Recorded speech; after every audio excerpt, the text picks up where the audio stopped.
Spore? What the hell kind of rapper name is X4? Whatever, dude.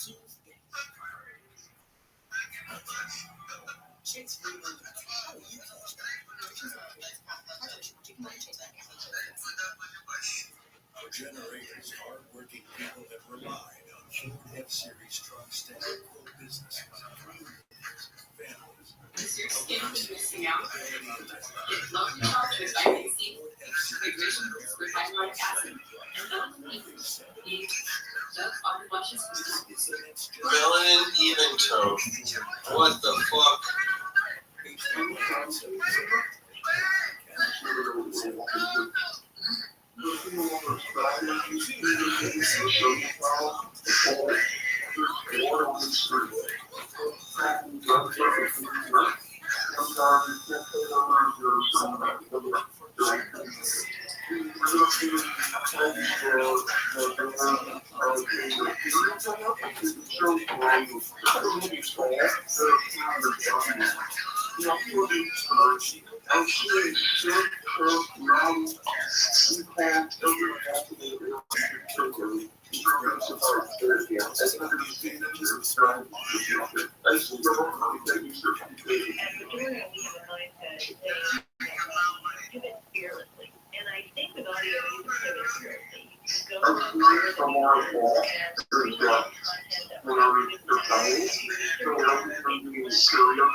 May the 4th.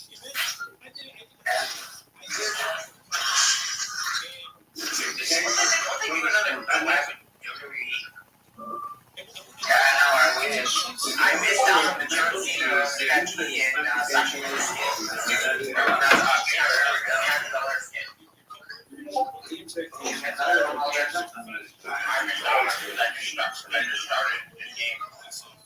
last season.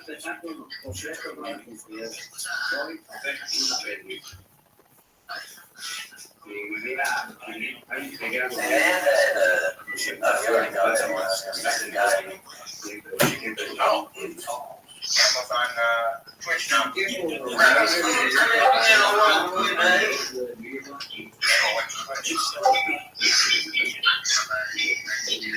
Car wash.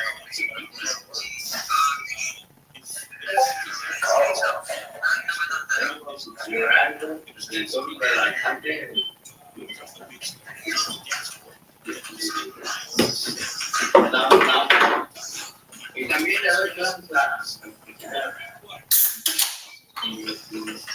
los responsabilios que tengo la oportunidad de trabajar en bioquímica.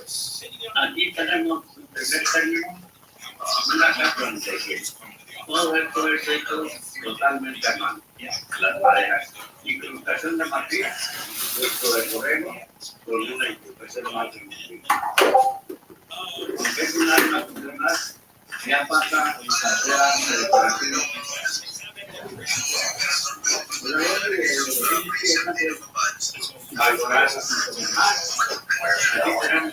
Otra pieza decorativa tradicional.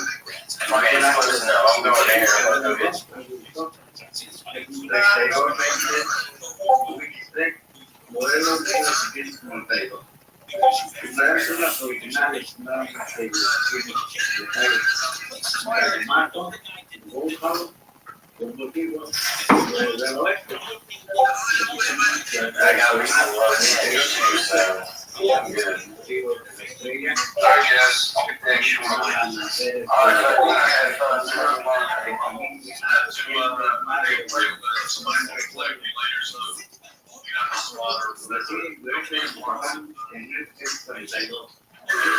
Pues prácticamente viendo mi hermano inició a grabar ya el relación en ello con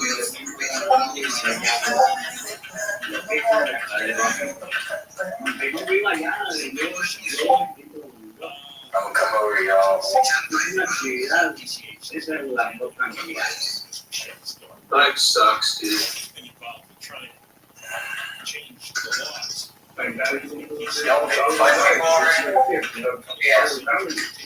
So for him coming here to the state was a blessing for him because he was come from Australia to get him trained. Come to get the guys. Then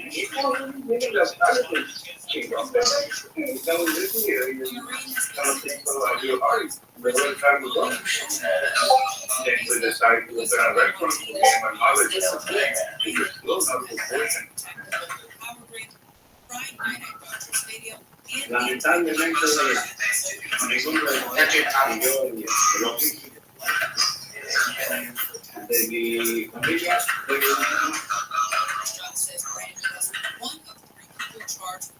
I enjoy myself. I'm very glad. I don't think I can be as good as everybody. CHP says alcohol was a major factor in an 11-car crash. Yesterday, about alcohol driving in 2008 who crashed and ran off the car. The driver was taken to the hospital.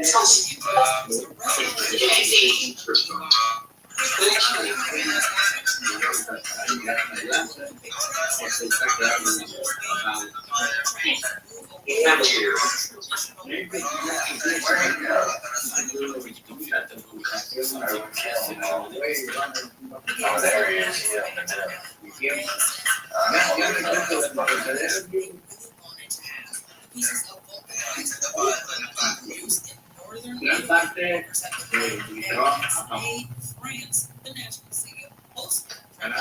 una disciplina que fue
Damn, dude.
She pulled out a gun. She put a gun, bitch. You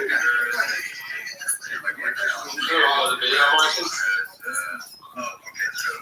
It looks like the female got the gun out of the trunk and gave it to him, right? So like these two are fighting. The girl opens the trunk, grabs the gun, closes the trunk, gets back in the car. I don't know if she pointed it.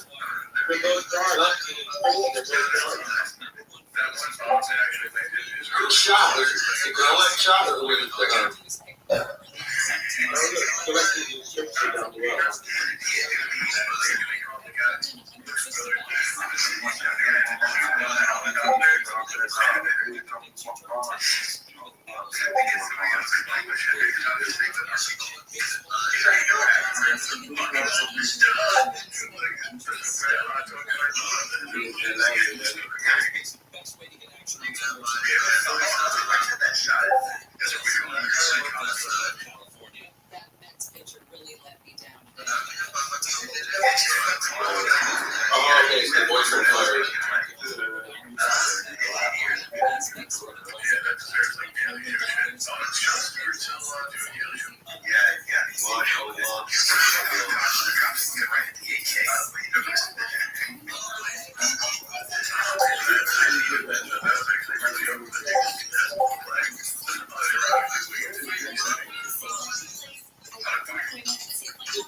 bicep and hand in his car.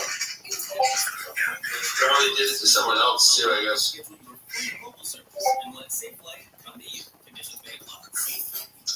Damn, dude, you are crazy.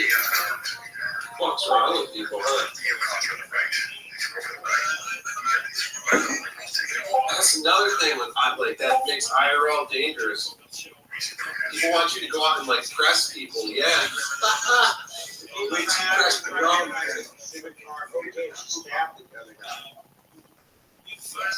Oh, she stabbed the other guy in the incident. Yeah, there was a second incident, right? Trying to set this Trump protest.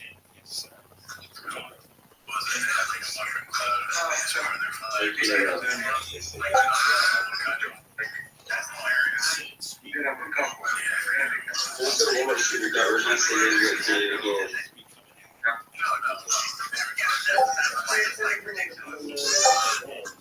Isn't that crazy?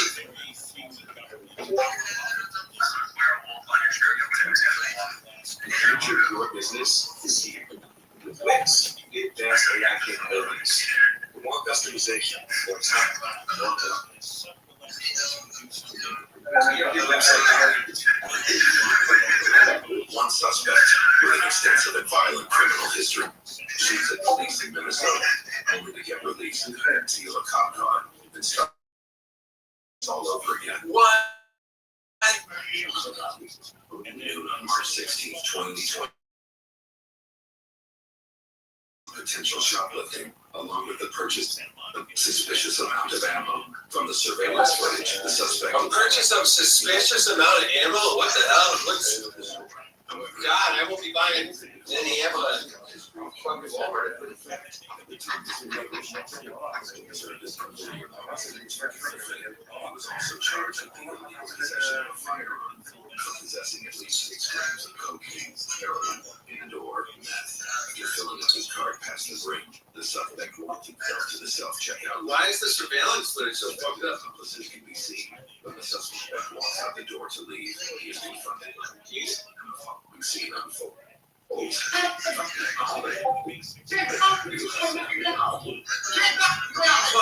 What the hell? Oh, he got tased. Okay.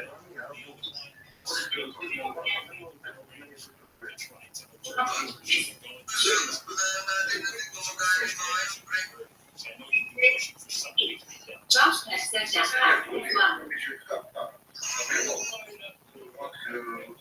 Dang, they missed about near every shot. Holy fuck. Oh my god. They're shooting below the feet, bro. Oh shit. God damn.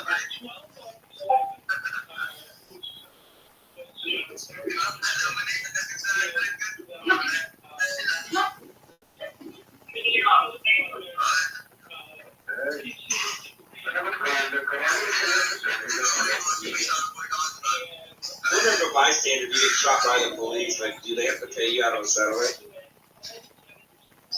Josh Peck says he did charge with terrorism, including equals to danger, but counted on the fight. That's what I'm saying. Like, you're crazy. Well, one officer pursues the shooter. This video is insanely loud. Like, the dude with the handgun, he's like firing rounds, or the guy with the assault rifle, he's walking, not even firing shots. Yeah. Like, who's got more gun discipline? You just try to shoot at him with a rifle point blank and miss him? Don't tell me. Yeah, I think he's correct.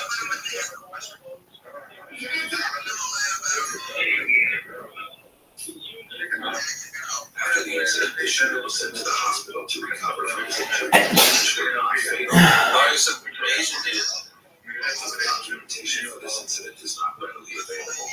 Sources indicate that the shooter was charged with 2 counts of first-degree assault, primarily use of deadly force against a peace officer, and 1 count of possession of ammunition or firearms. 2 additional charges were filed against the suspect months later for the same incident. He was charged with secondary assault and first-degree robbery for pointing his gun at a woman who alleged attempted carjacking during the shooting. his dogs were unfortunate. The sentencing results of this case are becoming. The suspect posted bail in April of last year. He would be involved in another incident. It's on the 19th of 2021. The suspect was stopped during a routine traffic violation in Utah. The target with a female in the passenger seat. The traffic violation eventually led to a violation for the officer to conduct a search of the vehicle. The officer calls for more squads to arrive at the scene. The officers are unaware that the suspect is out on bail for shooting at officers in the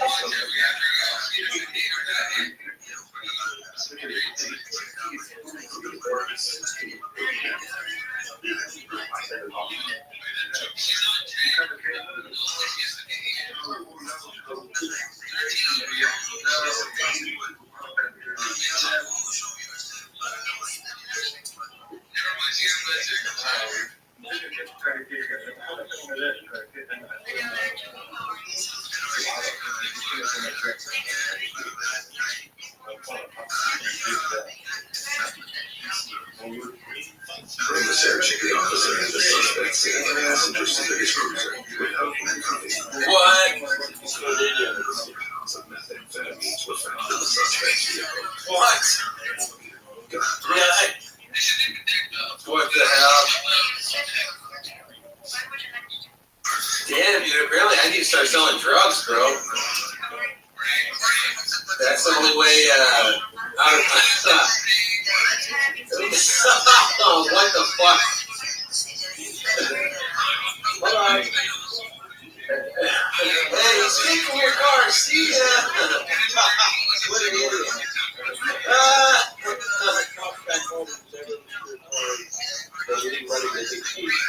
Oh my god, they left those two cops back at what was the accident? That's crazy.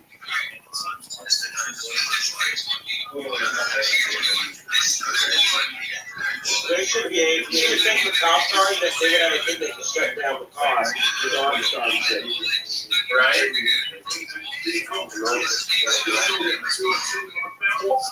Yes, you heard that correctly. There was a K9 police dog in the patrol vehicle that was stolen.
Oh god, it's like where's possible. Is there?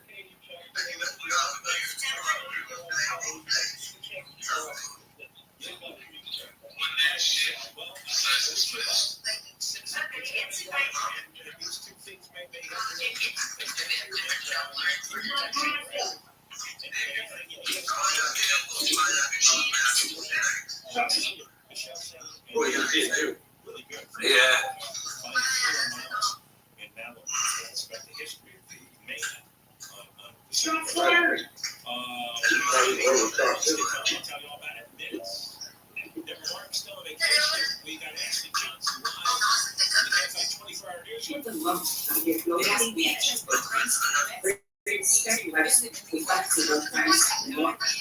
Damn, that Asian guy's crazy. Usually, like, I don't know. That's kind of rare.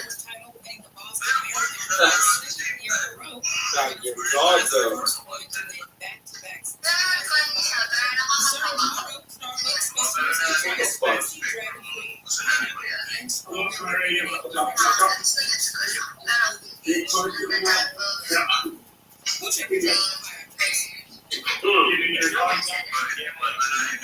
that? Round. Don't they have a fucking rifle? What are they doing? I don't care. You get yourself up. What the fuck do you have a sight on your gun for? The pedestrians pulling up to the scene discover a true nightmare. The shooter attempts to carjack their vehicle, walking right up to the passenger side window. 569. He's attempting to steal this enemy's vehicle right here. He has a county rifle.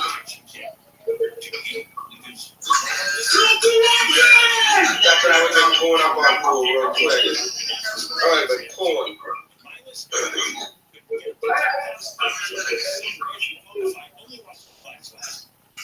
It's a white mid-size SUV.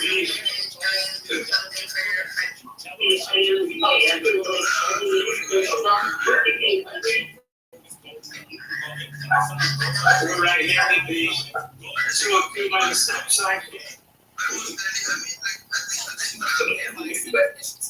Additional 569 be advised that the vehicles in westbound houses are on to the speed.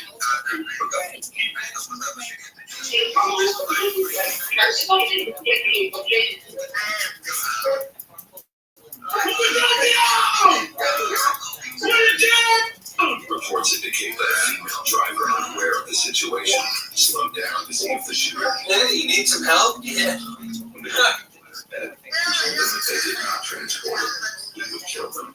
The driver's significant other made the decision to hit the barrel of the rifle away. The suspect would then pull the trigger and fire it into the center of the dashboard.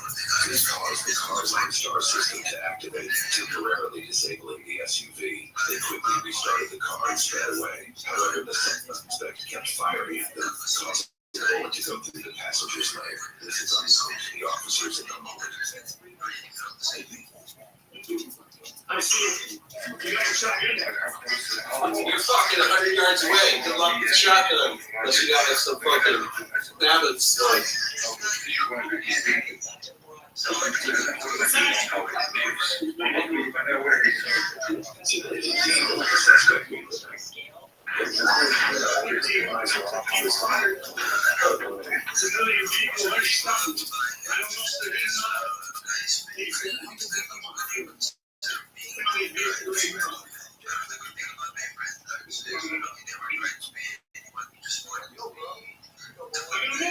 Passenger side, driver's side! Driver's side! Show me your hands! Show me your hands! Did they finally kill him this time?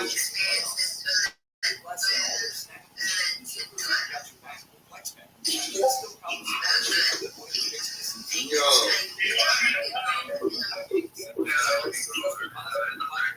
You get a dog barking. Yeah.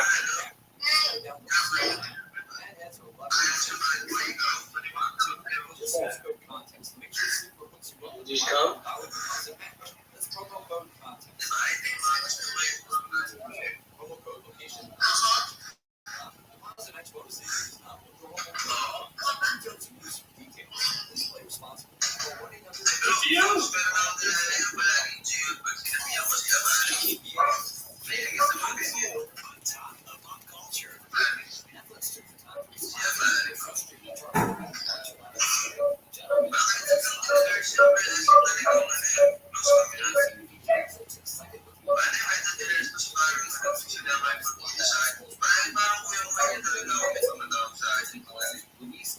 The AR-15 on this like body cam sounds like a 22. It's like it's just a camera mic or something.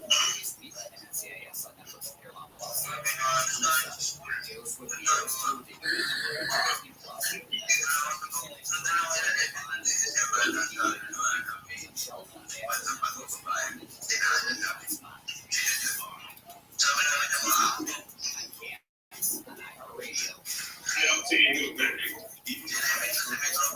By the time he got a goal, you can go back and check. I don't see no movement.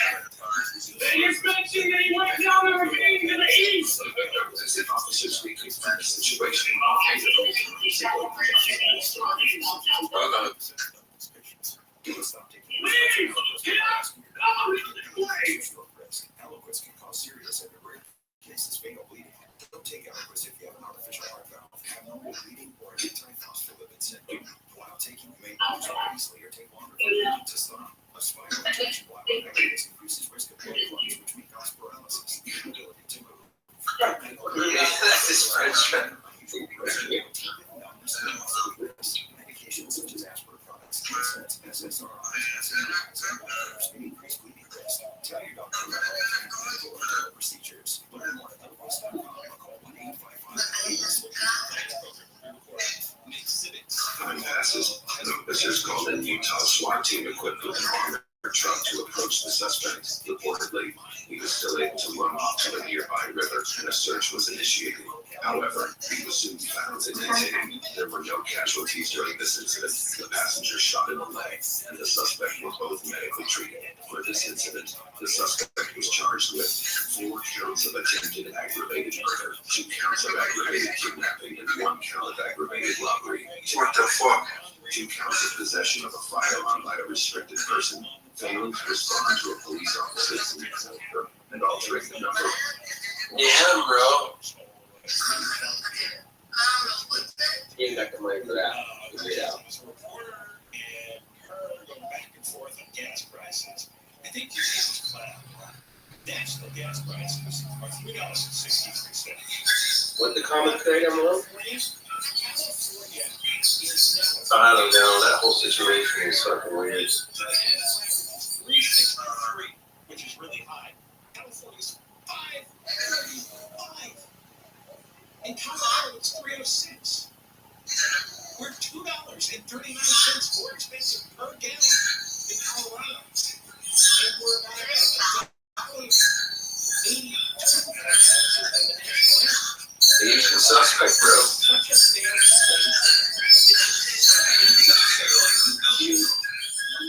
What's a wreckage, man?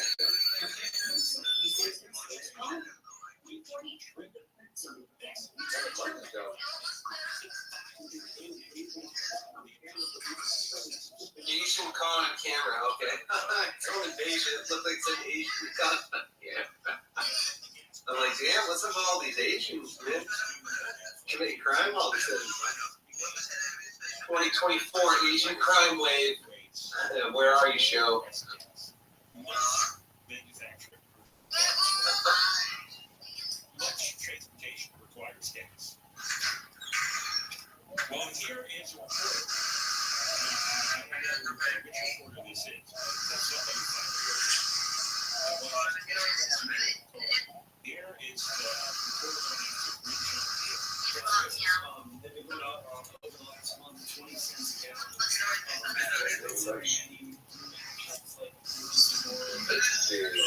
So there are reactions to that. I will say, I know that gas prices remain that's important. And the average gas price right now is cheaper than this time last year. And that's because of what this president has been doing over the last 3 years, including the SBR. And look, let's not forget, jobs are up, wages are up, clean energy manufacturing is up. All of these things are incredibly important because of this president's historic investment that he has made. And so what I think it's important. Damn, video shows Ohio man confront Uber driver before fatal shooting.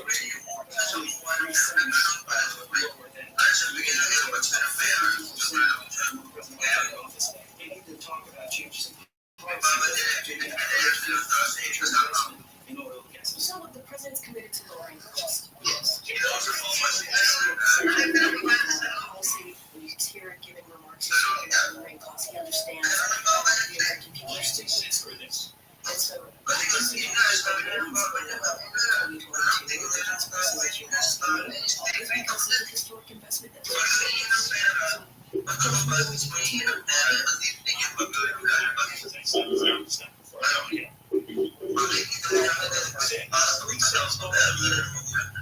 It's up 52% when Biden came into office. And she just ignores that and makes up a bunch of phony statistics or irrelevant statistics. What are you going to do? It's impossible to have an answer about it. You tell somebody, hey, 52% higher. Well, you know, the president said,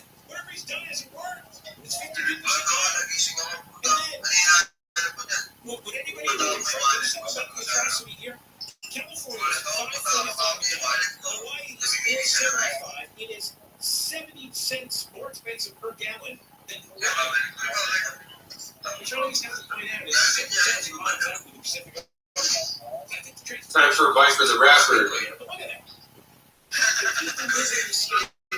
What do you say? He took a trip up north. So I always smoke some weed. You do that, buddy. Hell yeah.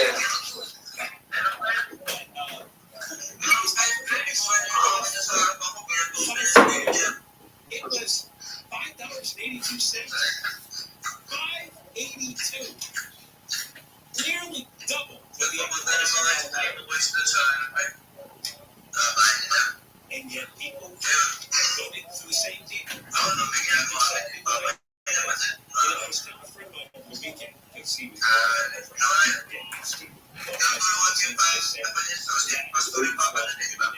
we do get used to almost everything. Right?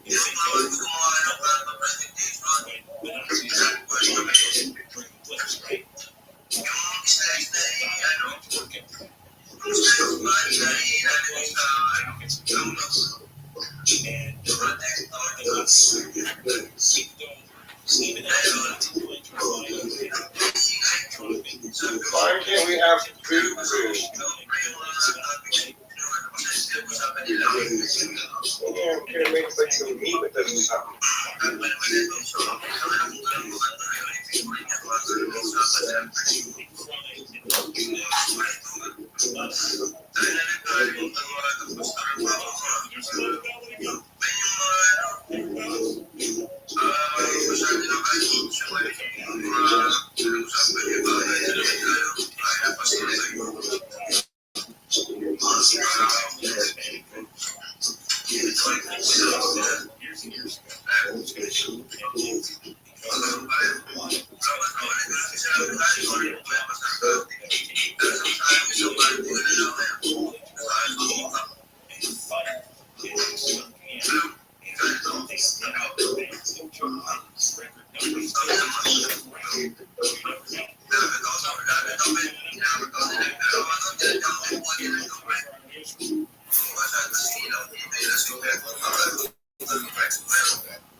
On this deadline day, that number will swell.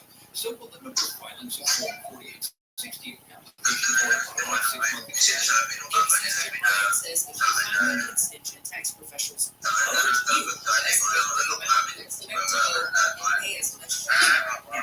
and Starbucks is bringing some heat this spring, even if Mother Nature isn't. Starting tomorrow, customers can try spicy dragon fruit and pineapple and strawberry lemonade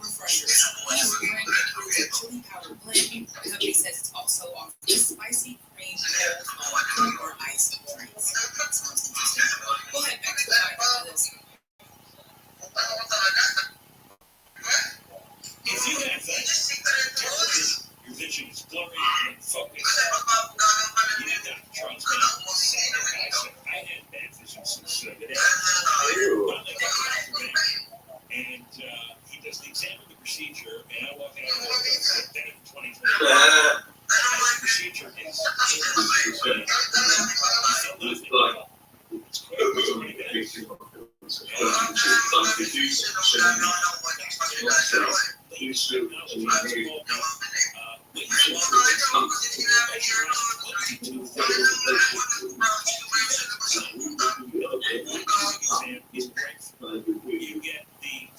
get out of chaos outside there, guys. I'm not reading glasses. Fall down and you work schedule the exam. First 14 callers get free. You sign back at 866-559-4444. 866-559-4444. 866-559-4444.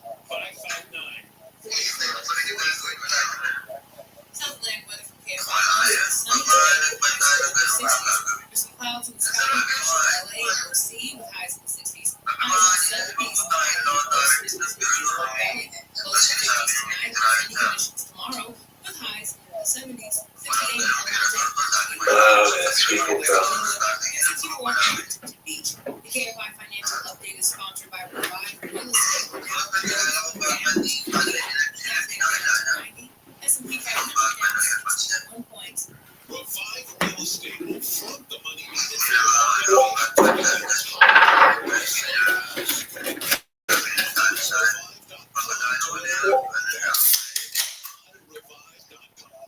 Let's check out that crash.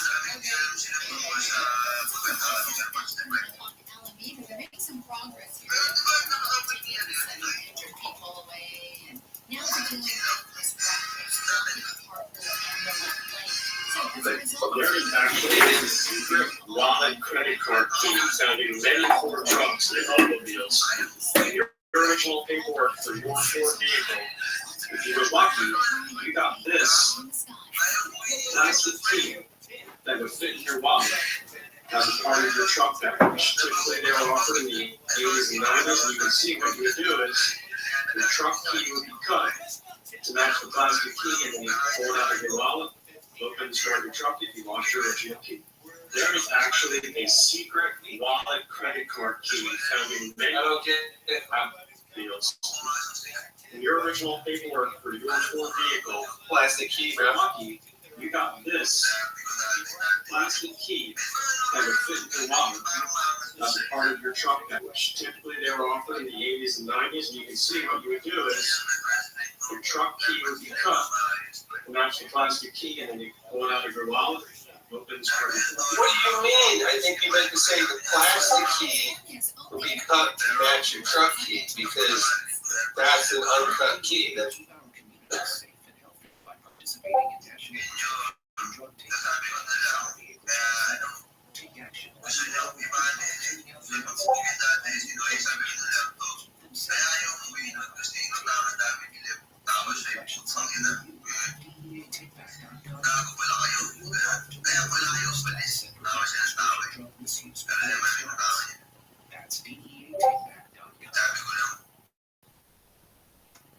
Snag a job is where America goes to hire.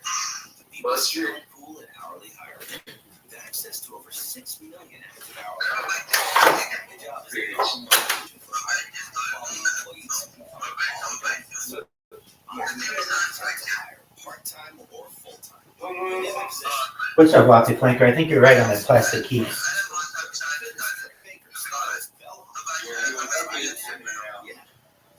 My mic went in and out.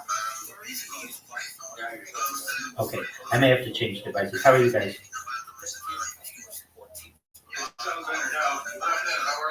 I'm well, thank God. Hey, are you guys going to Amaranth tonight? No. All right. Very cool. I'm going to become this person's friend and just see what happens.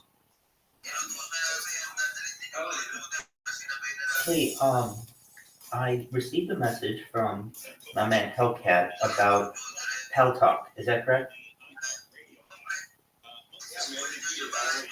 I downloaded it. I did download it. I did download it, and I checked it out a little bit when you told me. When you told me about it. Oh, there you go. That's the secret. That's the version I needed. Excellent. Do you know if they have it available? Excellent. Do you know if they have it available to, like, on all types of devices, meaning like PC, Mac? I'm not sure. I'm pretty sure it's on Windows and everything. I know that. Excellent. It's been around for so long. Cool. The big thing is if I can run it on a Chromebook, which I think I can. It seems like it. Or like they can have an app for it. So. Anything that like Android has. You can look at it on your phone and everything, yes. Excellent. You just jailbreak your Chromebook and put your Booty on it. You know, I thought about that, and I have enough of them to do it. It's the fact that they work pretty well for me right now. There's whole video guides on it, and they with like links to firmware for it and everything. Right. No, I'm aware that you can. You've probably seen it in your algorithm since you have Chromebook. I have, and it is something. I mean, they work pretty well for me now, so I haven't had a need for that. Additionally, I have a PC, but it is something that I wanted to tinker with. I've jailbroken iPhones and rooted Android devices, and it's one of those things that is of interest to me. So I may end up doing that. Yeah.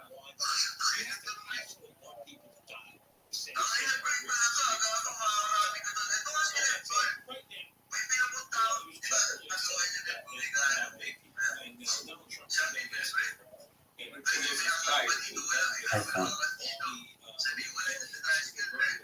People talk to you, can go through talk and promote, really chat in connect as well. Right. Well, as we know, that first never be president.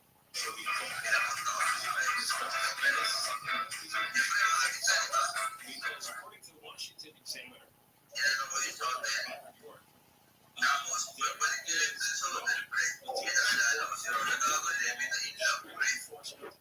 because what's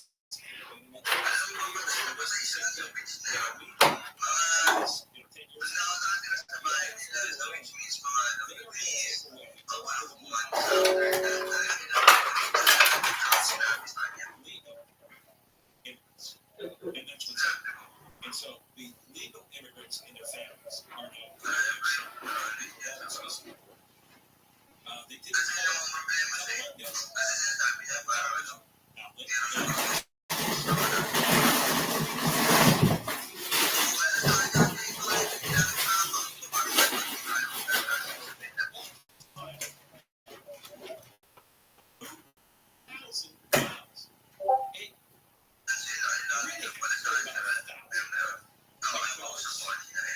along the border is physically impassable. But these voters want support for bills is up 30%. So it went from 30 to 42%.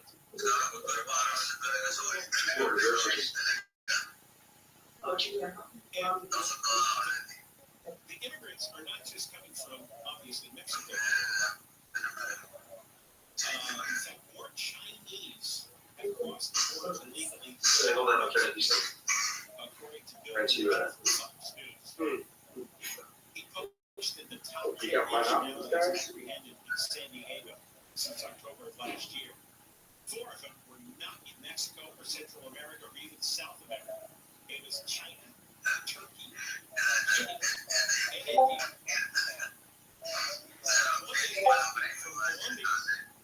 21,000 from China, 6,000 from Turkey, 5,000 from Guinea, 5,000 from India. And look at this. In 2016, Hillary beat Trump by Hispanic voters. 4 years later, Biden beat Trump by 21 points.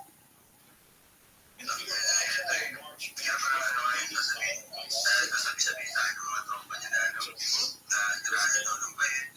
38 points Hispanic in Hispanic voting. 38 points the year he won.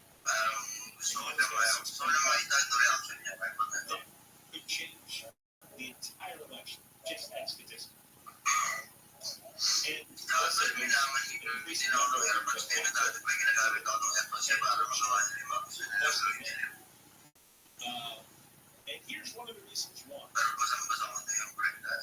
Because the illegal aliens get to come here, and then if you go to New York City, they don't have laws against corruption. I mean, you might be momentarily detained, but you don't have to come up with bail, and there certainly is no jail. So there's a homeless migrant named Juan Hernandez from Ecuador. Damn. He stole a historic. Oh, I'm trying to open this fucking. They used to belong to the fire department in New York. What, kitty? No, it's.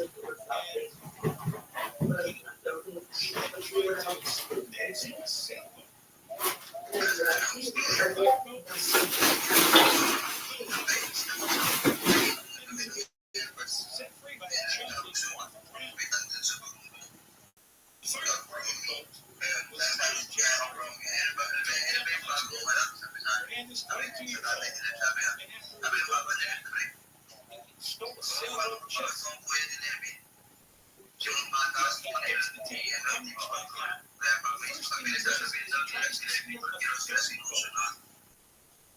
God damn. My arm is stuck. Number B0B says that boys are in Vegas. What? Busted by a What's in Texas? and the bartender said, "What the heck am I doing?" I told him to go away. He started talking bleep and he ran away. Angela Grady, the co-owner of the restaurant, his passport.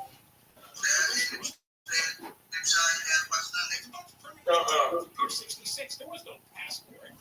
He may have gotten confused of the restaurant. Number B0B says what is Wappy crying about? So this dumb I'm trying to fix something. returning to the fireboat.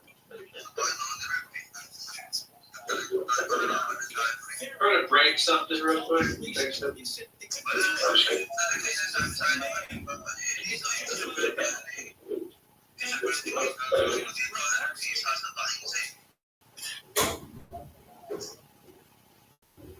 And Creevy said,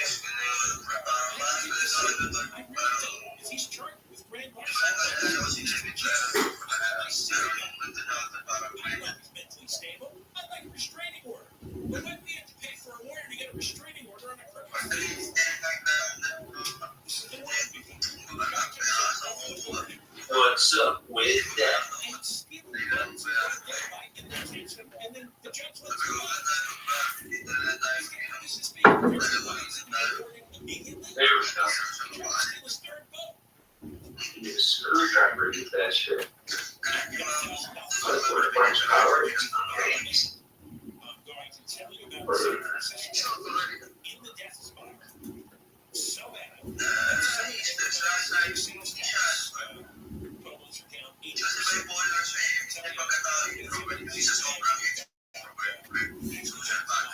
More stuff there that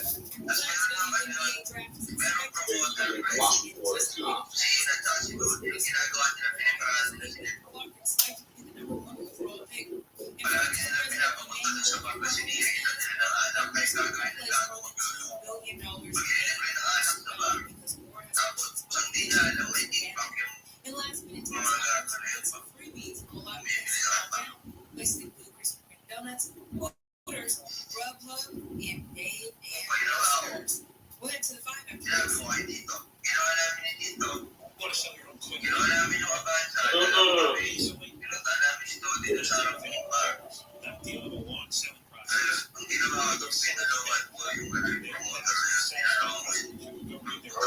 Nobody Cash offer, and they will close it.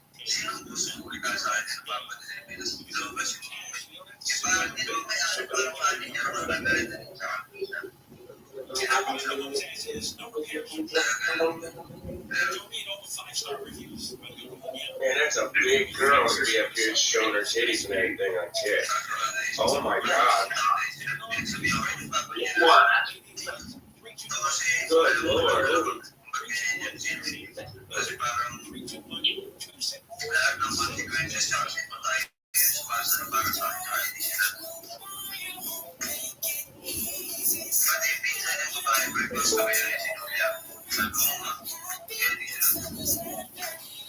Oh my God. 96165. Southland weather for KFI, sunny conditions today and tomorrow with highs in the 70s. This report is brought to She you gets a by $200 tip. She'll pour gravy all over herself. Who pours gravy? This girl showing in the Discord. Convenient place for both the 5 and the 405 and jammed off of the 118 freeway. East side with Michael Bryant. This time.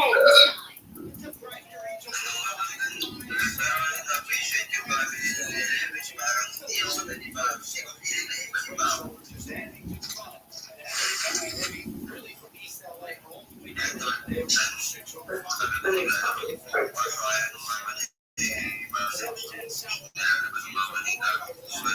no worse than that.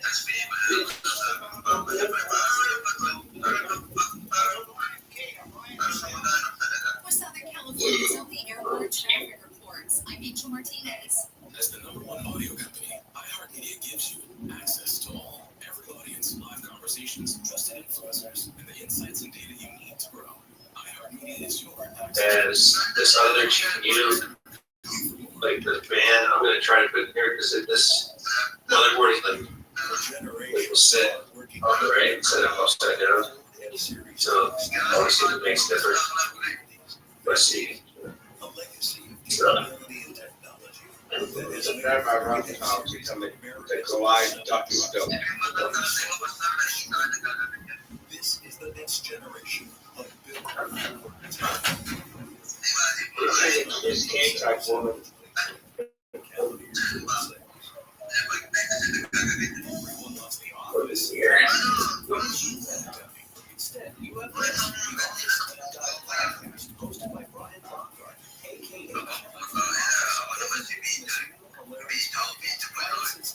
his old friends from the office as they discuss their problems on set and their informed stories. Your kids watching. Oh, come on. They've never watched The Office or wherever you get your podcasts. Camps keep you. sure it works. Let's see how it sounds. Starting with the gentleman.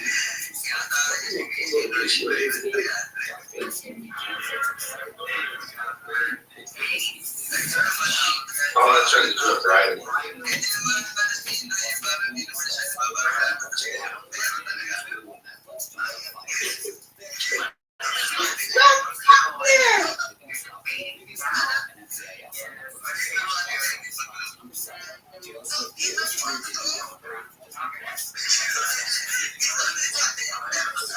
What the fuck? What? I want. I think something's like to be yelled at or something. Oh. I don't know.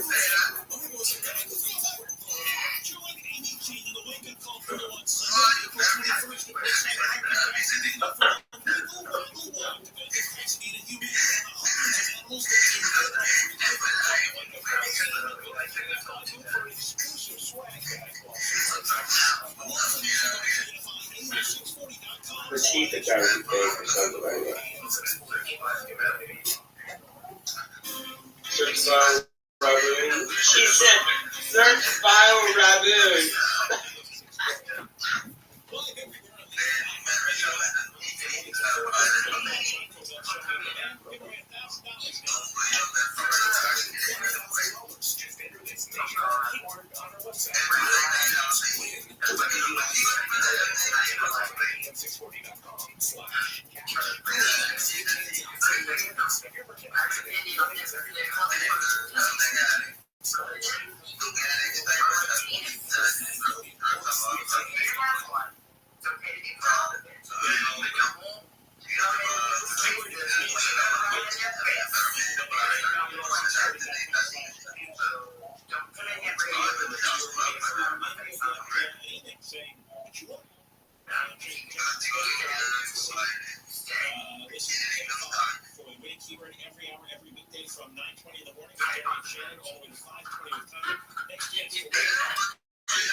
She's digging Rabbi.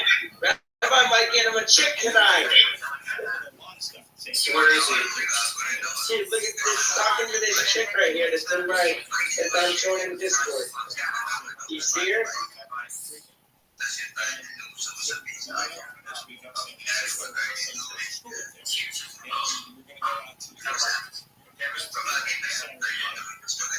Same type of lady they walk. No, not necessarily, but I mean, like maybe Rick. Oh, you said I would like to. She's alright. I don't know.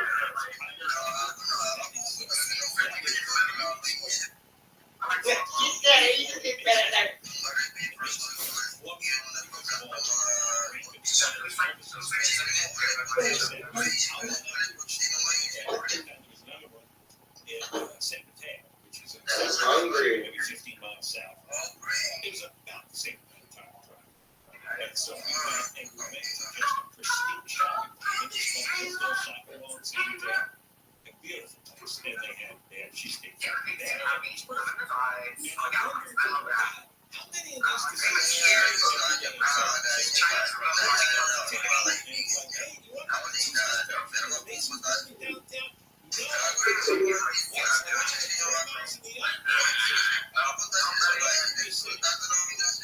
so we don't get killed.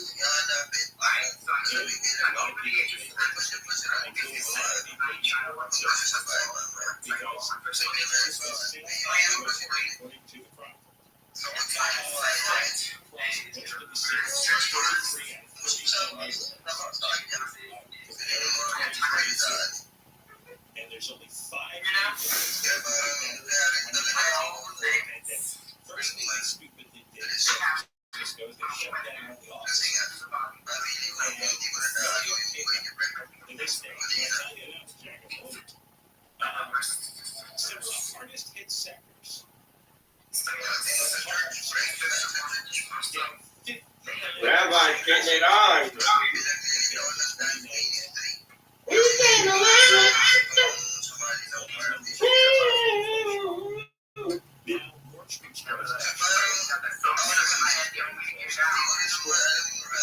There you go, Rabbi's getting a kitty shaky show.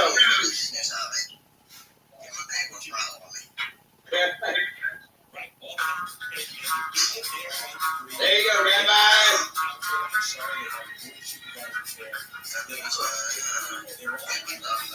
Well, none of these are yours, or your brother's. I wanted to keep it in, but I got tired.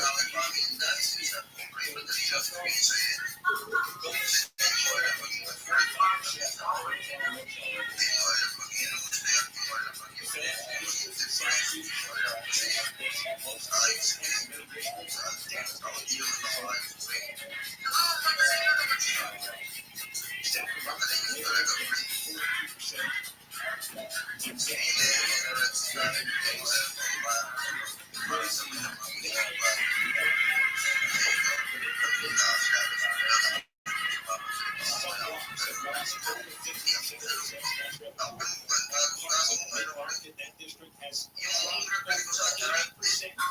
Over 80%.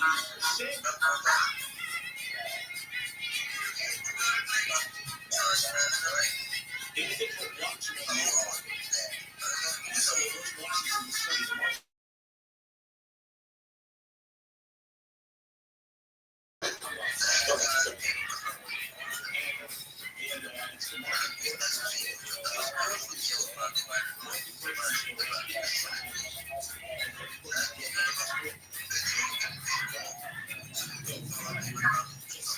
He's giving Rabbi a virtual lap dance there, Wappy.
some mental patients.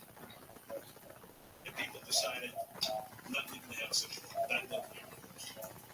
So, city's dead. Tax revenue is shot down. Detroit still has come. So they permanently destroyed one of the greatest cities in the world. There's smart folk that presses. Well, Colgate Bridge was shut for 5 hours today because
On July 24th, 2016, 23-year-old Katie Sawyer vanished from her small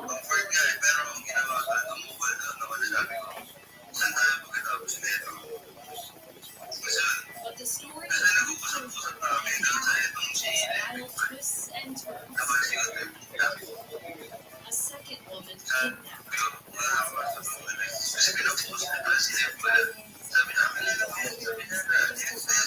Dramatic carjacking.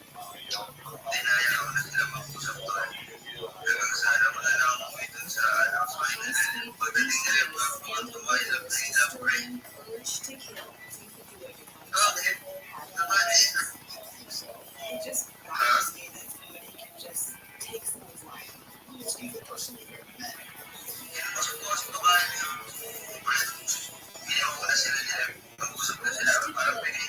Podcast from KGW News and Vault Studios. Radio app, #1 for music, radio, Did you know? Presented by iHeartRadio. You know, you're listening to right now. Did you know that iHeartRadio makes it incredibly easy to always be up to date on your favorite podcast? When you find a favorite, make sure to tap that follow button. Yeah, just like on Instagram. So if you figure that out, you got it. Hit that follow and you'll get notifications as soon as new episodes drop. You follow the podcast to collect it in your library for instant access. And we'll download the latest episodes right to your phone so you don't have to stream them and you can listen offline without the internet. And all this for the low price of free. You know, if you're looking for that great podcast experience, you don't need another app. We've got all that coming for you free with iHeartRadio. #1 for music.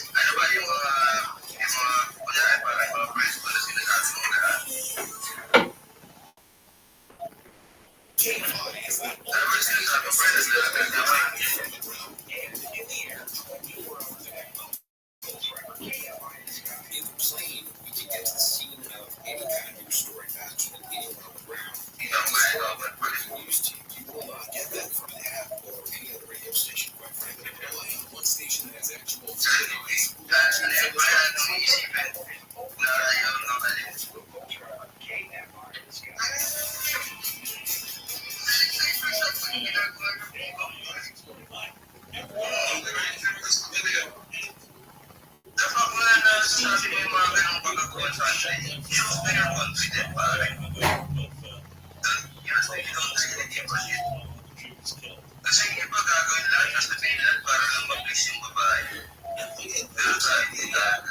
Police up in San Francisco, I was escaped being they don't protest.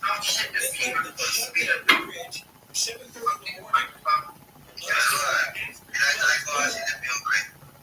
I had to on my way to work.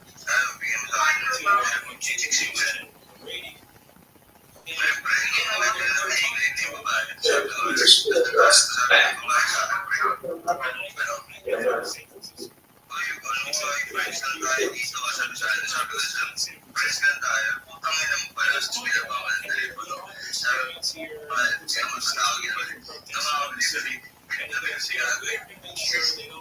Respect the First Amendment, but they can't break the law.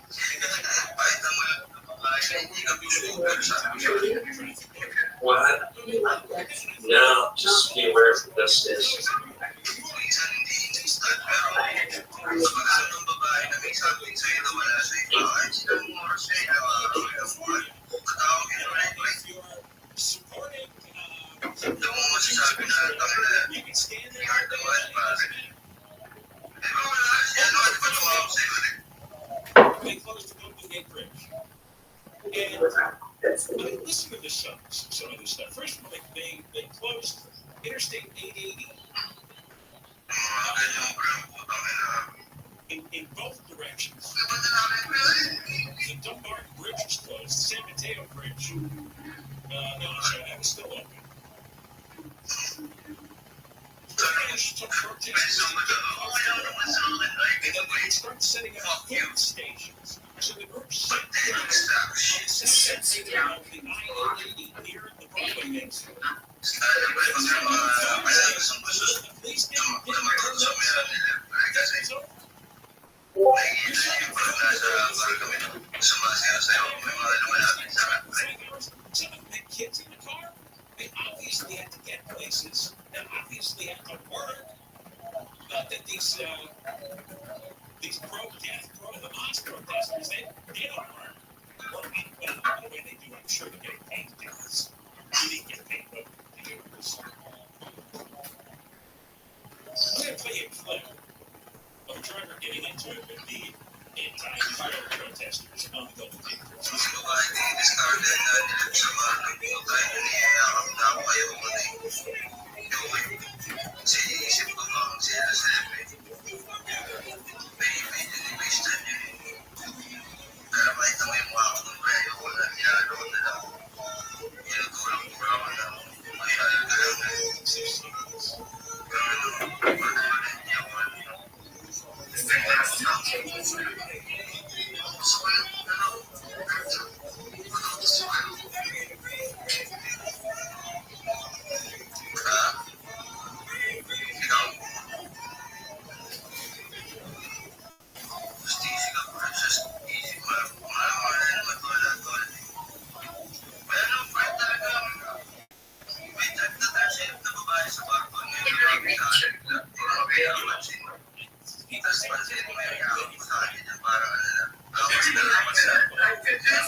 People don't show up for stood outside their cars. One man was on his way to work, and he called the protest an inconvenience when he understands that the protesters are trying to call attention to the movement. Because nobody knows that, right? You need somebody to call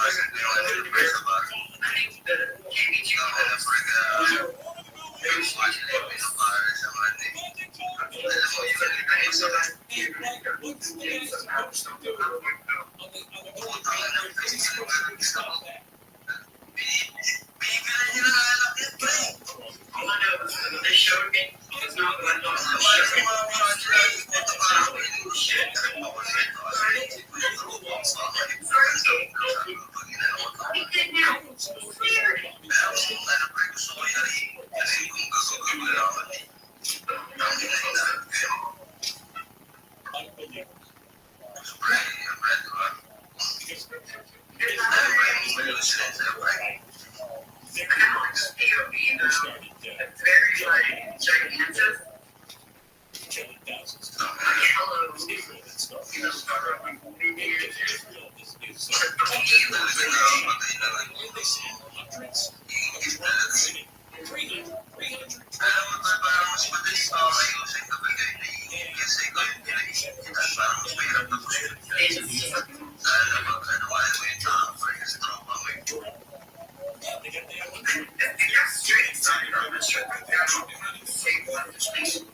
You deserve to be stuck on the freeway for 5 hours. Get out the tear gas. Water cans. They clear these protesters out. So is it anything goes now? Anybody who's got it doesn't just have to be Israel or not. It could be anywhere.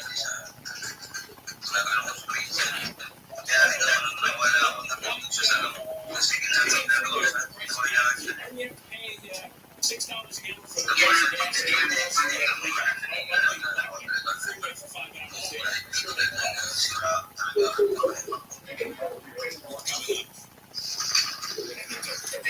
I wonder if there's the racing league.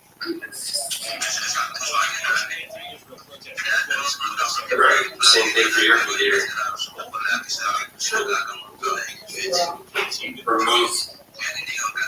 Remove those two case fans or boundary lines so they'll probably us.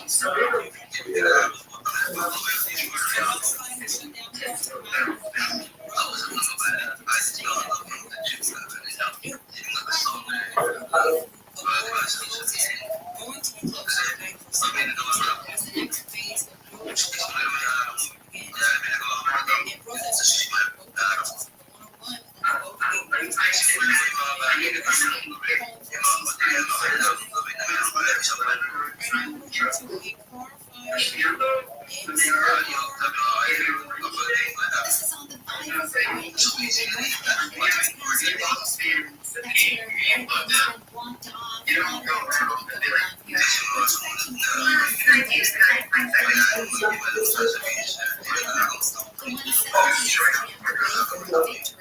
And overall delays for the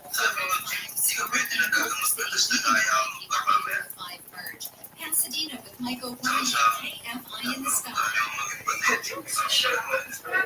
The 210 eastbound, just before the 134.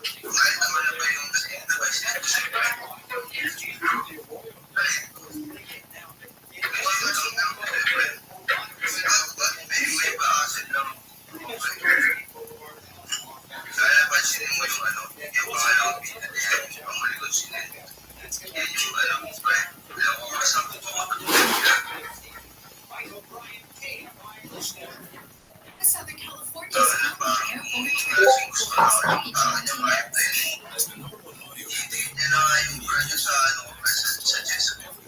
Live conversations, trusted influencers, and the insights and data you need to grow. iHeartMedia is your access company. Go to Okay, forest animals. Kids are coming to the forest. It's up to us to make their visit a good one. Sparrow. Can you practice the most popular bird songs for a year?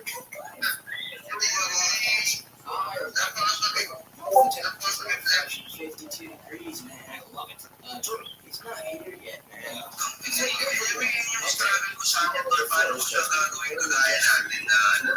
Cool things to do in the forest. Visit discoveryforest.org. Brought to you by the U.S. Forest Service and the Ad Council. All the good stuff.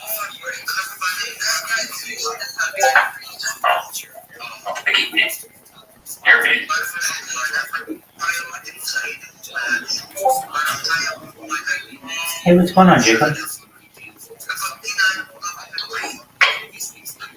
Nothing much. Besides check in with you, see how you are. I'm doing well. Hey, do you know who Amaranth is? I can't say that I do. I think you do. Okay. I'll show you a picture of her. I'm not quite familiar with that name. No, I know. I wouldn't have been either if somebody just quizzed me on it. But if I show you a picture of her, you might know who she is.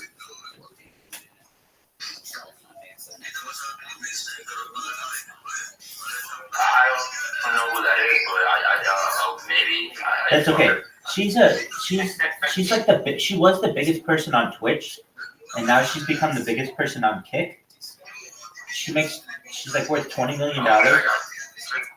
And I was talking with her last night in real life like this, and how did I do it? I mean, like a shout out from her changes the world, because she can just be like, hey, Rabbi Rothschild's really cool, everybody should go follow him. And then I get 100,000 subscribers over that, because she's that influential. I'm not saying she's that influential, but she's pretty influential. In my opinion, she is. I've never heard. Yeah, That's okay. Not sure. I wouldn't either if It's I obviously big because they're versus us. exactly. I mean, if I wasn't in live streaming, I would know of her. I would think, oh, she's some hot redhead. But aside from that, there's not much to it. But I got a slow story for you whenever you want. go ahead. About like 10, 15 years ago, I want to say, I was discussing in a chat room about how annoying Gilbert Gottfried's voice is. And jokingly, out of sarcasm, I'd say, yeah, if I ever see that guy and he was speaking like that, I'd probably want to break his legs. And I mean, I didn't really think too much of it because I'm kind of like, bullshitting somebody back and forth about some particular subject. But at the time, I was in Villa Park, Villanova, about 2 or 3 months after that, all of his kids and his wife eating at the same table next to me. Oh wow. Literally. And I could hear them over discussing. His son was telling Gilbert, but Dad, he said he wanted to break your legs. I'm like, whoa, this is a fucking freak world. That's right. Whoa. That's crazy. I mean, it's not like a bad thing, but like, it's coincidental. It's how small it is. Right. I mean, obviously it could have been in better context, but that was a pretty cool experience, I guess. I mean, learn out their favorite song was Yellow Submarine, everything. There you go. So this woman is, she's worth $20 million. She started as a cosplayer. The way I got to know her, frankly, is because I was streaming so much. I try to find people who I see who stream as much as I do, or pretty close. Because I don't really think anybody streams as much as I do. Now that I'm like really starting, I don't mean I'm becoming an influencer by any means. I know like 10 people on the internet. But More people are getting familiar with it. Exactly. I go into random spaces now, random kicks and YouTubes, and they're like, yeah, we know who Rabbi Rothschild is. He's that annoying motherfucker who comes in here. Whatever chat room I'm in. I appreciate that. Chat room I'm in, like, why don't you interview Rabbi Rothschild? Oh, you're amazing. What up, El? El might know who this is. El, do you know who Amaranth is? No. Telegram person? No, she. No, dude, I wish. No, she's the biggest streamer on Twitch. Anyway, if you don't know who she is, that's cool. But I was able to talk with her last night with other people for like 3.5 hours. And she has a huge audience. I mean, she's like 1 million, she has like 6.4 million subscribers. Who the fuck gives a shit about all this shit? But basically, like, she's like one of the biggest, particularly female influencers that there is. I can tell you that I remember 2 years ago, I started paying attention to this girl because she was doing hot tub ASMR, which is like her in a bikini in a hot tub making really cool sounds on a microphone. And it's like, oh, this is all you have to do, and you fucking just rake in money. And I mean, it's a lot of work. Well, no, that's what I'm saying. Like, basically, if you're a hot chick and you put on a bikini in a hot tub and just like blow into a microphone, you just can rake in money. And now I understand you have to be attractive. I get that, but it's not even like she was naked. It's not even like it was pornographic. It was just like sound. That was the attractor with an attractive person. So I learned about it 2 years ago, and then I've been getting more and more into Discord. But honestly, Discord is really hard for me because just particularly recently, I'll go into a random Discord and literally for the first 30 minutes just hear, fuck Jews, Jew this, Israel this. And it's really hard for me to even just talk to people. Sometimes it's like, oh, don't let this fucking Jew speak, like all this fucking just terrible thing. But eventually, if they let me stay, I'm able to win them over and then spend time in there, and then they know who I am. And I've done that in several of them already. Well, one of them, I was in a chat yesterday with this guy who's like, I know one guy, and then there's another guy I didn't know. this random guy from Australia is just like, get the fuck out of here, Jew. We don't fucking want Jews in here. I fucking hate Jews, and I hate you. I hate the Rothschilds. I hate everything about Jews. Like, oh my God, Jesus, just fucking calm down, dude. I literally just came into this Discord just because it was a popular person on Kick. I didn't expect to be just blindsided by all this hate. Those you're lizard people that control the world. Exactly. I wish I would fucking whip out my tail right now. So I'm in there, and my friend is like, dude, to the Australian, he's like, dude, you need to calm down. And the Australian's like, fuck you too. I fucking hate Americans. I fucking hate everything. It's like, dude, calm down. Like, nobody is fucking mad at you. I even said to him, like, how long have you been watching this streamer? Are you a big fan of the streamer? Like, just trying to make just common discussion. That wasn't working. So I hear my one friend say that his friend, who I know, who I just learned on Discord, is having a he just got kicked out of Amaranth's, this girl's Discord. And when I heard that, I was like, wait, she has a Discord? And I knew she would because she's big enough, but I wondered if she had a way to communicate with her in the Discord, because a lot of times Discords are just the one person and then no one else can talk in it. But this one was different. So I went to it and I saw it was really packed. Like you couldn't get a seat in it. But I saw that people were able to talk in it. And what they would talk, it would come out on her stream. So basically, like, you can become a character on her stream by saying funny shit. And I've learned this. So we watched for like 3.5 hours yesterday. She was playing, there's this thing. Do you guys know what State is? It's like being advertised everywhere. And it's going to be really, really big. And its logo is going to be really big. I mean, if you guys watched that fight, the what do you call it fight? The More Light fought BitBoy. L, you know that fight? Yeah, celebrity. Exactly. Or influencer fight. Exactly. For Karate Combat, Steak, this company, sponsored BitBoy. And he has like a tattoo of Steak or something. Maybe it's like What's Stake, though, the company? Great question. I didn't fucking know either. It's a gambling website that is really cool. So what is it? That's one of my online casino. It's an online casino, and like I've played online casinos before and lost my ass when I was in college. I didn't really play it, to be honest with you. I went in with a friend of mine, my roommate, and he basically would play and we kind of watch it together. But the thing that was fucked up about that is whenever you'd play, you were just playing against the computer or people who you didn't know if they were real people or not. And you would get a really good hand and you would go all in and you would lose. And it's like, how the fuck did I lose that? Not knowing that you're rigged like a motherfucker. And the company's gone. It used to be a huge company. Bodog was a huge company.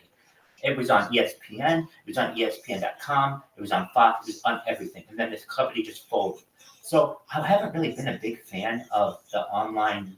And the other thing is, I would know friends of mine who are on online poker, and they make like millions of dollars. And like online poker, if you don't remember, 15 years ago was the crypto of like the online world. It was like all these random people started.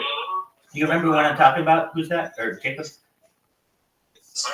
Online poker was huge. So anyways, Amaranth last night goes to stake.com, which is different gambling. And this is what they should have done then. They have real dealers who are real people with a camera on them. So it's a lot more difficult to rig that because it's like a real person and you see them shuffling the cards. It's not like some random computer program. Anyway. But you can still deal on the bottom of the deck and you wouldn't be able to do anything about it. I mean, Cat would be able to pick that up. I'm sure there are always ways to cheat the system. Oh yeah, there's always ways. I mean, it is more easier to rig the real casinos. I'm sure online's obviously more susceptible. Exactly. More so. You're 100% right on that. Well, without we were just watching to see what it was like. Anyway, it's really cool, and she has a ton of money. So she just goes in with like $13,000 and then just blows it for if she wants. And it's like, It's her fucking money. I don't care. So she's like, should I hold? Should I stay? Whatever. Or should I bet? So she was playing blackjack last night, and it was pretty cool. Look, I'm not gonna become her best friend in one fucking day, but You gotta be careful with that, especially when they start asking you, should I do this, should I do that? Then they start looking at you when they lose. no, she's Well, cool. you told me to do this. She's cool. She has so much money, she doesn't give a shit. But you gotta know person, of course. So, Right, like in real life, or like people who are using, this is real money, but it's like, she literally can be like, hey, I need $13,000 in donations. Is there anybody who can send me that? And they'll just come pouring in, and it'll just make up for any losses that she has.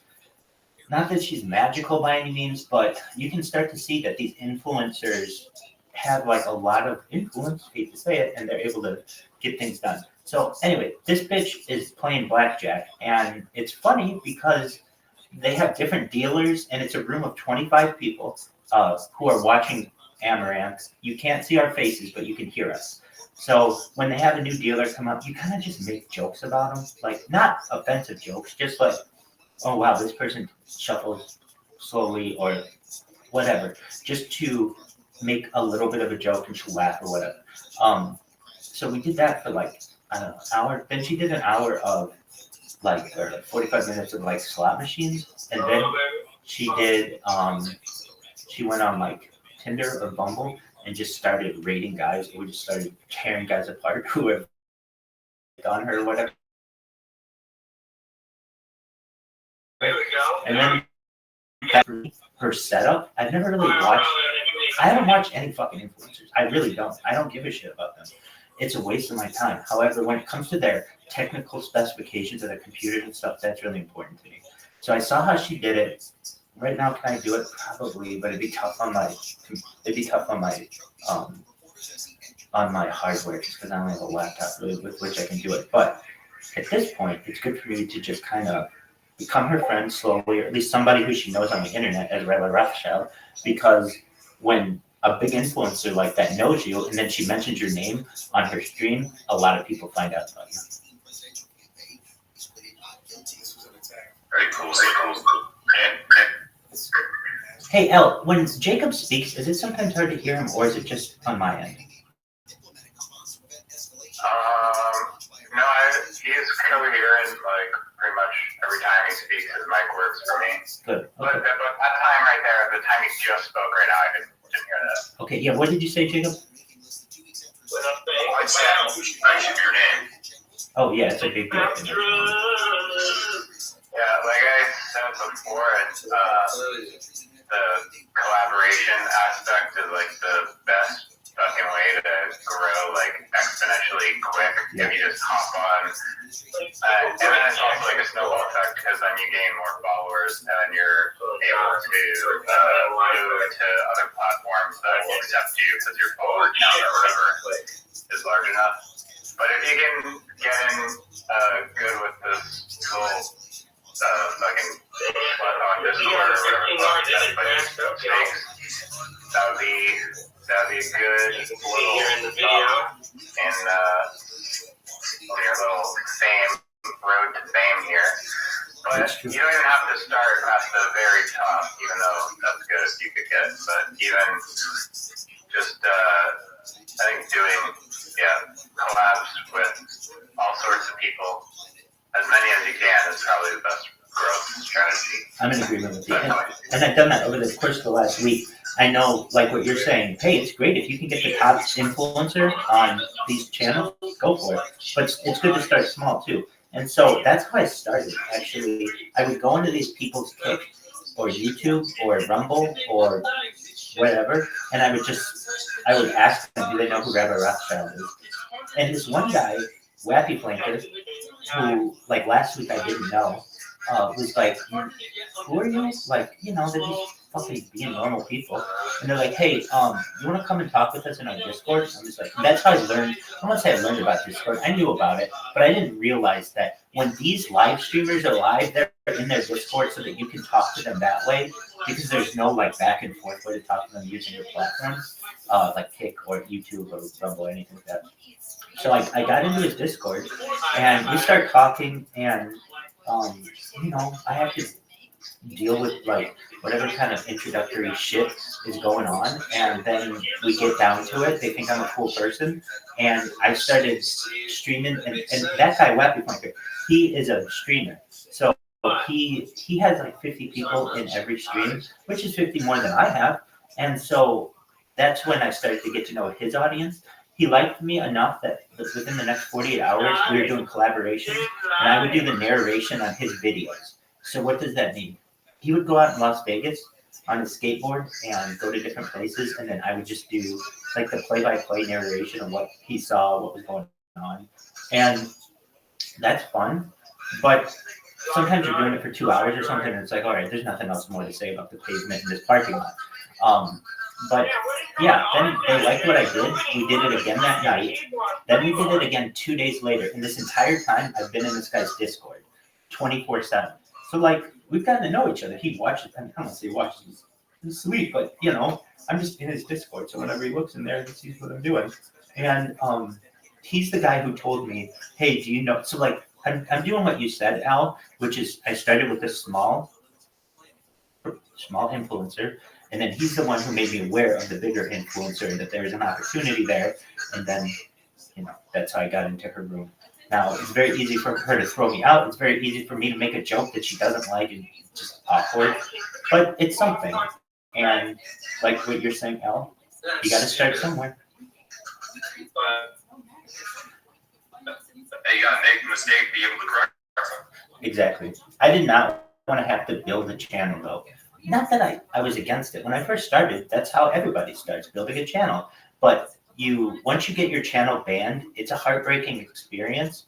And then you realize like all your hard work, all your promotion, all the links that you've put out are all dead now. Everything's gone. And you can't really get that back unless you have some influence with it. So then what do you do? Well, then it's like, all right, well, so you put all the same amount of effort into it, it's your baby. And then that gets shut down.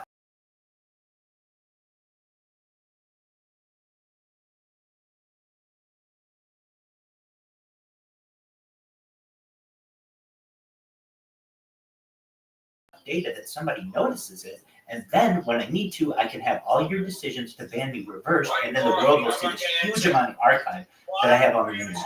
Like right now, if you look on YouTube, it's started from deeply sarcastic roots.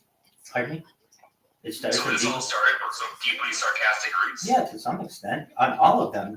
I mean, that's just my way. If you want to stop me, that's fine. I'm going to find out a way around it. And most people are just not as motivated as I am to be like, oh, well, I'll make 10 Google accounts. That takes a long time, and it's not that easy to do. You would think, oh, all I have to do is sit down at a computer and make 10 Google accounts. It's really easy. Yeah, and then you try to log into them the next day, and Google has shut them all down and has told you that it has suspected a robot did it, and you're not getting any of those accounts back. People think it's easier than it is, but unless you are pretty well experienced in all of the two-factor authentications and all of the forgotten passwords and all that shit that Google does, it's not that easy. So to create hundreds of Google accounts and have them usable. That's the thing. One time I bought for a company, we bought 1,000 Google accounts or something for like $500, and we got 1,000 of them, and they all worked, which was wonderful. They worked for the first week, and then Google realized that these were like made en masse and shut them all down.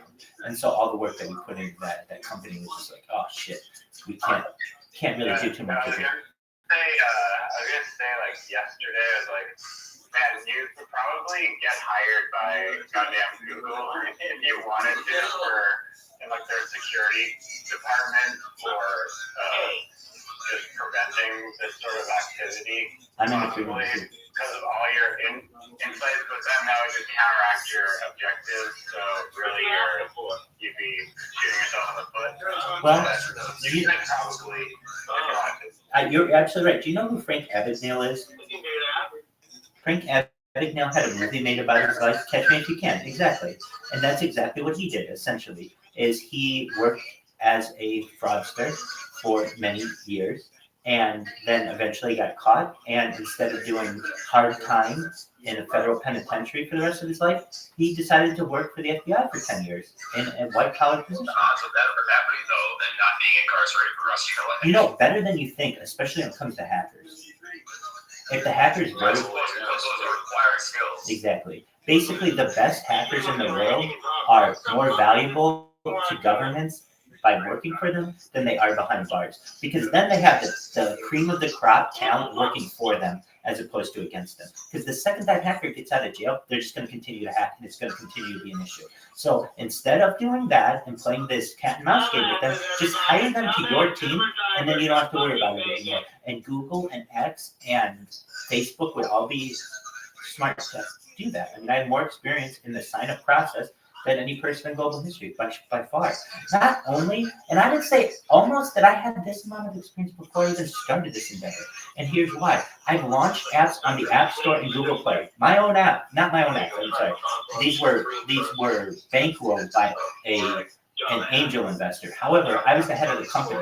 And so I'm the person who actually launched the apps on the App Store and Google Play. So I already, when I got to that company, I saw what their sign-up process was, and I saw issues with it, and we redesigned it all to be this really neat system that, to this day, I still think is the best type of sign-up that you can have. Anyway, most secure for what we currently have. Anyway, so I already knew a lot about it, and I already knew about the little glitches that can occur with OTPs, those one-time passwords that you get texted to you, or, you know, one-time password, your email, lockouts, and all that shit. I already have that now. Then for me to just start creating these fucking accounts, I'm in agreement with Jacob. I would be an excellent candidate for this. And like you're saying, well, that goes against your whole mission. Not necessarily. I mean, I get what you're saying, but basically, once you're at that level, everyone's going to know about you, or the most amount of people are going to know about you, because there's going to be some kind of, perhaps, I mean, I would think, some kind of police report, some kind of news event that would say, hey, police just caught a hacker or someone who was suspected of electronic espionage, whatever they want to say, and this person also has been streaming their live for the past few years. I'm not saying I have to say that, but at a certain point, people would be interested in this, especially. Exactly. Oh, I don't have one. I don't want to do a publicity stunt.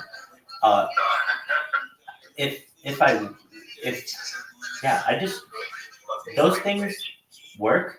I think most of media actually is publicity stunts. Most of entertainment media is certainly publicity stunts. Yeah, exactly. So it's all your heartstrings and getting the negative and positives. Yeah, you know what? Jacob, by you saying that, it's almost as if that's the issue that I'm having. Now, I'm not saying I need a publicity stunt, and I don't want that. I know, no. I know what you're saying. But what I'm saying is that basically everything in the news cycle now is a publicity stunt. There aren't any organic stories. It's always something that went to an agent, that then went to this management company, that went to this media company, and now all of a sudden that you know that so-and-so is pregnant and that they're going to have a movie coming out this summer. Whatever the bullshit kind of news is, it's always some kind of publicity stunt. And this is the target audience is too based on regional areas as well. You know, this side's predominantly a little more black. All of a sudden, we're going to push a little more anti-white propaganda type things over in this section. You know, and it's all like the same thing, just different races and shit.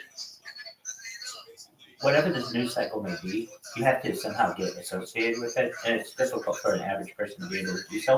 Additionally, it's difficult even for like a big influencer to do it unless they do something that becomes newsworthy, because them just streaming is not newsworthy. A lot of places see that. So yeah. Anyway. You got to go into the house fire, rescue some kids or something. Yeah, I mean, if I'm gonna do it, I want it to happen naturally. I don't want to have to set something up. Oh yeah, you don't want to be forced that. Exactly. We can start this house on fire. Exactly. So Amaranth is gonna have what do you call it?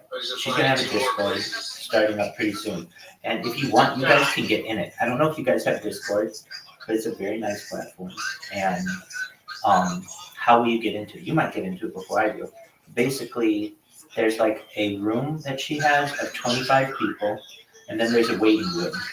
And basically, you can just stay in the waiting room until there's a way to do it. Basically, don't stay in the waiting room. There's that room of 25 people that you'll see that is full. And you just sit there and press the button enough, and eventually one person will drop out and you'll get in there. And what up, baked beans, you little slut? I was yelling at you the other day. I was screaming at the top of my fucking lungs. Baked beans, listen to me. Can you hear me? And you were just sitting there on your dildo doing nothing. I gotta fix my resume. I'm writing it. Good for you, man. How are you? I'm alright, how are you? Kicking ass, taking names. Baked beans, do you know who Amaranth is? She's a influencer. She's like big on Twitch. If I show you her picture, you might know who she is. I feel like I've heard the name. Yeah, I had two. I didn't know who she was. Do you recognize this? I think she does actually. Yeah, she sells hot tub water, bath water, OnlyFans shit. She's a YouTube personality and Instagram person or whatever. And I was talking with her last night on her stream, and I was telling these guys how they can get in on the stream too by getting in her Discord, and then you can talk with her.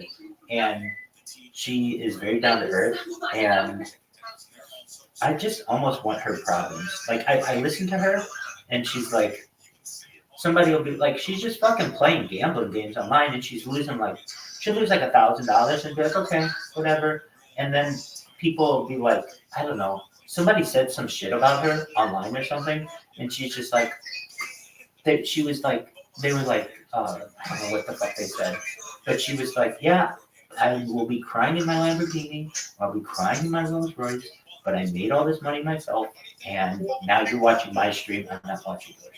Something like that. It was very straight and to the point, but basically, she's like an established social influencer. She doesn't really need necessarily anything anymore. She could retire at age, she's 30, but she's not. She's kind of just now living her life carefree, and the job interview I think that is they made me like pretty sweet. record, I want to do that.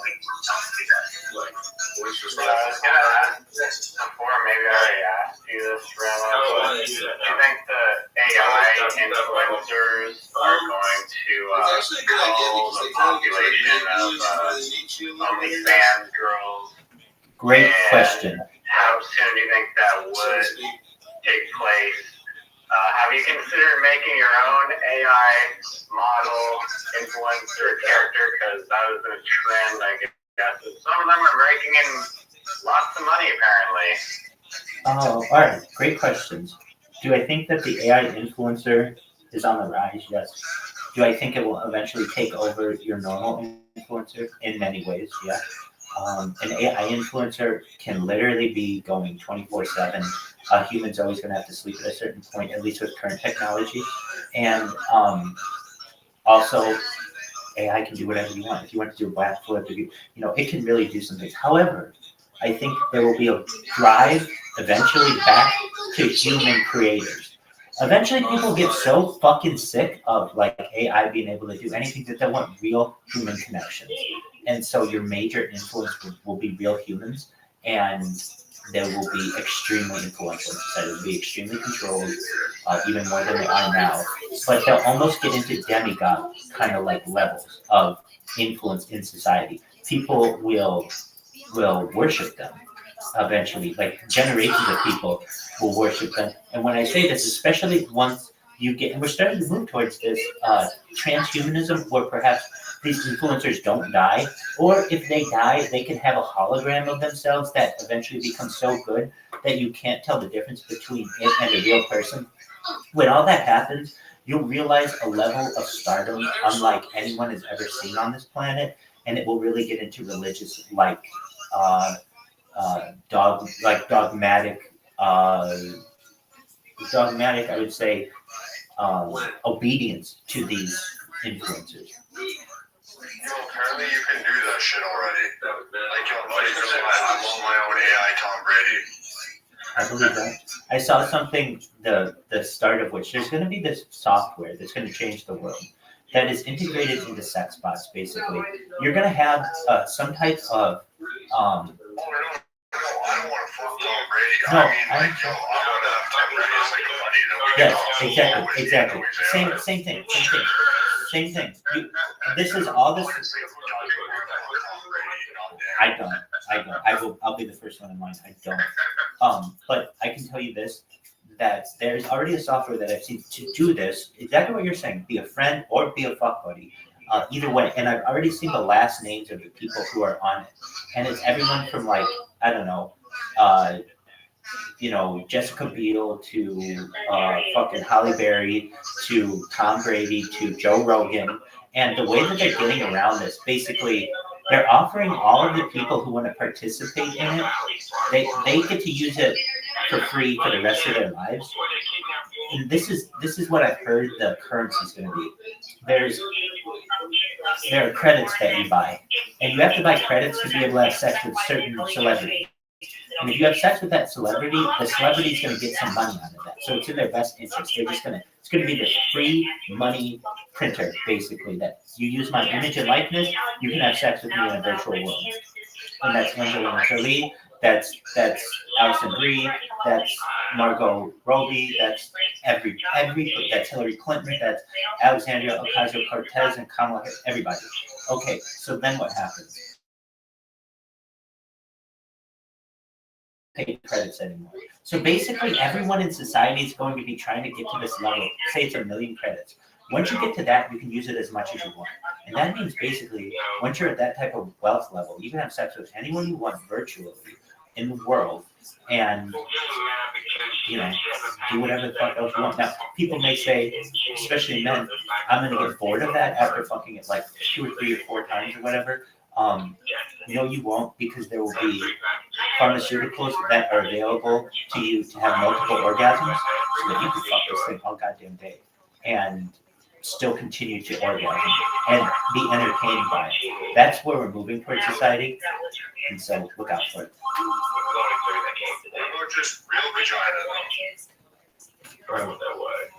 So here's the thing. I wanted to say that's never going to go out of style, but it is. They're going to make it illegal. They're going to make it illegal for you to procreate naturally by 2030.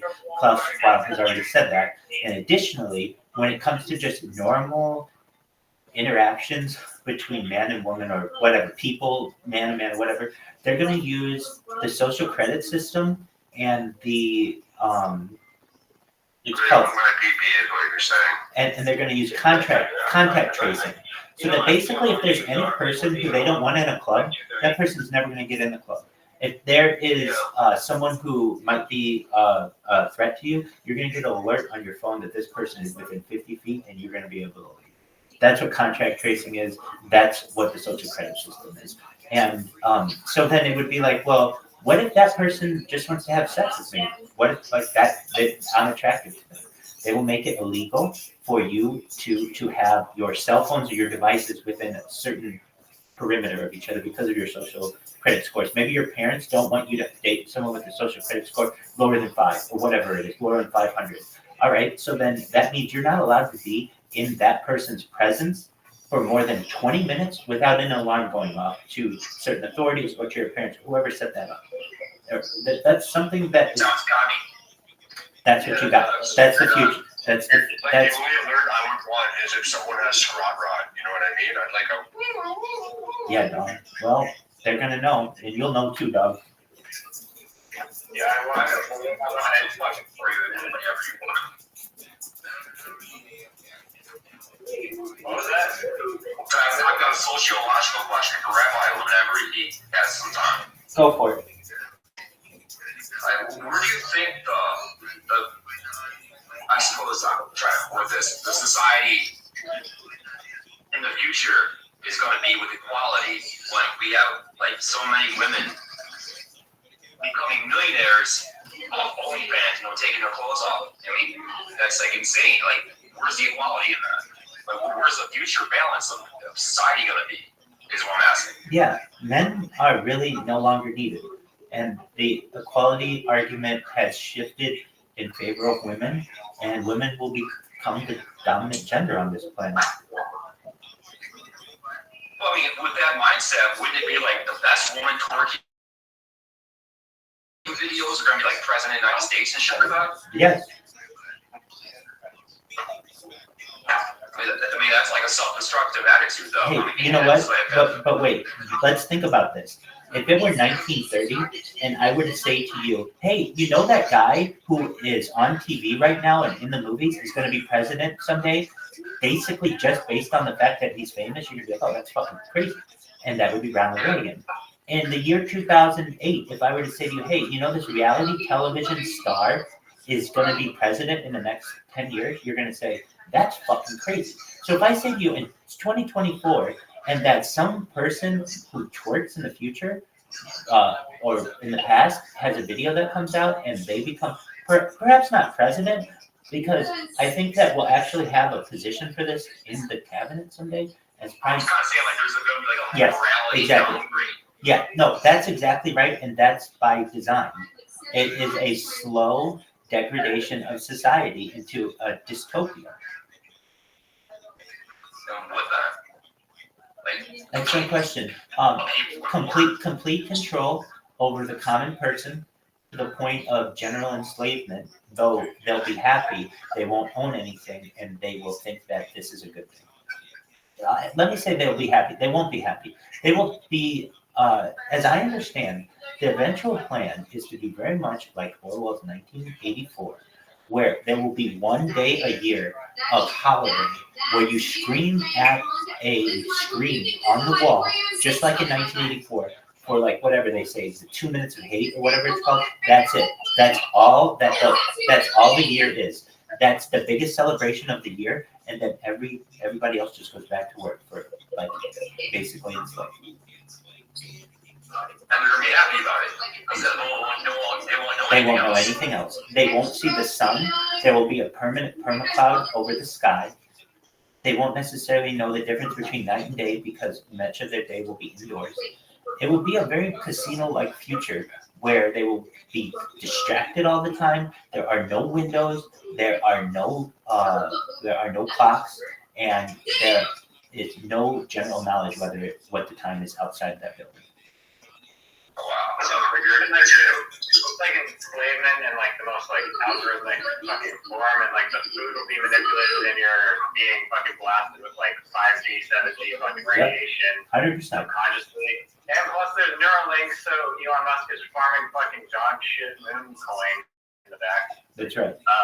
Yeah, I saw some Windows 30 thing like yesterday. Agenda 21. They want to destroy the relationship, I guess, between families. Oh, yeah. And they've been doing that for 100 years. But you're right. They want to continue that.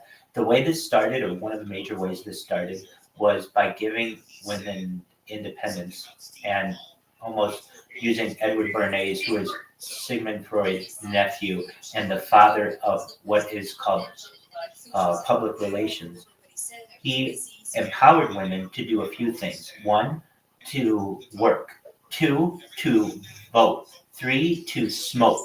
Basically, he made it an empowering thing to smoke. There used to be this they would have parades for women who would smoke, and they were called, each cigarette, they were called torches of freedom. Basically, to give women the idea that they are equal to men and they can do everything a man can do. I'm not disagreeing with that, and I would agree with that.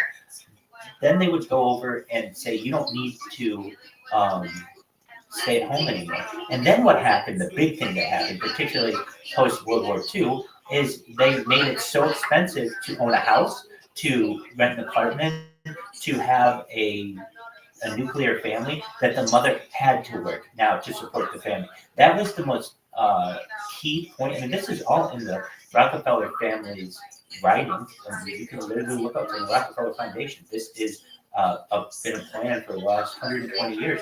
It's a huge eugenics plan. So eventually, what it would be is that you would have a woman as the head of most households in the United States, and that is true. And then from there, the degradation would eventually become, you would no longer have a connection to any parent. And that's starting to happen too with the foster system, the adoption system, where you know your family, you may know your parents, but they're in jail, they are in some type of institution, or they're unable to provide for you, and now you are the warden of the state, essentially. And if you are that, I feel very badly for you. And that's sadly going to be perhaps what the future is too. But not so much of random births. You won't have random births anymore. Every birth on this earth, I think by the year 2030, though, that's got to be too quickly of a timeline. At least perhaps in the Western world, we'll need some type of approval. And what does that mean? What's an approval for a birth? They just say in order to have a birth. I agree. It's very dystopian, and I don't want to agree either. That's kind of tinfoil hat shit, man. You can't take away people's freedom to fuck. Dude, yes you can. And they did it during the pandemic. They said that you can't go visit people you love.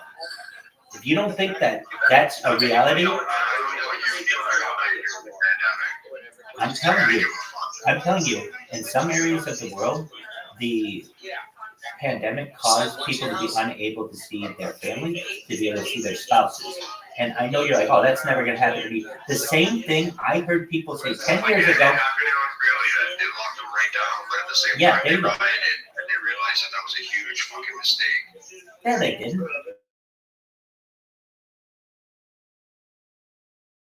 People from Australia said we don't need masks anymore. We don't need. But you keep that lockdown long enough, and it's not going to work. It was successful one time. It will be successful every single time that they need it in the future. The only way that you could have really stood down to it, perhaps, would have been in 2020. But once they got that 2 weeks to squash the 2 weeks to beat the curve or whatever, once you were at home and they had everybody basically powerless, that was the beginning of the end for any kind of civil rights that people had. I argue that, man. A lot of people were at work. Like, I was technically at work, and all I do is I'm a certified shit handler, sir. That's fine if you were at work. That doesn't necessarily mean that the government wasn't controlling what the general public can do.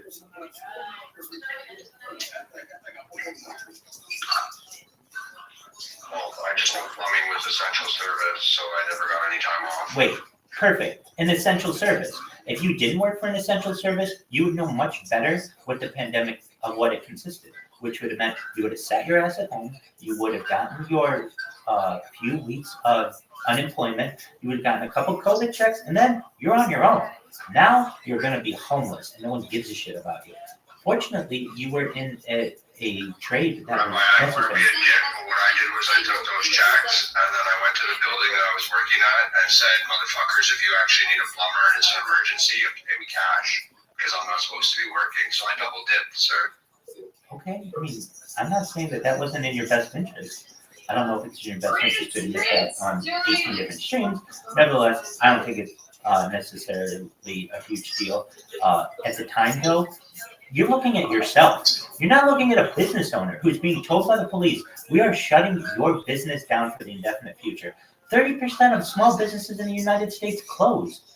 I don't know where you were during it, aside from getting cash on the side, which is absolutely to your prerogative, but the pandemic... 35% of businesses closed, but a bunch of new businesses open. A bunch is not 35%. Dog, I'm not going to fight with you over this. I saw it with my own eyes. But I mean, the businesses that closed the restaurants that were basically failures from the get-go. Who the fuck were you kidding? The restaurant game, you last, 4 years max? No, it wasn't primarily restaurants. You're wrong about that. It was primarily small businesses, but not primarily restaurants. 35% of small businesses in the United States closed between the years 2020 and 2022. A lot of them were restaurants, sure, but they weren't all. And if well, I'm not trying to be rude. The pandemic didn't do that. You can blame Amazon for that and Walmart and shit. It was already happening. Wait, it did, because those businesses didn't necessarily need to be affected. Why is it that, the COVID didn't somehow travel through the drive-thru, and COVID didn't somehow travel through an Amazon box? Like, you couldn't go hug your kid, but for some reason, COVID didn't know how to travel through cardboard or through the drive-thru window, because those were areas that were open. It only lasted for 2 minutes, so if the box was sitting in the back of someone's truck, you can't really be transporting COVID. Big thing, I'm not going to argue with you regarding COVID. I disagree with you whether it lasted 2 minutes. I don't know where you're getting these figures. What is your evidence that COVID only lasted 2 minutes in a cardboard box? that they were saying how long it lasted, like when they would show you, I guess, I don't know. They never did that. There was no Amazon test where Bezos comes out and says, "Hey, Oh, no, not an Amazon test. It was a spread radius test. Sorry, my bad. And they would say that, it can only linger in the air and it can only last for so long. So realistically, even if I have COVID and I sneeze in a fucking box, and then that box sits for 5-10 minutes, you can't get COVID from what about in a McDonald's bag? You don't get 5 minutes. You will order, have your food, and eat it within 5 minutes, and you could have sneezed in that bad boy. That's fine, but I just use No, Amazon it's not. as my It's example. not fine. I mean, it's the same thing. That these laws were literally dictated to help these companies. The big thing, at least in the restaurant world, was if you had a drive-through or not. If you had a drive-through, then you were gonna perhaps not only continue but expand your business majorly. If you didn't have a drive-through, you could close your doors. If you're eating McDonald's, COVID is probably the last of your worries about what's in the bag. My bad. No, not necessarily that. You can get very healthy food through a drive-through depending on where you are, but it's the fact that somehow, some way, that food wasn't affected by the workers preparing it is outlandish to me. If you know anything about contamination. I'm not saying it was, but that's the same thing as if Buddy has the flu and goes to work at a shitty McDonald's job, or if Buddy scratches his asshole and makes you Big Mac. Right. Like, you're rolling the dice every time. Exactly. You go through the drive-thru. Exactly. So why the fuck did we do anything different with society? Exactly. Your buddy is still sneezing. We're gonna die. Oh my god.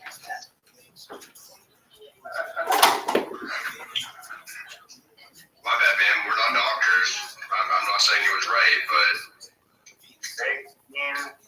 Why you gotta piss off? I like pushing buttons. But I'll take the opposite of every argument just to push people's buttons. Why me? Yes. We did smoke today. Enough. Actually, speaking of, I want to get that new bag right now.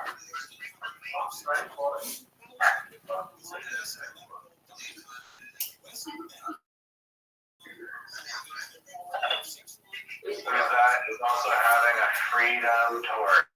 Let's go. Oh yeah, I'm about to freedom torch and burn in a bra. Hey, no, you're good, baby. Jacob, you look freer and more feminist than I've ever seen you. Oh, thank you. Absolutely. Looks like a Hell's Angel type of guy. Exactly. Harley. Big Beans, right before you came in too, and you should just know, my fuse is a lot shorter than it has been. I've been just dealing with fight after fight after fight with people online, and I just don't have patience anymore. At a certain point, I'm just like, fuck it, I don't care anymore. So you should know, you didn't do anything wrong. You're just defending a point.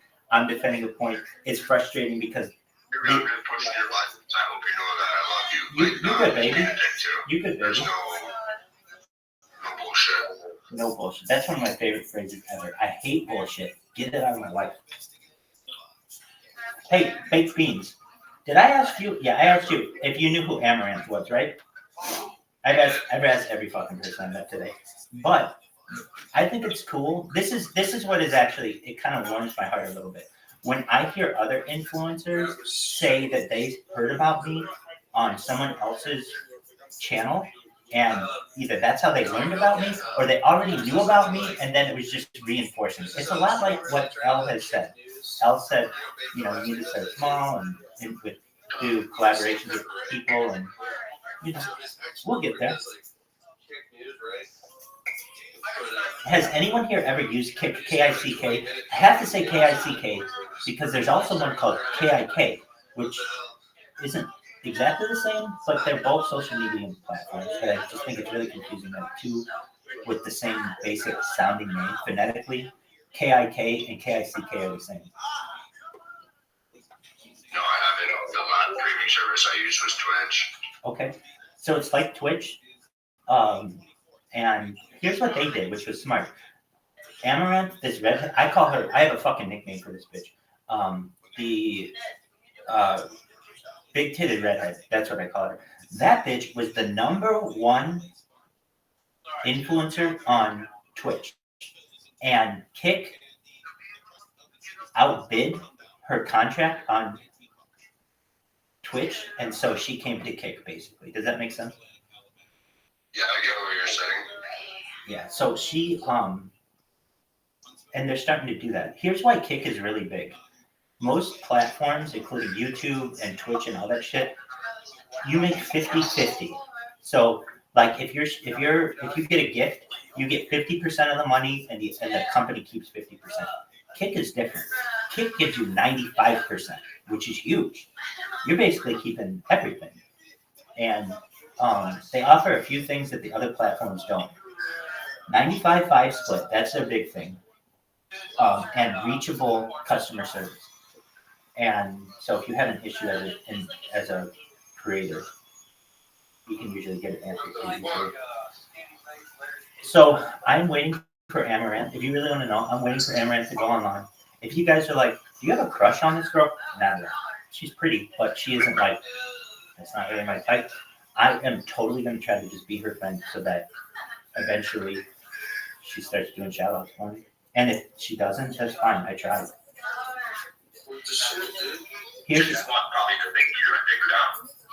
Hey, this girl wants to get dipped down. She's on fucking Bumble all day long, just like with tons of dudes who want to fuck her.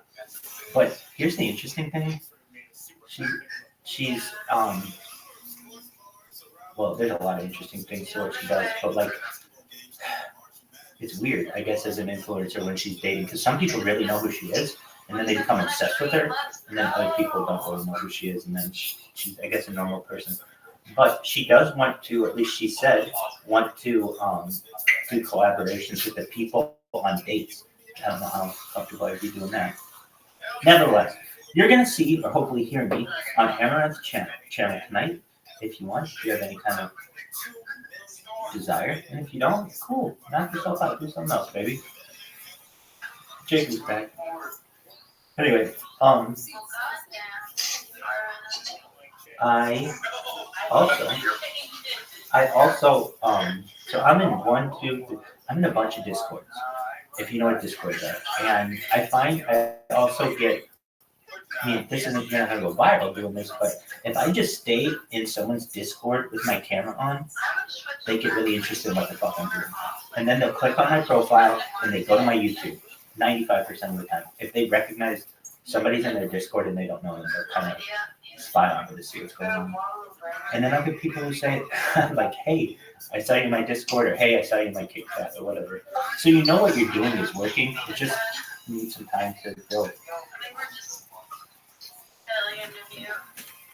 Yeah, no, I get it, man. And honestly, it takes hard work, but I'm sure with enough hard work, it pays off. Agreed. And I was very anti-influencer before. I just thought with enough data, it will overwhelm the world. But you really do need that community, and you just, frankly, you need to collaborate or at least get other influencers to take notice of who you are. So this is what I did. I think all the big influencers on Kick know who I am. It's like, how did you do that? I built these fucking robots that they're auto clickers on Android devices. And so I can go into someone's Kick and spam their fucking room for hours if they let me. It'll go for 24 hours if they let me. At a certain point, people are like, motherfucker, I'm just going to ban this person, or I'm going to time them out, or whatever. But I've got a bunch of robots that can do that in a bunch of different accounts. So I've gone to every major account on Kick and spam their shit. So now whenever I talk to them, they might be like, oh, Rabbi, you're so fucking annoying, but they know who I am. That's a good thing. It's not like, oh, there's this random person in here who's being annoying. Why? It's like, oh, it's fucking Rabbi again. It's like I've made an impression in their mind.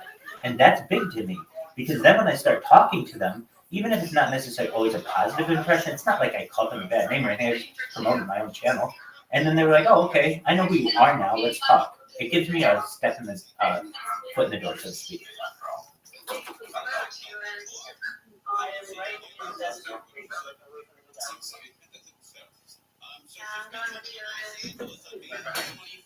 Jacob or Vic, did you guys ever play Fortnite? So, oh yeah, sorry, I lied. I played it, but no, I don't play a lot. It's huge. That's the thing that hurts me as well, and I know it. If I game, if I had a computer that I could show when I was gaming at the same time, I would have a lot more followers. I don't have like a thing that I do except yell at people, and stream. But basically, a lot of times people have things that they do. They're gamers, they're dancers, they're DJs. I don't really have any of those things. And just being a rabbi isn't that exciting. So when people are like looking towards these influencers, they have a certain niche, and I don't. So I can kind of use their niches for my own games.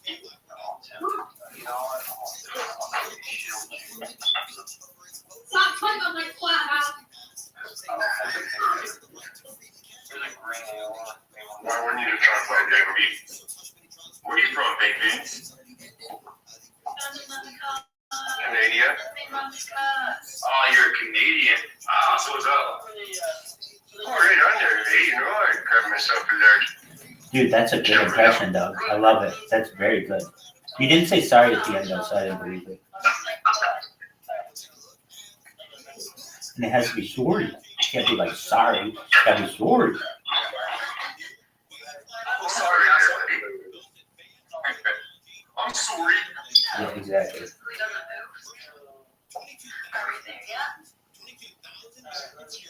Where are you from, bro?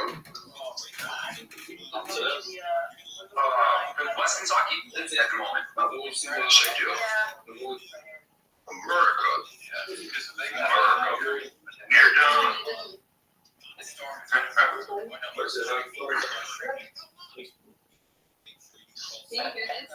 I've never been to Kentucky. I've always wanted to go. I've never been there before either. Until 5 years ago. I'll be right back. Yeah, your day that we're visiting, or no? I mean, that's what you're looking for. You're probably, I mean, you have some preconceptual knowledge of where you want to go. I mean, you're going to have to get invested in the surrounding areas, what the people are like, and all that before you go there.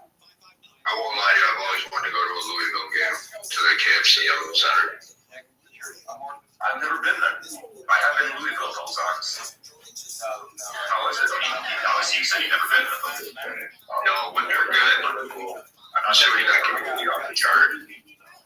In baseball? No basketball. Basketball? Yeah, I've never even heard of it. The Cards? That's what I am. Dog, he's not making sense. You've heard of the Louisville Cardinals.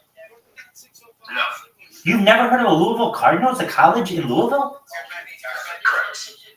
Until just now. I know you're a sports guy. Thank you. Yeah, what the fuck, man? This is the biggest city in your state and the biggest college, perhaps, aside from the University of Kentucky. Yeah, UK. I don't really know things like that. You know, it's like never really crossed my mind. Like, didn't like look it up. Don't you see people wearing like Louisville Cardinal shirts and shit? Yeah, I see Cardinal shirts, but I don't really see Louisville. I just. There you go. Well, the Cardinal shirt, unless it's, do you know, unless it's the St. Louis Cardinals. St. Louis Cardinals, Arizona Cardinals. I mean, Different. I Cardinals. Different. Okay. Well, I'm gonna fucking show you the Louisville Cardinal, and tell me if you know it. I'm sure you see I've it. seen the Cardinal before, but I've never actually associated with that particular college. I mean, I'm pretty sure I've seen some here and there. It's but different though. I'm not familiar with it at all. What I mean to say is this Cardinal is different than the Arizona Cardinal. Well, shit. Hold on. This one. Have you seen this one? Yeah. Okay. Yeah, Louisville Cardinal, right? Exactly. Yeah. And you're in Western Kentucky, which is, I don't know, Louisville It's like 2 Central. hours away from it. Dude, Louisville's about 2 hours away. this shit should be all over. Well, I did, but there also is St. Louis out there, you know what I mean? And there's, I don't know. How far are you from St. Louis? I would say less than 90 miles. Oh, okay. So actually, St. Louis is closer So to it's a little Louisville. confusing here when it comes to Cardinals. I get you. You're right. St. Louis is Closer than Louisville? They might actually be almost the same distance from each other. Okay. From where I am. Well, then you're gonna get some No, that's probably Cardinals down there. And then like you said, I live in Mayfield, Kentucky. I'm trying to say that. and then I think it's a beautiful town, beautiful people. and then like you said, you've got the Arizona Cardinals too. You know the Arizona Cardinals are the oldest franchise in Didn't the. they start out in Chicago too? They were the Decatur. Wait, no, hold on. You're right. Yeah, they were the Chicago Cardinals. I was here from Chicago, so I don't know this.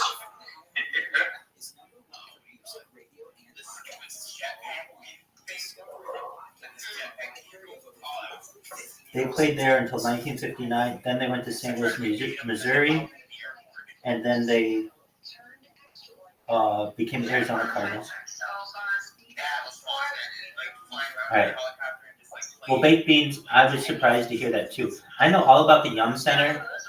I've never been there. I've always wanted to go there. I think it's a really cool environment as well. I've known teams that play there. Here's the big thing that of which I know what makes it different. So they have Yum Foods there, which is like Taco Bell, Long John Silver's, Pizza Hut, KFC, all that shit.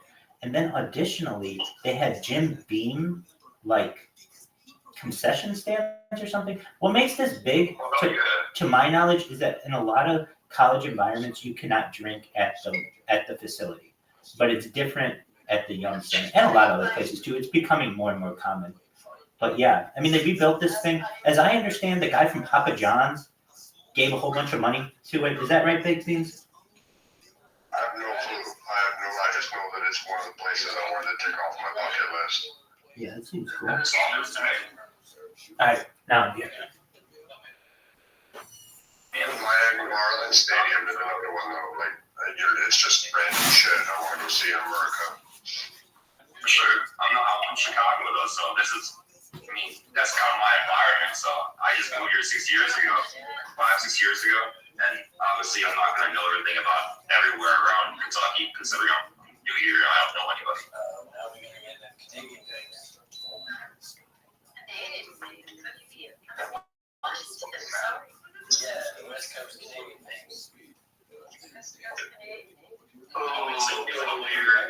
Chicago Cubs, White Sox, Blackhawks. I mean, we got the big ass teams. Why the fuck we need to worry about anybody else? You know what I mean? Yeah, I need the Cubs to lose tonight, though, sir.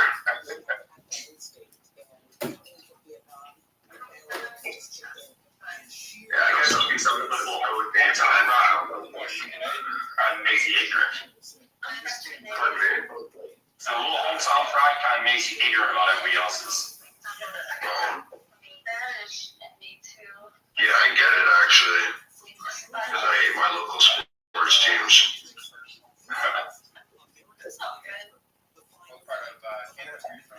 They're talking shit as a host. Have you ever been to Mammoth or is Mammoth Cave on your little wish list? No. It's like the largest cave in the world by size. I just Googled it. I think the one in Vietnam is the deepest one, or something like that. Mammoth Cave, the one where you can fit New York City in. Yeah, but there's a lot more parts that haven't been like really discovered or explored. So there's a lot of how big it actually is. So, like, yo, it's gonna sound corny, but yeah, caves don't really excite me. It is kind of cool, don't get me wrong. But I just joke, like, I live underground. I mean, they have like big, nice little rivers. You can kind of like take a little, a stand-up surfboard on and kind of paddle around and like, you know, navigate through those stalactites. No, it looks nice. It looks nice. But like I joke, I live in Numbers. You come across some quartz veins or something like that. I mean, it's kind of like a beautiful, and you get like a bioluminescence sometimes from the fish that migrate down there and survive or have mutated to that pretty much underground living. It's not worth going on like the busiest day of the year or like the busiest time or season. So what other things in Kentucky that interest you? You don't mind me asking? Or what else is on your bucket list? It's mostly sports shit for me, where I want to go in the States. Like I said, the other place was Miami Marlins Stadium to go see the massive fish tank in the dugout.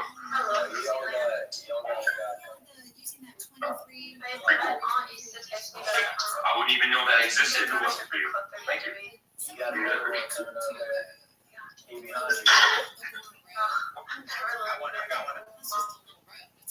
like I joke. I don't know. I don't really give a shit about anything other than sports. I don't know what that is.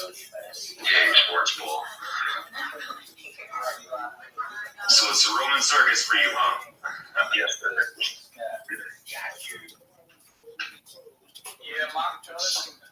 That's cool. I like sports, but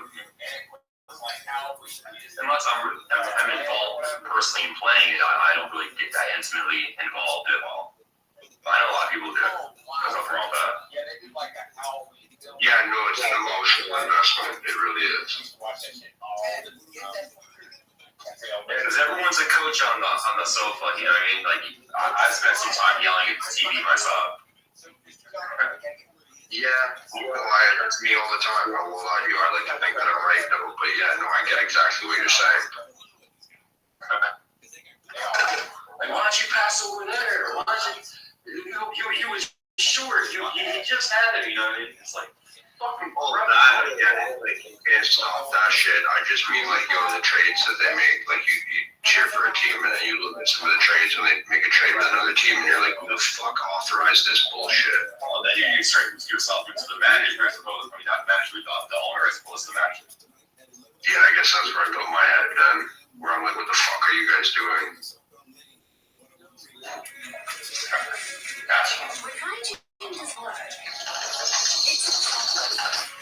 Hell yeah, what kind of weed you plays, man? Push the bag out there, it's all you ever need. As long as it gets you high and tastes good, that's my sentiment. Yeah, honestly, I prefer the herbs. Like, a lot of people, when they go to the store, they're like, oh man, what has the highest THC? I'd be like, man, like, yo, what has the highest herbs? And I'll go through that and see what profiles I like.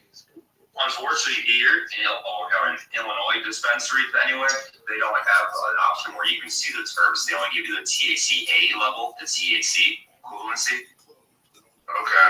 Yeah, no, I'm blessed then. We're like 0.11 or something like that THC, and then like 0.28, 29% THCA or something like that. Oh, that's pretty cool. But then we got to get the terms over. Yeah, exactly. I mean, if they did the terms, it would make it illegal. Why would it make it illegal? But it's not like they're not there. Technically, they don't really count until it burns, until THC-A is burned, and then that's when they start producing the THC. So that's when it comes to it. Oh, that's pretty cool. Like, they're starting to infuse stuff here now where, like, they'll actually take terpenes from fruits and vegetables and shit. Yeah, when people call me, fucking throwing things on, you're good. My bad. I was just saying that, we're lucky. They'll take terpenes from fruits and vegetables and then infuse it into, like, your shatter or whatever you want to. It's kind of cool. It tastes really nice. I imagine it tastes really good. Yeah, sometimes it's fucking overpowering though. Like, I remember this one time I got this mint one and like I was just breathing mint. I was like, this is fucking violent. I'm a blueberry guy myself. I hate mint. Like, I do not hate mint, but I mean, like, yeah, that ruined mint for me, at least for a bit, where I was like, yeah, that was too motherfucking minty.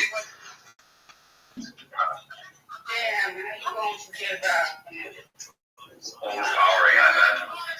Yeah, like, I don't know what the fuck. I got maybe just a solid hit of mint, where I was like, what the fuck? Really block out the weak part. I imagine you use it like that. Definitely. I got stoned, it wasn't shit, but I mean, like, I'm literally, like, every time I was, like, tasting any. I even lit a smoke and it tasted minty. I was like, what the fuck is going on? That's probably lots of water. It was bullshit.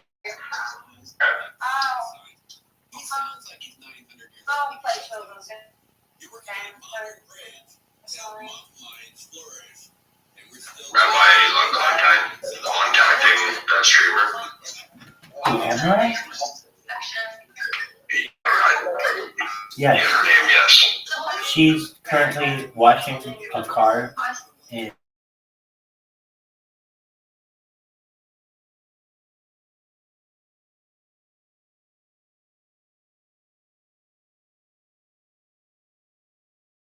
Let's go. Like skin.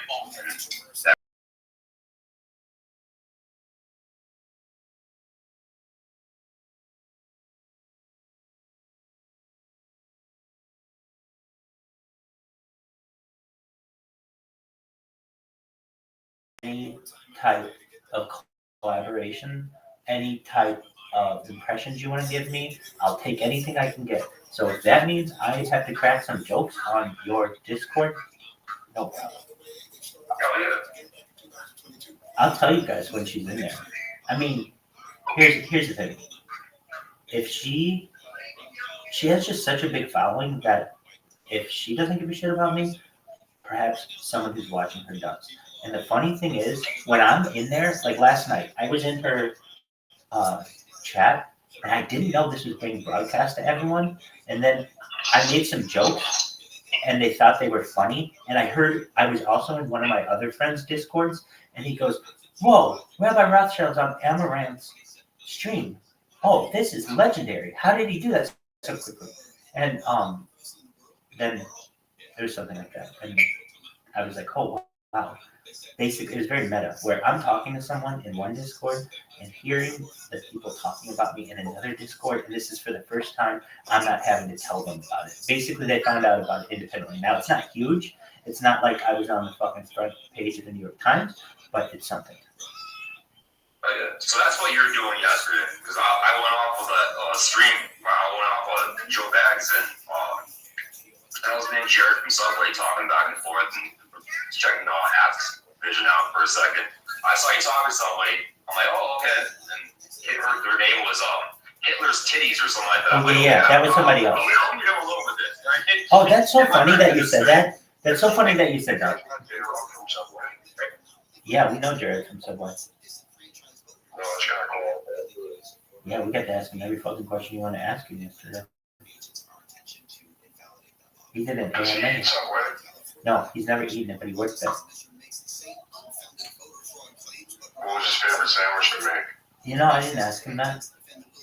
What? Actually, I think I did, because I was throwing some Subway knowledge at him, and I think his answers are just like whatever's easiest. I'd be like, "What is that?" And he's like, "Oh, probably just like a veggie, and like whatever bread we have."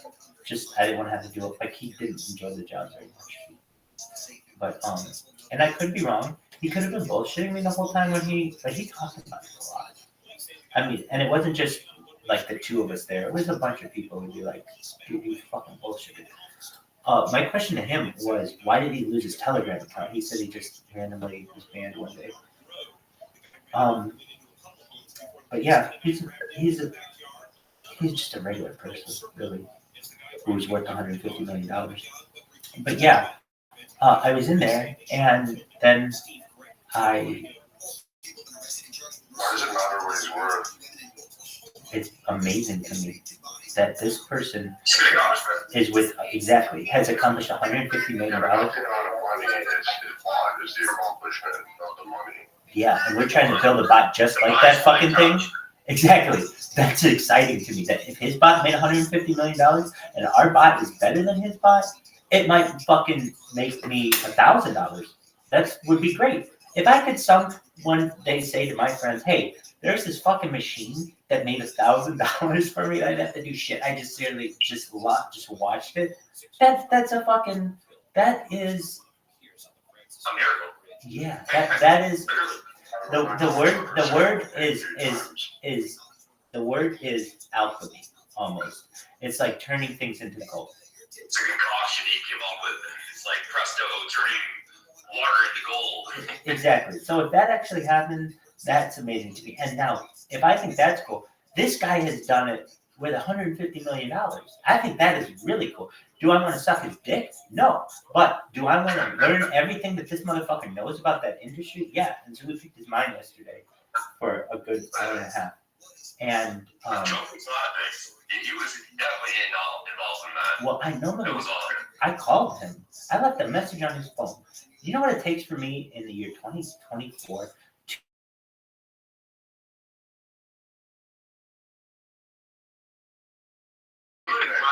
Joe was actually in there when you were trying to get him. He was in Ask Vision when you were trying to get him. He was broadcasting. He was like, "Oh, okay, you weren't over there." Wait, hold on. At least yesterday, this is how, when he said it to the room, he said that he was about to jump in the shower, and then he either saw I had sent a message or heard my call. So he was probably in the Ask Vision waiting for you, probably. I don't know. He said he was getting ready to take a shower. I don't know if he was in there purposefully or what, but I was like, look, I have to get this guy in here. He's been wanting to talk to this guy for a long time.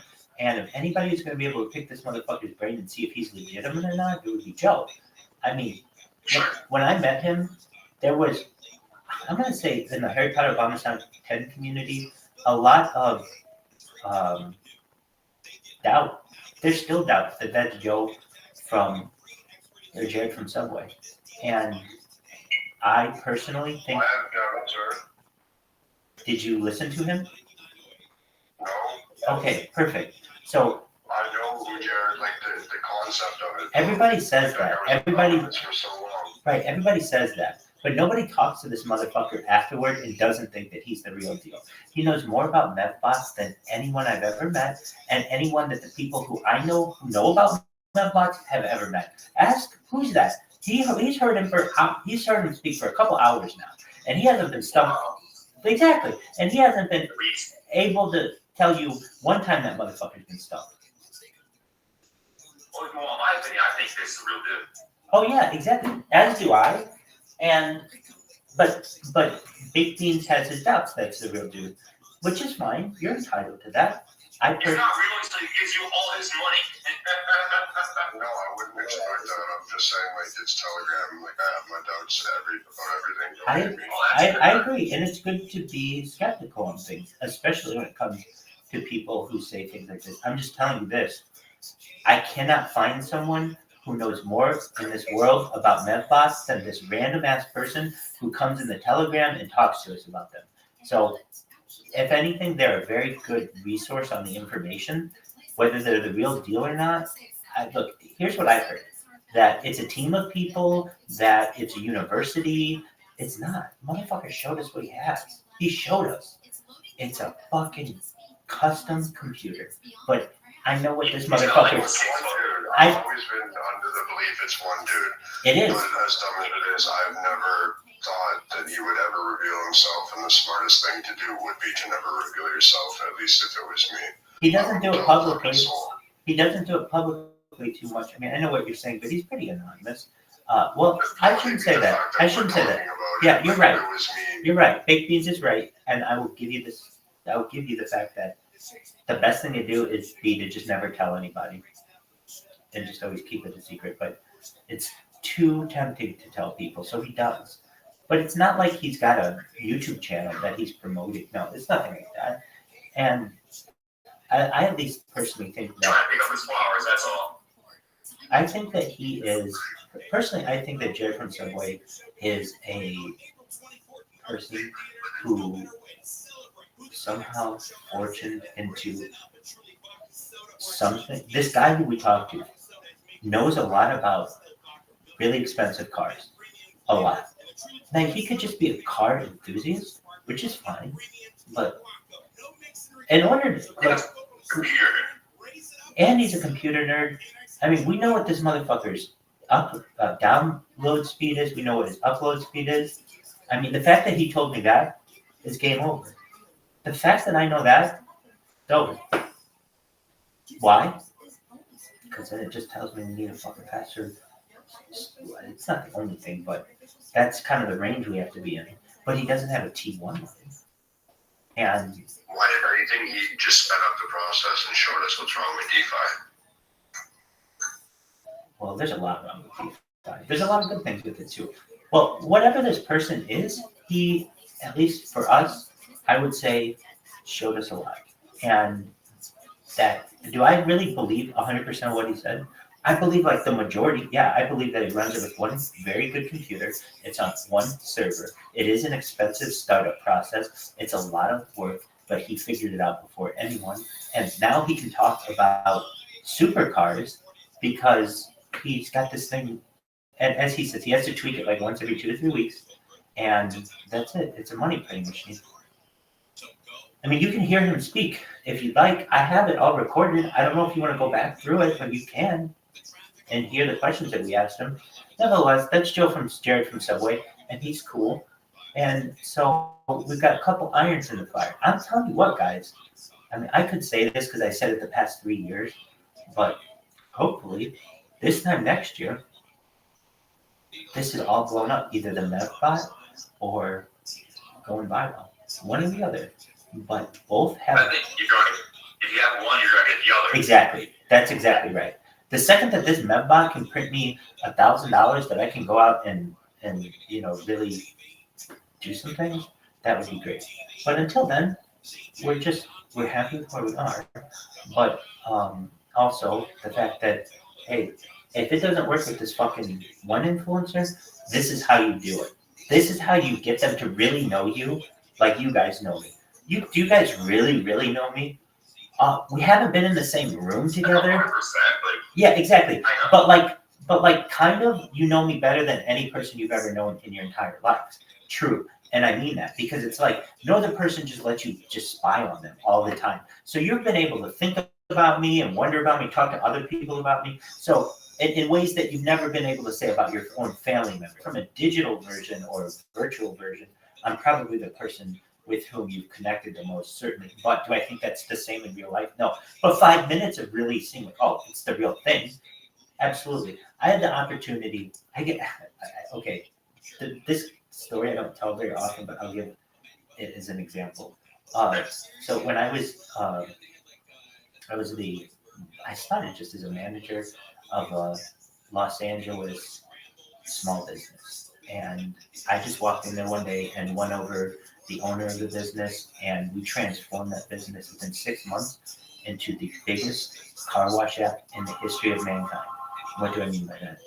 On-demand car wash to your door, where you just press a button on your phone and somebody comes and cleans your car. It's a wonderful service, and we have the best one, really, of all time, globally.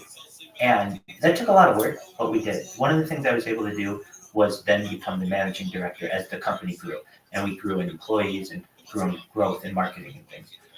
One of the things I was able to do was be in commercials, create billboards, write radio copy, write. I was in a couple segments on some digital things. And also, I was able to sign an influencer, a big influencer. Now, initially, we wanted to get this person, since John, he's the voice of the Los Angeles Lakers, which would be a big get. I mean, if you know anything about Los Angeles, the Lakers are huge. And things fell through with that. And not on our end. We don't know exactly what happened. Truthfully, to this day, I don't know exactly what happened. But we got a bigger name, and I was able to sign. If you know who this is, I mean, I don't. Big things. If you follow sports, you know who this is. Stephen A. Smith. Yeah, I know who that is. Yeah, exactly. So he's like the biggest face on ESPN. He's like the voice of ESPN. So I was able to sign him and write his copy. And like you got to use his voice. Oh yeah. Like I know he's absolutely. Yeah, I know what you mean. He's the dude that always argues shit on sports. Exactly. And so I got to meet him and have lunch with him on All-Star Weekend. No, yeah, I did. I have a picture with him on ESPN on All-Star Weekend when it was in Los Angeles, and it was like 2018, I think. Anyway, so this was the first time that I had this like experience that I'd seen this person on a screen for like, I don't know, 10, 15 years of my life on ESPN. So I didn't know him, but I knew like how he spoke. I knew how he argued, all that shit, because I've been watching it on sports for so long. But I never had the opportunity to actually meet him and see, is he the same person? And is it true what they say? Oh, they're just like they are on television? You know, that phrase. And he was. It was on February 14th. They had like Valentine's Day all stuff all over. And it was All-Star Weekend. And yeah, we broke bread together. He was a very nice person. And he's just like he's on TV. With that being said, I would hope that you would say the same thing about me. That when we met, you'd be like, yeah, he sleeps the same way that he sleeps on this camera. He speaks the same way. He's exactly the same that you would say. Because it's hard to hide. If I wasn't the same person, I mean, you guys see my ups, my downs.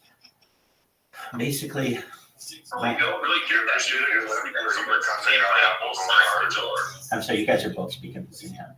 Oh, shut up. I was just saying that's pretty cool that you are able to see someone on both sides of the door, so to speak. Exactly. It is. It's very meta. And a lot of this is meta.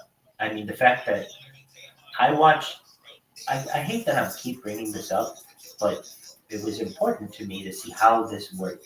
I watched myself on this other streamer's platform today, and that this thing that took place last night. And, you know, when you hear yourself on something, I don't know, you guys, I don't know what your backgrounds are too much. Have you ever been on television or been in a place where you've been featured and you weren't expecting it? I was on a canceled HBO show. Oh, that's cool. Was it ever on TV? I think the series or something got canceled before I was even on it. I was walking down Chicago with a box that said explosives from my aunt's friend who was in a movie production for HBO. And yeah, I had to do a couple little skits and scenes and shit like that. It was pretty cool. Okay. And that was when I was a child.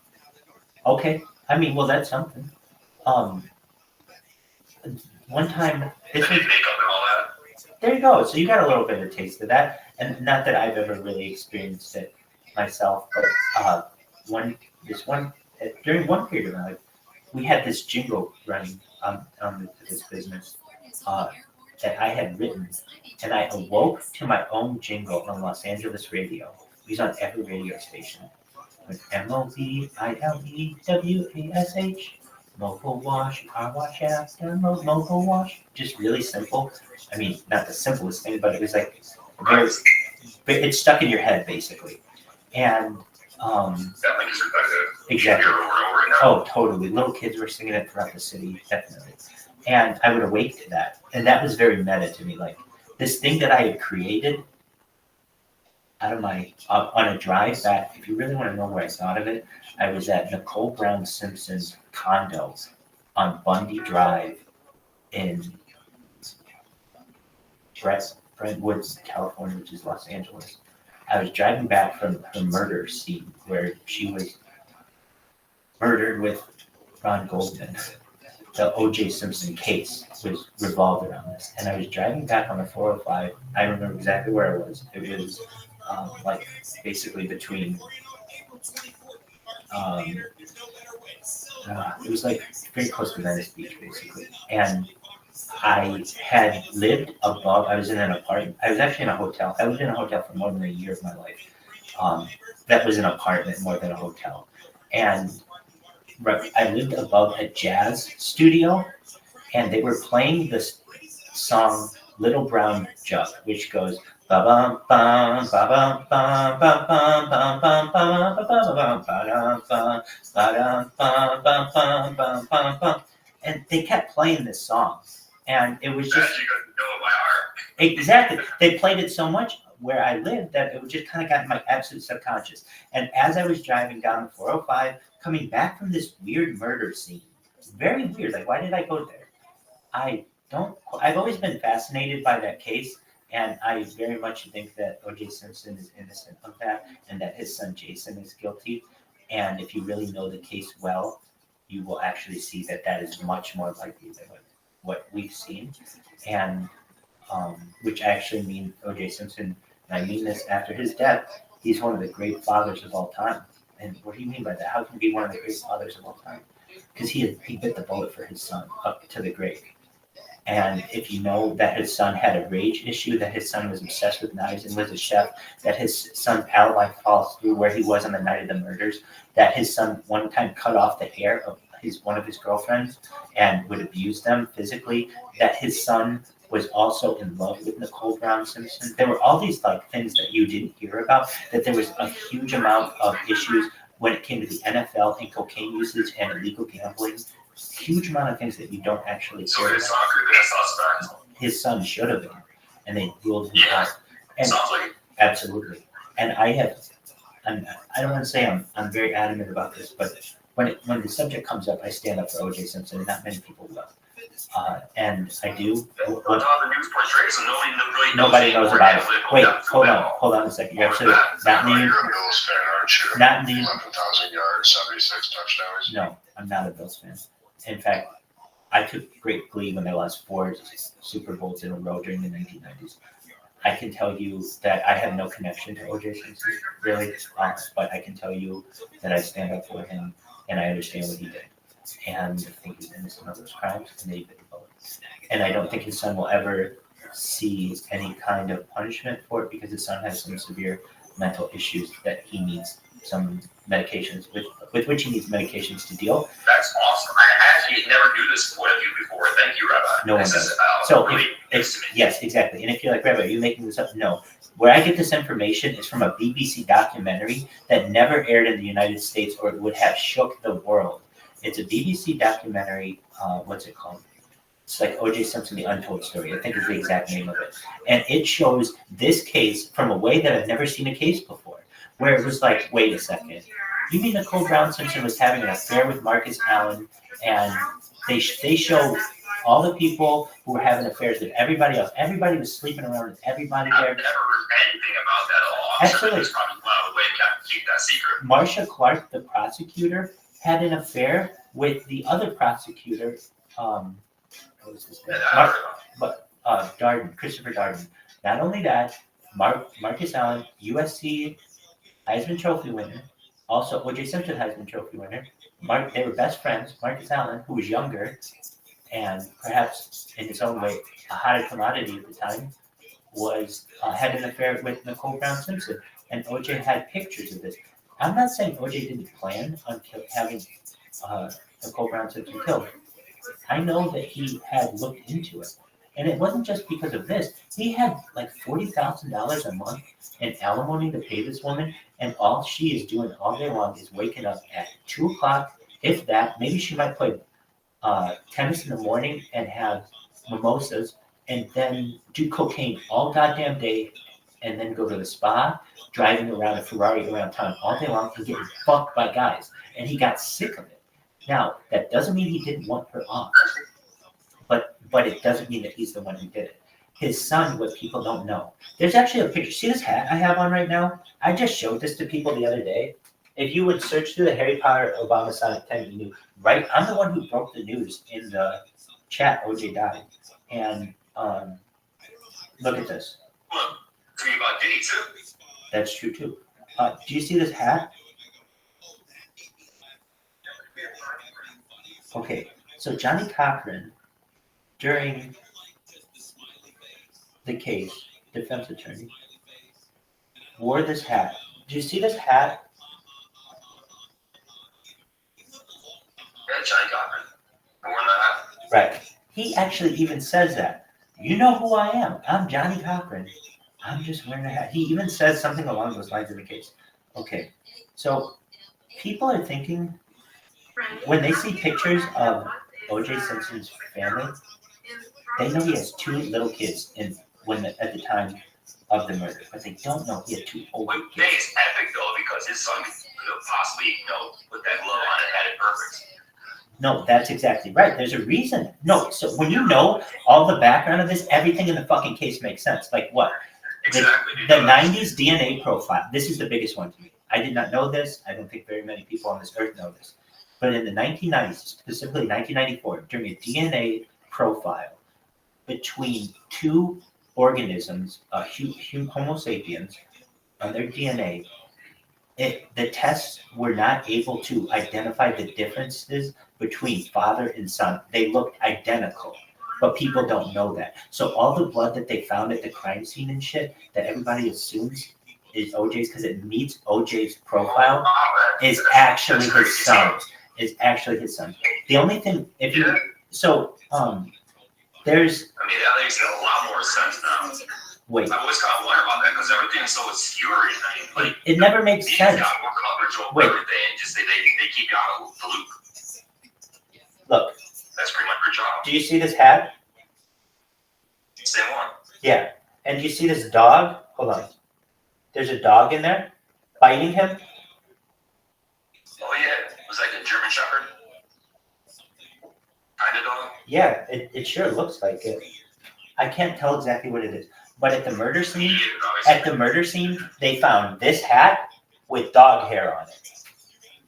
Another thing, they could never explain why Nicole Brown Simpson, there were fingerprints of another person at the crime scene all over, and nobody could ever explain who's these fingerprints, whose fingerprints were these.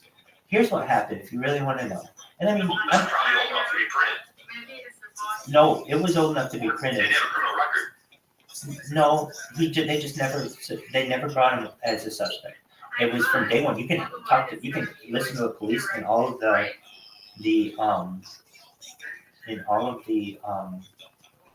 documentaries or all of the interviews. They all say all signs pointed to OJ. I mean, but this is why. Here's another thing. People don't know. I don't know if you're going to be able to see this, but everybody knows the infant. Where were you? Where were you both during the OJ Simpson chase? I mean, that's my mother watched TV. But you don't remember it? I mean, I vaguely remember the trial. It was pretty much when I was a child. Oh, okay. I was a child too. More active than I am. I was a child too, but I remember exactly where I was when I was watching this fucking Ford Bronco driving in Los Angeles. I know exactly where I was. I was in my house watching it. So do you remember that? Yeah, I remember seeing on TV. Okay. Yeah, exactly. So what people don't remember though, if you actually fucking watch this, is, damn it takes forever for me to fucking find this. But I'll show you. When he arrives at Rockingham, so if you remember Rockingham, and if there's a question, Rabbi, why didn't you go to Rockingham in addition to Bundy? They knocked down Rockingham, which is where O.J. Simpson lived. But they haven't knocked down Bundy. Here's the weird thing about Bundy. I could show you Bundy right now, and you would never think it's the same place, and you would never think that murders happened there. They redid everything, and they know that they get these weird people, as I am, who were fascinated by this case, and know that there was something still out there because of it. Isn't this funny that I got onto this topic of talking about a jingle? But here you go. If you want to watch the whole chase, it's 53 minutes, but at least what they have. But wait, okay, I don't know if you can see this. I'm going to show you. OJ. So we're gonna have Al Collins, who's literally. OJ is maybe one of the best fathers of the 20th century. Al Collins is like the best friend of the 20th century. Why? Because he fucked up a whole lot, including his life, risked a lot for his friend, if you know what I mean. Exactly. Okay, so I want to show you something. You're going to see O.J. Simpson driving into the Brentwood area. Do you see the car driving? Yep.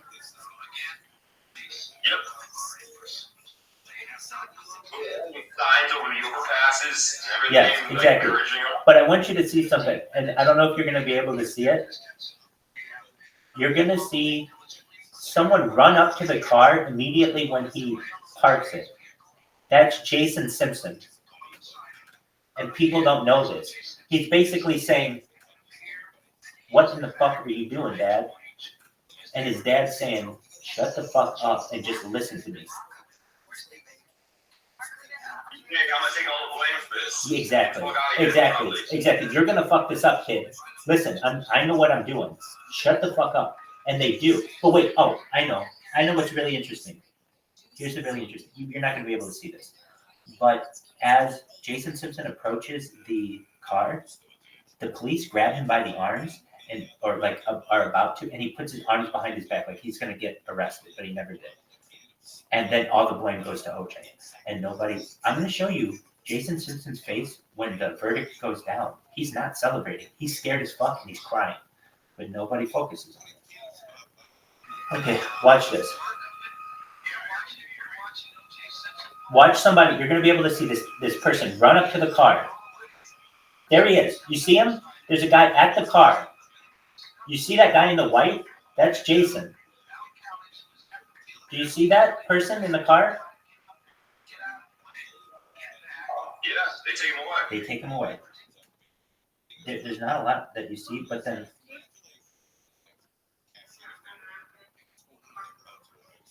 when you look at the OJ verdict,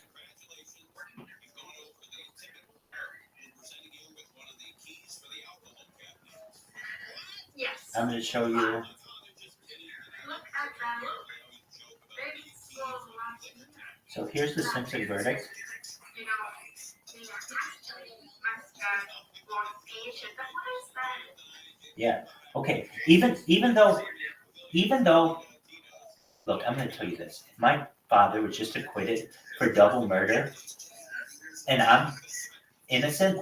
I would not look like this.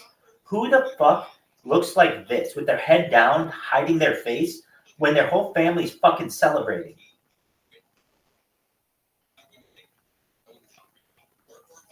Do you see this? Yeah, that's crazy. That's Now watch. I'm going to press play.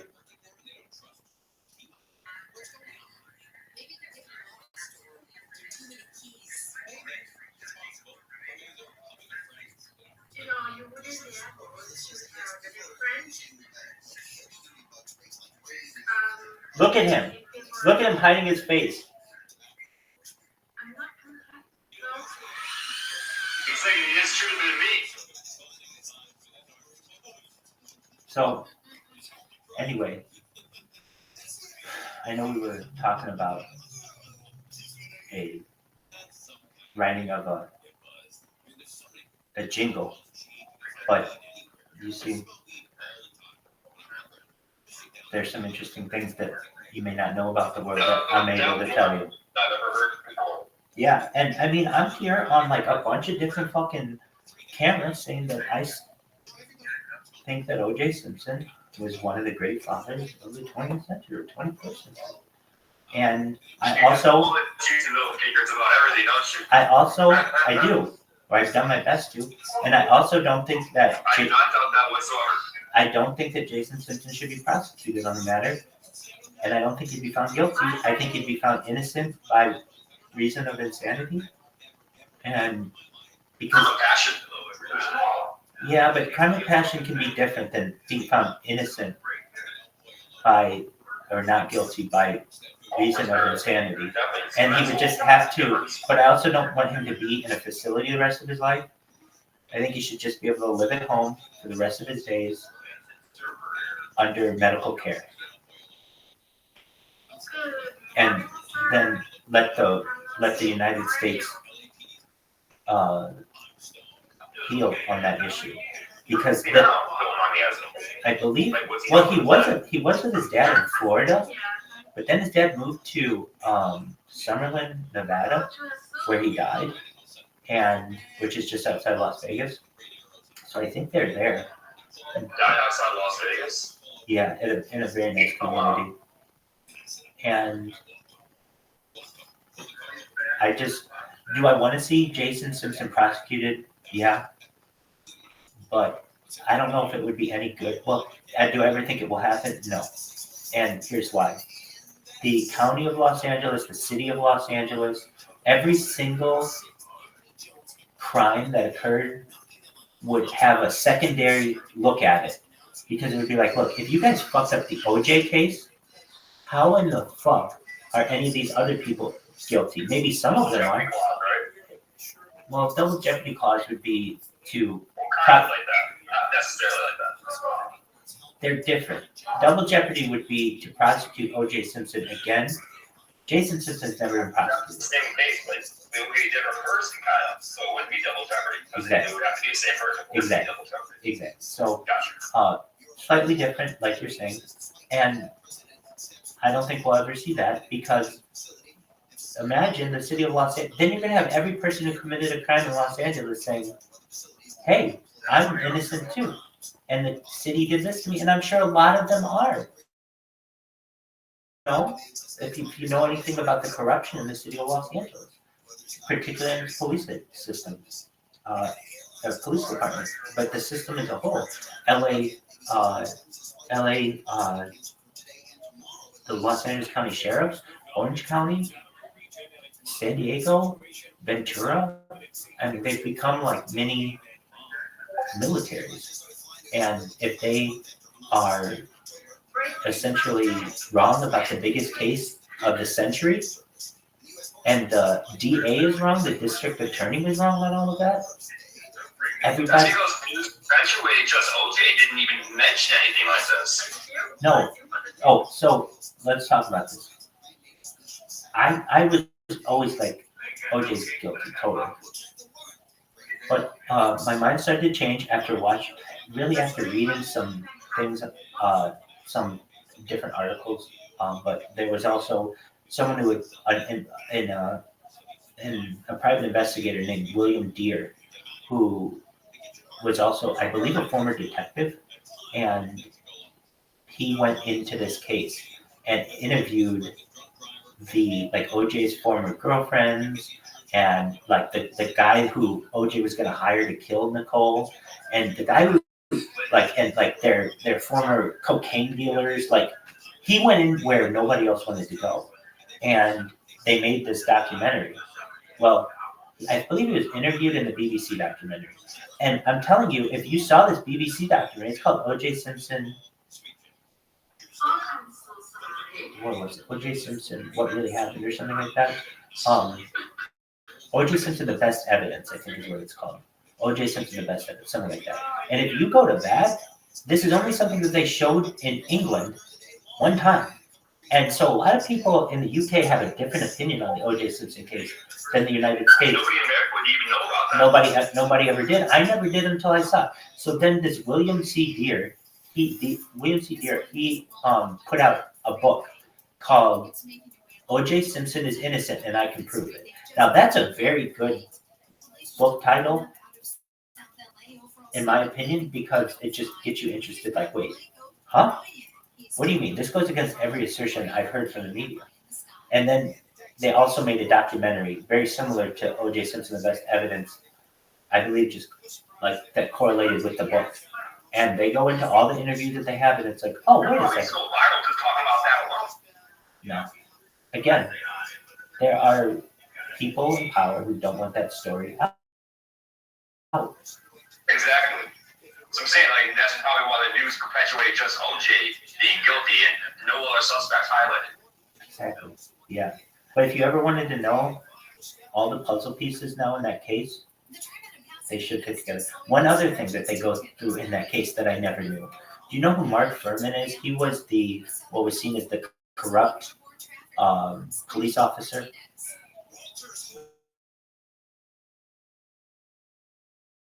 The perjury or something like this while on the stand.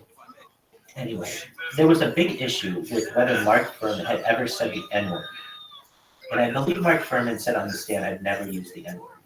And this was a gotcha moment by the defense for some reason, because they had him on tape from a few years before as an actor saying the N-word quite a few different times, like dozens of times. And I really think that this was kind of a setup to some extent. But basically, they were able to perjure this witness. And that was a huge win for the defense. And it showed that the LA Police Department was essentially guilty Yeah, racist, exactly. And also guilty of fraud, essentially, or perhaps certainly perjuring themselves. But there's deceit more so than fraud, let's say. So they're deceiving the public. Long story short, I think Jason Simpson is guilty. I don't think I'll ever see a trial. I think if he did, it would be the biggest trial of this century, but I don't think it'll ever happen. And So you got me convinced. I mean, I'm going to tell you this, Jacob. There are some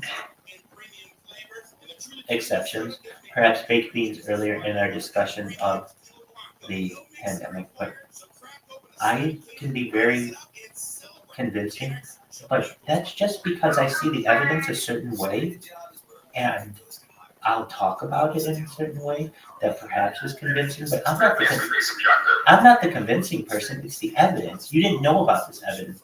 I could sit here and bullshit you. I never even knew about it. Exactly. At all. Exactly. Like, I have facts. I'm showing you pictures. I'm showing you video. That is what is convincing. So, you see it. All right. You see, I've been working that, all the questionability of it got answered just by that evidence alone. Right. Once I learned all of that, I don't have any more questions about the case. Like, I'm okay. I can let it sleep. But until then, I will watch every fucking Netflix documentary and every fucking Lifetime documentary and every thing that I can on the case, and I'll never get that information. You'll never get it. They'll never talk about the cocaine usage of Nicole and OJ, and they were just cocaine fiends. They'll never talk about that. They'll never talk about there was a gambling aspect of this that they'll never talk about. And what do I mean? OJ, there's a huge thing in the NFL of point shaving. Not necessarily gambling, but point shaving. Do you know what point shaving is? Yes, I do. Excellent. Baked beans, do you know what point shaving is? Well, for anyone else out there in the world listening to me, point shaving is essentially when a team knows that they're going to win, and they'll win by like 2 touchdowns. Excellent. But instead of winning by the normal 2 touchdowns, they only win by 10 points. It doesn't really hurt anybody, but they'll bet on themselves to win by, let's say 9 points instead of 13 points. They'll know exactly what they need to score. And they feel that it doesn't hurt anyone because the fans still get the same result. It's just not as much. That's what point shaving is. There have been a lot of scandals about it, and the NFL does not want one. And at the time, OJ, who was just a retired player and an actor and also an announcer, was very close with the NFL, very close with having a lot of this insider knowledge. So they were doing a lot of betting. And I'm not saying it was just OJ. This was a huge issue. It still is. It's a huge issue in professional sports. So OJ has that aspect, and the NFL doesn't want anyone to know about that. That would be a huge black mark against it. That drags the NFL through the crime of the century. Nobody wants to think about the NFL shield every time they think about OJ, the OJ Simpson trial. And they really, to this point, don't too much. And they wouldn't want that in the future. And then the other aspects of this are the racial aspects that it did to this country. I mean, if you remember how it really segregated people, but I don't see it as a racial issue. I see it as a completely evidence-based issue. And when you know about all of the evidence, then you start to understand how the other side felt when they were like, OJ's innocent, OJ's innocent, the LAPD was corrupt. Yeah, you're right, they were corrupt, and we can show it.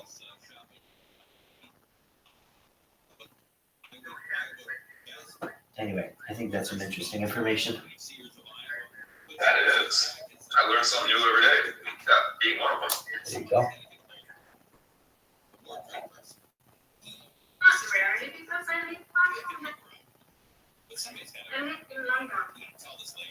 I want to say one other thing too. And if it means that I'll never get platformed or monetized because I want to stand up for things that I really believe, no one out there is going to say to you with a straight face, without a punchline, I think O.J. Simpson is an amazing father. No one else is going to say that. But I do. And if that means that never catches on, okay.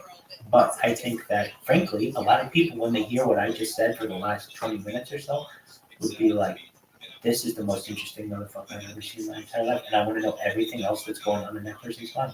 Just Hey, Rabbi. thank you, baby.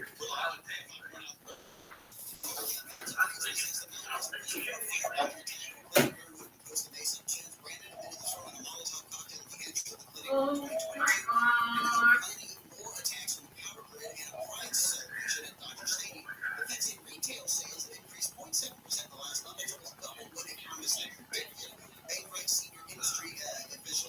Yes, on her profile picture, that was the first thing I noticed actually.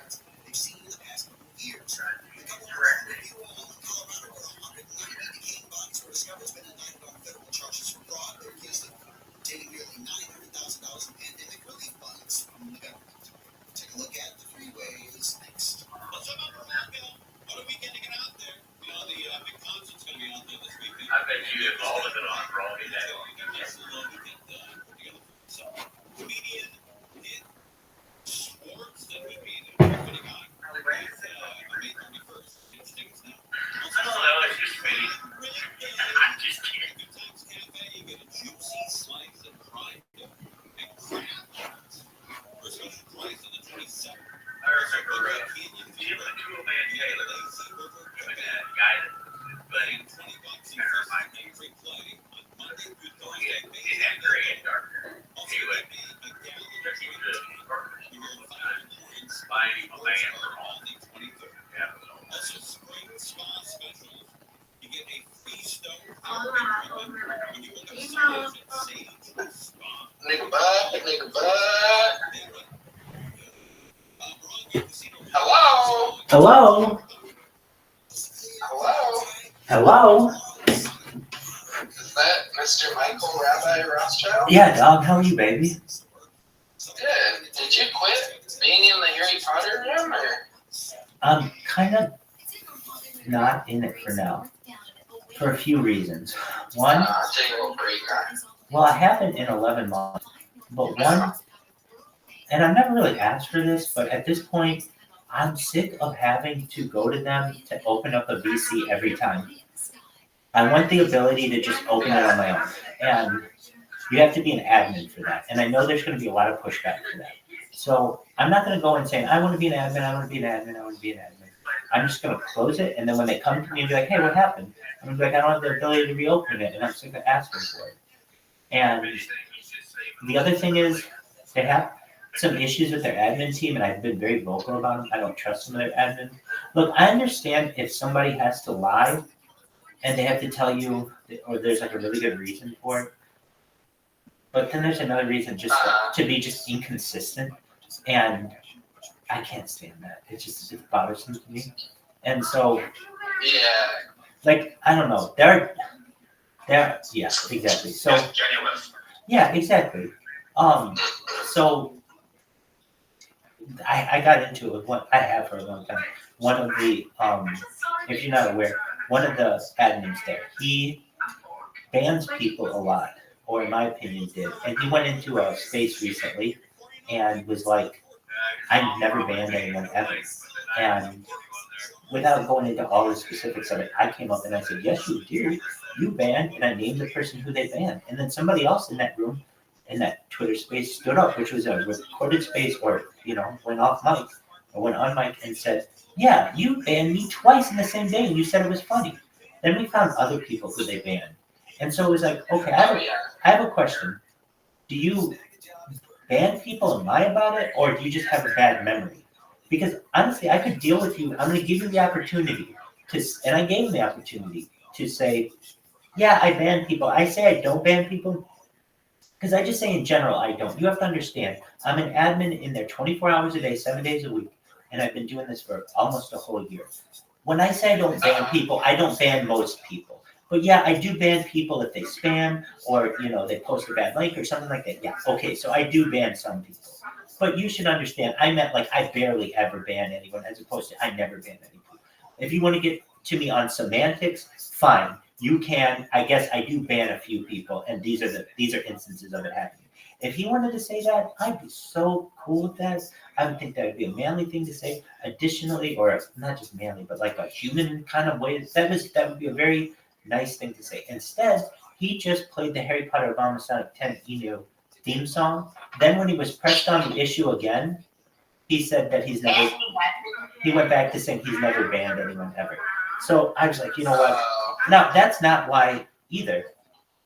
Yeah. So then, what happened, and I will just be very honest with you, Anatoly, who is seemingly a nice person, I don't know him personally, I mean, like, He banned me from his group. oh, when? I don't know, like a week ago or something. There you go. Well, he... 1 week Tuesday. 1 week Tuesday, wow, you're really good at this. He was, like, I got to know him pretty well, and then he left for, like, 2 months.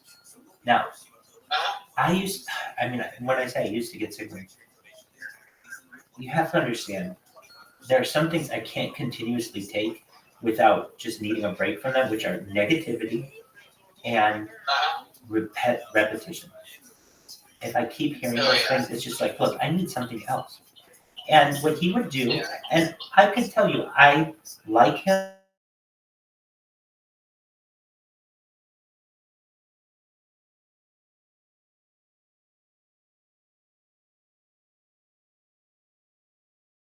Around you and but that's it's honesty, and I'm telling you that's what it is. And if you're like, Rabbi, I've known you for an X amount of time, I've never known you to have an issue with really too many people. You might fire off at somebody, but you're never someone who's like, I'm gonna leave the Harry Potter Obama Sonic 10 meetings because this person annoys me.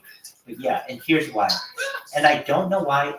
I don't know if this is it's not purposeful, but this is every conversation you will have with Anatoly. And I'm sure I'm going to do my own impression of myself. Let me take a while. Hold on. Before we do that, I would feel better. He loves himself. Oh, yes, but I will rip on myself. Every conversation. I love my fucking mom. For sure. Well, okay, so other people have sensed it as well. This sense of what's the word? Such an X. He is very. Oh, what's the word? I was thinking about it all day. Not all day, but like, he's selfish. Selfish. That's it. Yeah, he loves himself more than I love my mother. I love my. So rich people don't come online or Telegram at all, and I know that because I work at a bank. Exactly. Okay. So you guys know what I'm talking about. Okay. So, but truthfully, I could live with that. But when we are together, and we would spend a lot of time together, because he'll go do his thing and then come back in here and tell me about it, which is cool. I can't deal though with a few things, and one of them is indecisiveness. And he would always have something what he was going to do, and then he would never do it. He was going to go to Mardi Gras. And he tells everybody in the chat, I'm going to Mardi Gras. What kind of beads should I buy? How much is gas on the way there? Should I stop in Baton Rouge? He will literally talk about this fucking trip to death and then not go. And then not go at the end. And I was learning about him like very early on. Dude, you say a whole bunch of things and then you just don't do them. And they're a complete waste of my time and other people's time.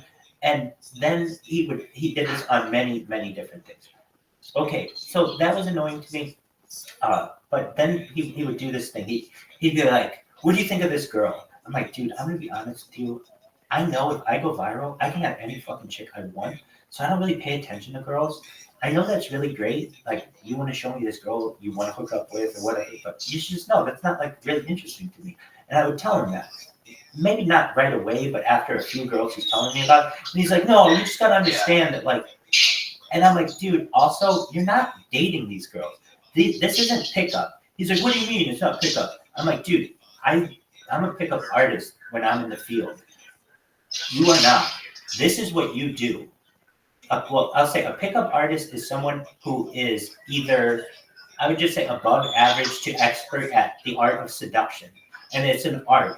And you have to understand there's day game and night game. You're not using any of these phrases. I'm not even saying you have to, but I'm just saying that basically you think that's what you are, that you're picking up these girls on Tinder and all this shit, or he got banned from Tinder, but on Bumble and stuff.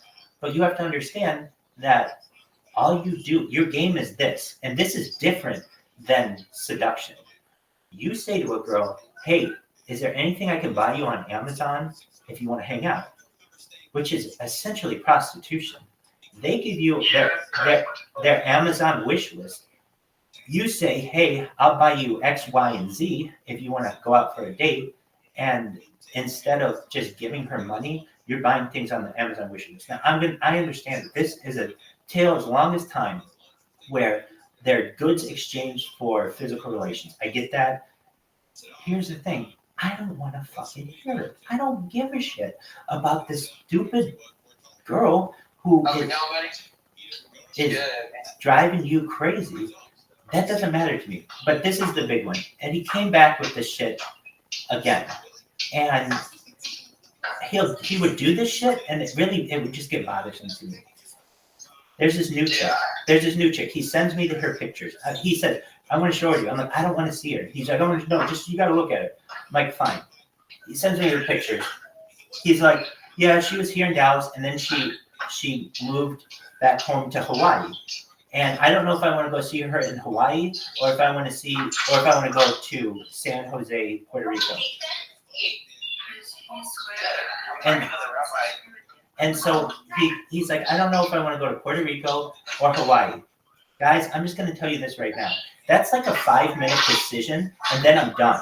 Like, I will seriously take the pros of going to Hawaii and the pros of going to Puerto Rico, and I'll say whether it comes to economics or the location or the people, I'll make a decision. But I will absolutely, positively not sit here day after day and tell you I'm trying to think about, I'm deciding between the two. I will not do that to you. That is a waste of your time. It's a waste of my time. And frankly, who the fuck knows if I'm going to go anyway? And who the fuck gives a shit about it? I'm going to tell you, yesterday I was talking to these guys. He's like, here's another thing he'll do. And I'm going to tell you, other people complain to me about him. And I know I don't want to spend too much more time on it, but basically, if you really want to know about the Harry Potter situation, there was this other guy who introduced me to him. This guy's name was Manlet Queen, or that's how I refer to him. Ask much. You remember Manlet Queen, right? Yeah, kind of. Okay, so. I mean, I remember him. I didn't talk to him too much, though. Okay, well, Manlet Queen told me, yeah, I mean, you want to kind of be careful with Anatoly because he'll make a whole bunch of promises and then not deliver on them. Like, he keeps saying that we're going to have a house in Costa Rica. And then when I want to go down there and visit it, he's like, oh, no, we will maybe or whatever. He keeps saying that he wants to go, and this is this other guy saying this, that he keeps wanting to go to the Caribbean and we should go together. And then when I start talking, okay, let's do it, he was like, oh, no, I got to find time, blah, blah, blah, blah, blah. This behavior I can deal with, I'm going to tell you, for like a couple months out of a person, but it starts to wear on me when it's literally the same fucking stories every goddamn day. And literally, I can tell you this is his exact fucking story he tells everyone. Hey, everybody, I'm Anatoly. That's not my real name. He has some other fucking name. That's my grandfather's name. I'm 6'4". I have blue eyes. I hook up with all these chicks. L's here. And that's basically what I do. And you will hear that in every conversation, a lot of them. And yesterday with Joey Pittenbags, or not Joey Pittenbags, but Jared from Subway, I just heard him say something like, something along the lines of, Jared was like, well, all right, I'm going to get going, everyone. I haven't been here in a while, but it was nice to see everyone. Have a good day.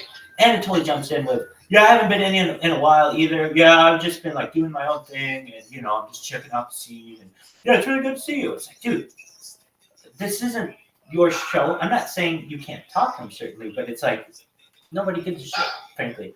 And then the thing that he said to me, I told him already, if you like this girl in Hawaii, go to Hawaii. That's a 2-minute decision to me. It's a 1-second decision to me. If I really like someone, I want to spend all the time that I have with them. I don't go around to different people and ask them their opinion on it. And then the other thing was he said, well, Exactly. And then he's like, well, I don't know. When I go see her, I might see you in LA on my way. And I'm like, dude, nobody does that. He's like, I might stop there on the way. I'm like, nobody flies to Hawaii and like takes stops like it's a fucking puddle jumper.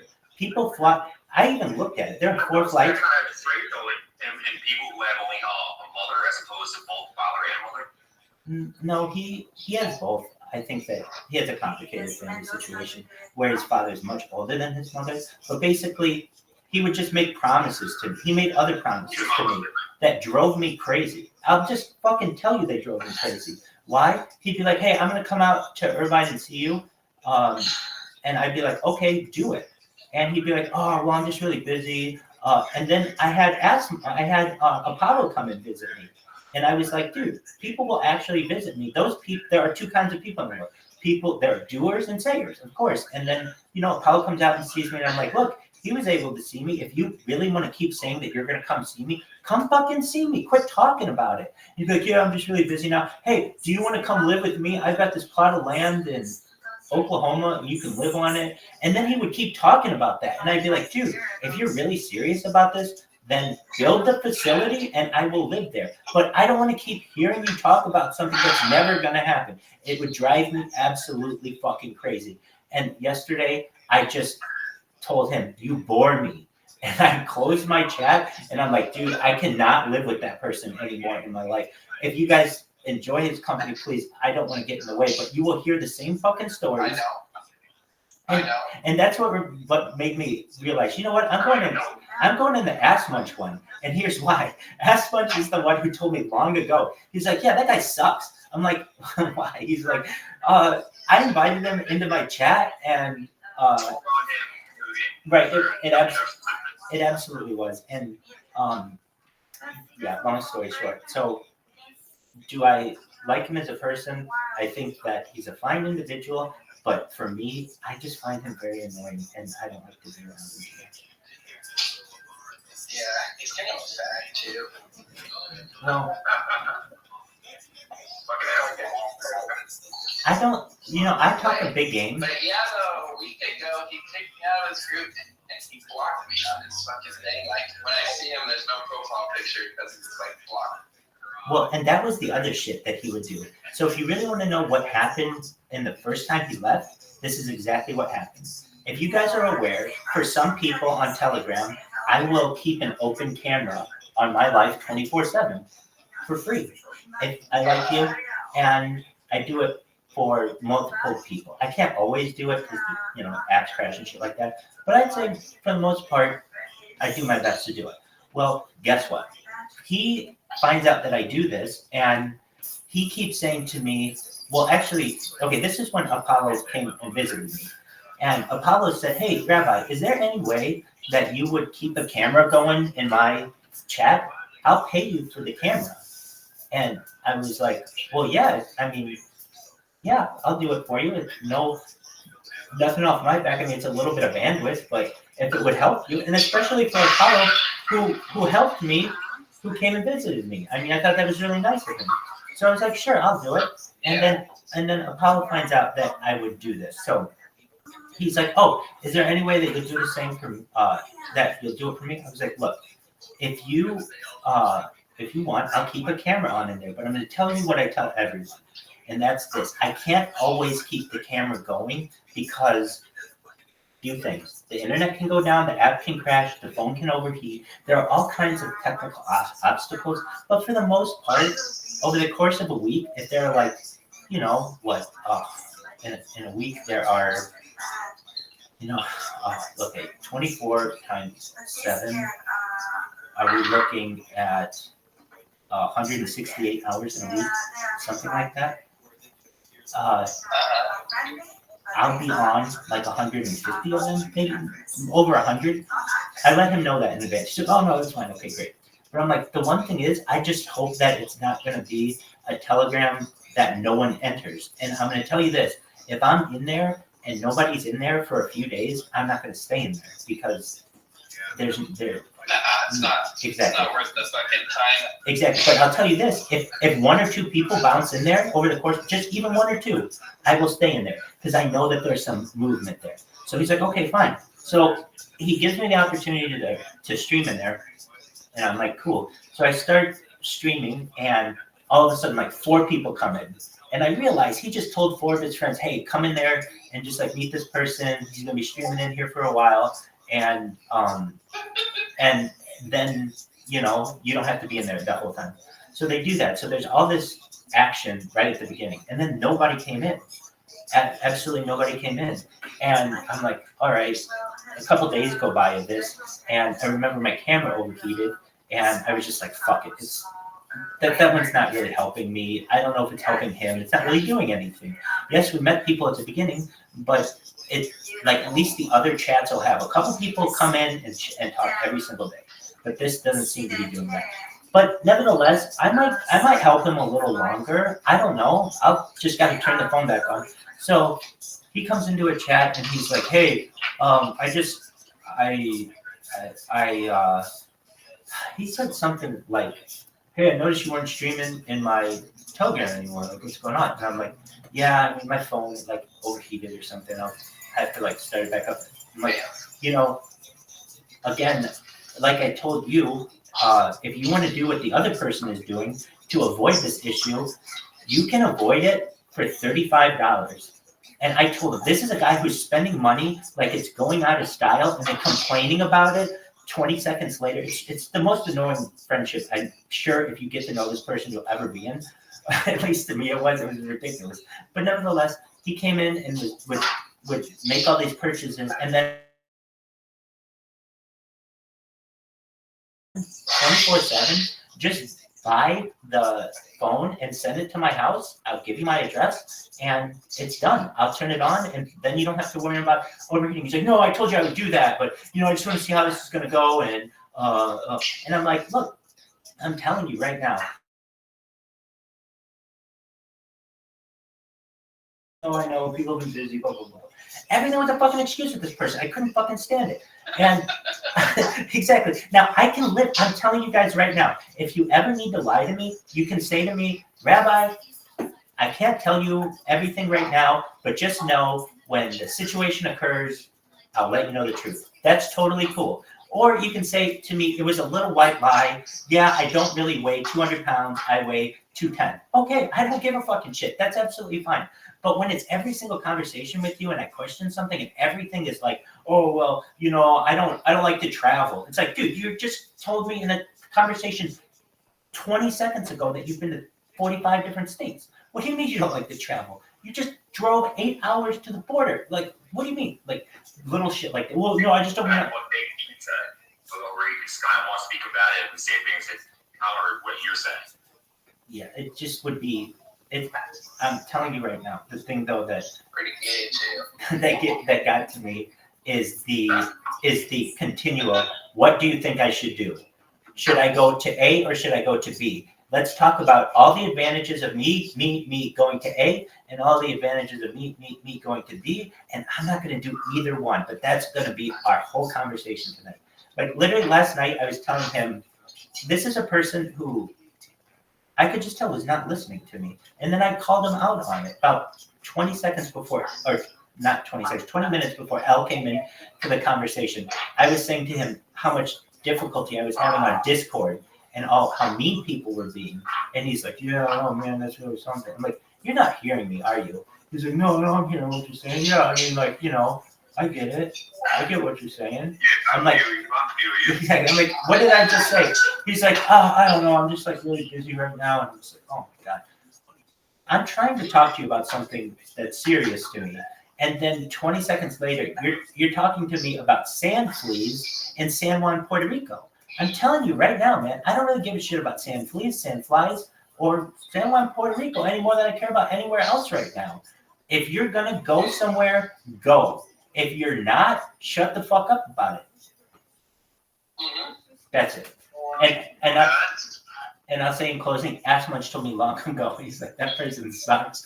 And it's funny to hear when I look on the Me Show, but for other reasons. If I weren't streaming my life, I think I'd listen a little bit more. But you know, it's a little bit different. I have to kind of be that way. But for other people, you know, if you want to be in the Me Show, that's absolutely cool. But it gets really boring really quickly. I'm going to tell you that. I just think this all started because of Assange being jealous of you being not in his room. Yeah, that's kind of it. And so for the last few, I don't know, last day, I've been in here. And so if you're wondering, like, really? What's his name? I can tell you this too. The reason why I'm not in Harry Potter. One, I can't open it. And I was going to ask, but I'm like, you know what? I'm fucking sick of doing this. Every time I have to ask like a little kid in here, and I've been in here as long as these other people have. This is bullshit. And I have to always ask for people to be, unblocked and all this other shit. This is horseshit. If you guys really want me here, and I want to be here, you got to give me a little bit of power. And then the other thing is, man, I got to wait until I remember how happy I was, or happier when every hour or so I didn't have somebody coming in talking to me about two things about which I didn't give a shit.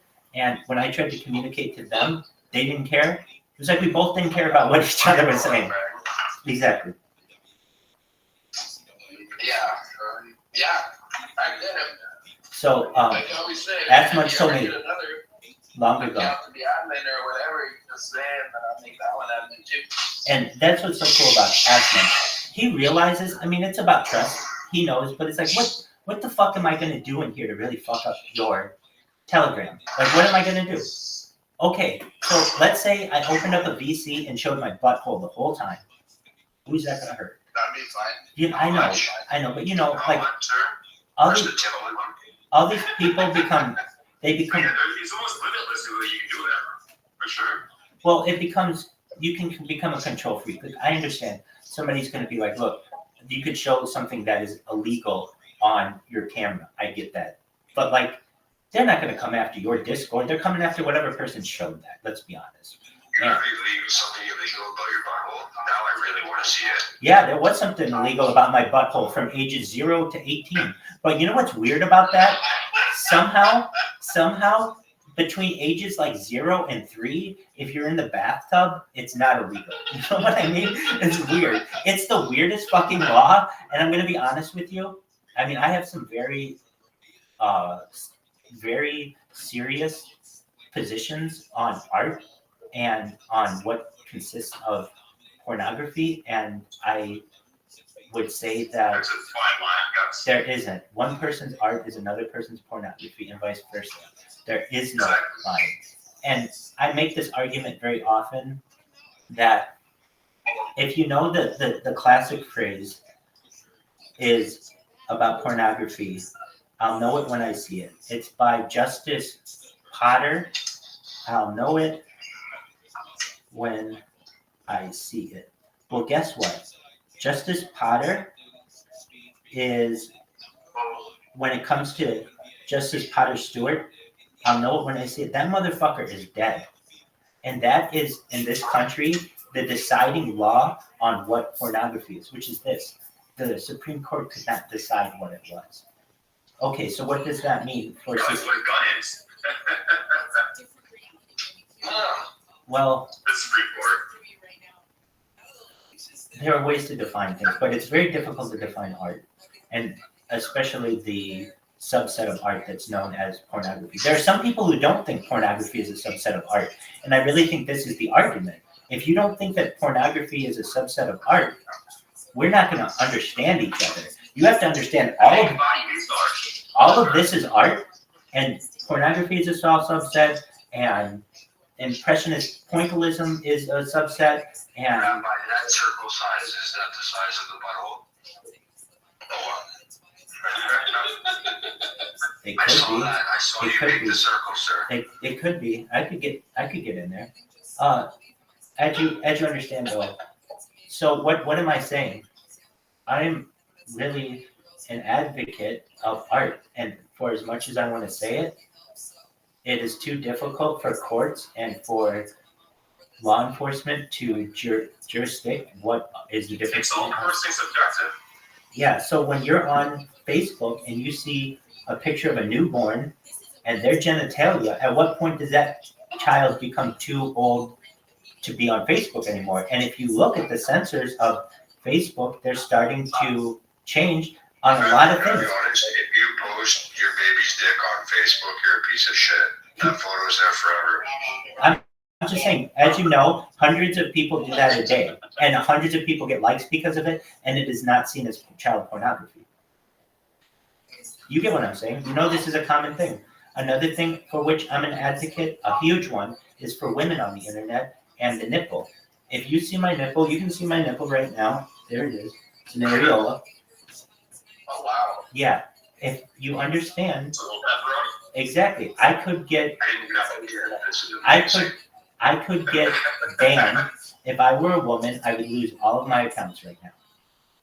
Yeah, but because you're a man, you don't have any mammary glands or anything like that. You're incorrect on that. You're incorrect on that, and you need to go back to anatomy class. You do have mammary glands as a man. It's what makes you a mammal. One of the things. You can't milk anything, is what I'm trying to say. That's incorrect too. There are some men who can be milked.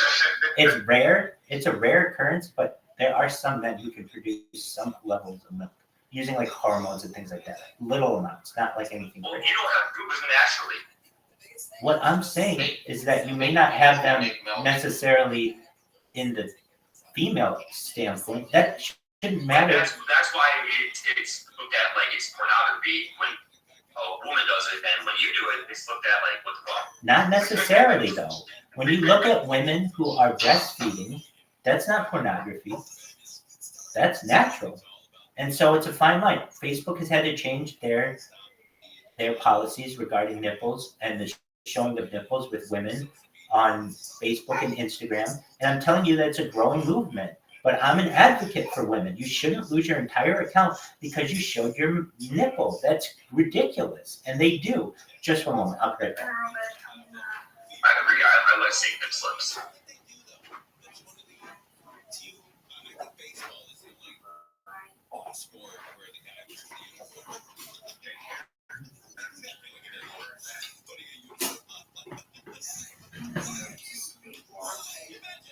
They should not get banned. For you were talking, if you can see like 98% of the tit, so just not the fucking little nip.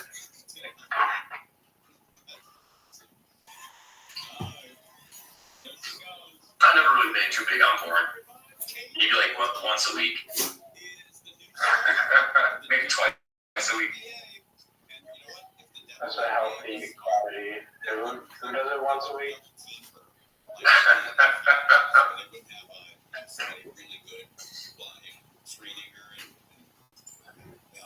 Ass munch. Where the fuck you at?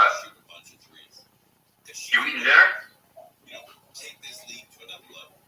With you scoring 30, 40 points a game, like to be the new, Kobe Bryant or Magic Johnson or. They used to have a cock meat sandwich.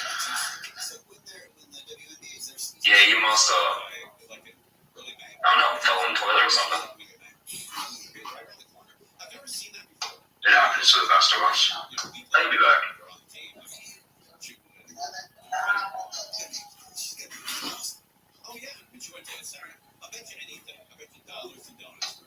Oh, I need Arizona to win tonight, and I will be happy.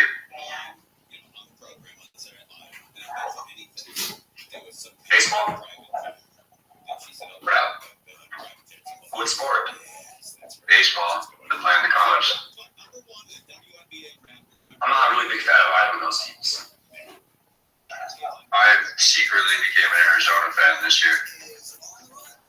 And actually, last playoffs, I became an Arizona fan, and that was just because fucking the Jays fucked up huge by trading Moreno and Lourdes. Nothing wrong with that.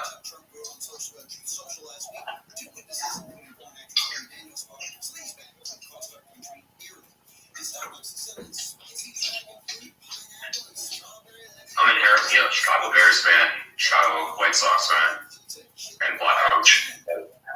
Ouch. I'm trying to get into teams. I don't like sway loyalties when it comes to sports. I have teams I grew up with, so I'm gonna stick with it. Most of my family's Cubs fans and shit anyway, so I don't And some guy under the Blackhawk this year fucked some kid's mom. I don't know. I mean, I live in Kentucky, so I don't hear that much news. Today's fun. Yeah, I think so.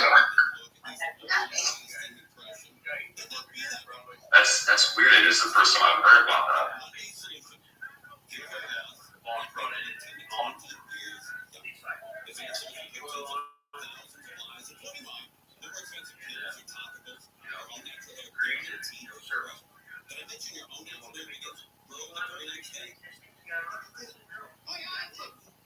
They can grow for life. Free consultation right now. Phone them up, 844-333-HAIR. If you qualify, you're going to get $250 off. 250 free hair. True story. 844-333-HAIR. Well, I'm back in a few. My dog do some shit around the house. Oh, he does. Talk to that over. Take care. And it's making your way northbound, coming up on Osborne, stock car in lanes. They're not specific as to which lane exactly is blocked, but we are seeing delays away from Penrose and beyond. Stretches of slowing all the way to the 14 freeway. Also, let's check out that drive in Anaheim Hills with a wreck on the 91 eastbound before the 241. The right lane's blocked, and you've got a slow drive getting away from Kramer Glassell. Also, as you travel through Grand Terrace on the 215 southbound, just past Martin Road, it's red. 2 middle lanes have been blocked with a backup off of the 10. With Southern California's only airborne traffic reports, I'm Mitchell Martinez. Help DEA keep our community safe and healthy by participating in National Prescription Drug Take-Back Day, Saturday, April 27th. Take action right in your own home by cleaning out your medicine cabinet of unneeded medications. Keep them safe, clean them out, take them back. Find a collection site near you at DEATakeback.com. Do your part to lower overdose deaths and prevent prescription drug misuse before it starts. That's DEATakeback.com. Hey, it's Junior. Today, black folks and women are still disproportionately affected by HIV. But there is something we can do about it. There's no cure for HIV, but there are effective treatments that take it as can help you cope with HIV and get to and stay protected, which means that is so low it can't be measured on the hands. If you're living with HIV and not on treatment, talk to your doctor about treatment options. Learn more at treathivtoday.com. This message was sponsored by Gilead Sciences. Snag a Job is where America goes to hire. The deepest talent pool in hourly hiring. With access to over 6 million active hourly workers. Snag a Job is the all-in-one solution for hiring high-quality employees who can cover all your needs. On demand, temp to hire, part-time or full-time. You name the position. Warehouse worker, retail associate, grocery store clerk, fitness trainer, baker, stylist, bellhop, podcast producer. Yeah, Snag a Job's got a worker for that. With our easy-to-use platform, you're able to seamlessly post and fill available positions quickly with a dedicated customer support team to provide all the help you need along the way. Kind of nice knowing you have a talent pool like that in your own backyard. Oh, I will. Snag a Job is the partner you need to keep your business running smoothly. So visit snagajob.com or text snag or 242424 to talk to an expert. Snagajob.com. America goes to hire.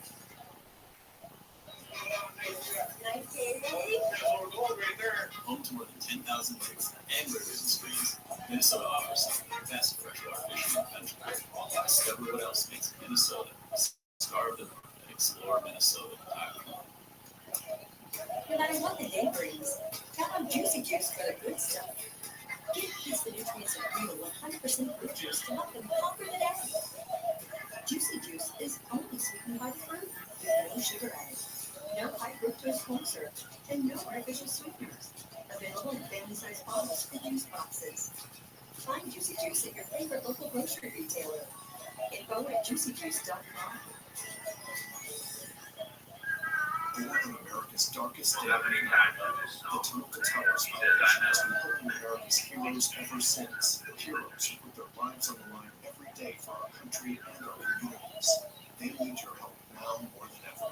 Join Tunnel to Towers on its mission to do good in their honor.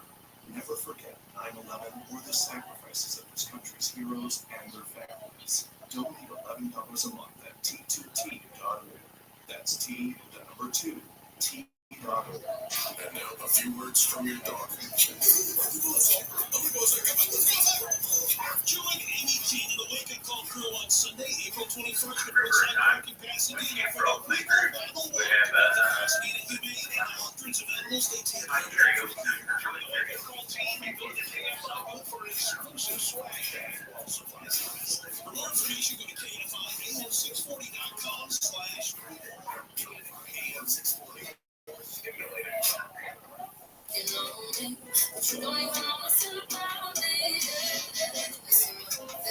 KFI AM 640, it is the Conway Show.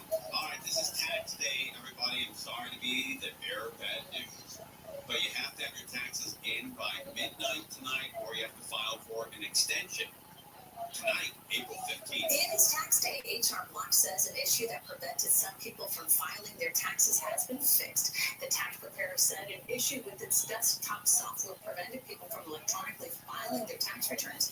This issue did not impact those filing online. If you have not filed yet, you can request an extension at irs.gov, and that gives you an additional 6 months, October 15th, to file your taxes. And if you are expecting a refund, the IRS says you should receive it within 21 days you file electronically. Wow, right, that's cool. Right. 21 days, lots of cash. I love it. Coachella, you know what else? Over the weekend, beautiful weather in the 70s, almost the entire time. But next weekend, really warm. It's going up to 100 degrees. We gotta check the weather here real quick. But did a special guest, a lot of special guests. Taylor Swift was there, with her boyfriend, the Kelsey guy. What's the name? Travis Kelsey? Travis Kelsey. Was the Golden Bachelor there with his lovely one? They busted up. I don't know if you heard that. The news last week was heavy news, so maybe people didn't follow that. You know, it's O.J. Simpson. We had the Eclipse, the NCAA men's final. There was the Iranians launched some missiles into, or tried to, into Israel. 300 of them, most 99% were intercepted. So there's a lot of news, tons of news. And you may not have heard the news that that guy, the Golden Bachelor and his wife, over after 3 short months of marriage. Didn't work out. Very, very sad. But anyway, Coachella, back to good news. It went off without a hitch last weekend. It's going to go on again this weekend. And Justin Bieber was there. This weekend, festival goers who attended Coachella were filled with plenty of surprises.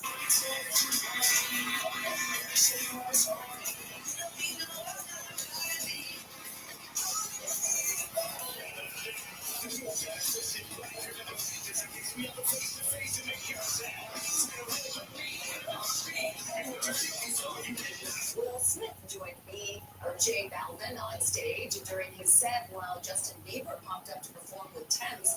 The music festival was jam-packed with nostalgic performances as bands Sublime and No Doubt graced the stage. On day one, headliner London Grace and her fans into a frenzy to rock out this guest. Yeah, she got a special guest. Guess who it is? I think it's Taylor Swift.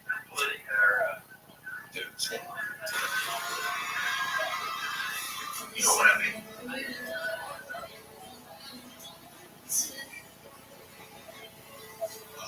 That's Billie Eilish, isn't it? Yeah, that's Billie Eilish gracing the stage with Lana Del Rey to perform her in video games. Other surprises during the weekend came during Tyler the Creator's set. He brought in A$AP Rocky, Childish Gambino, and the legendary Charlie Wilson. By the way,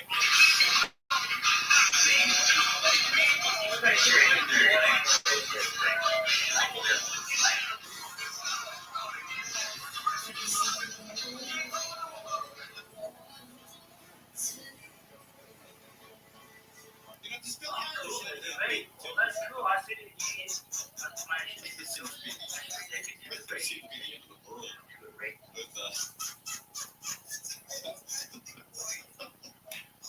Well, I mean, she's so young to me. Does she have any like a John Denver vibe? Bad guy. That's probably the closest. Oh, is that right? I mean, it's a little bit, but it's still kind of. Maybe she goes.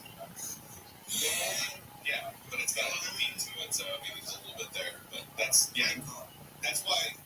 why Lana brought her on, because I mean they basically made their career off of that type of music. I see. Okay, all right. And you didn't go, but you wanted to go. Are you going to go next weekend? You seem like a guy that gets off. I watched it though, and that's what was so cool. I got to experience it because they stream it on YouTube. Okay.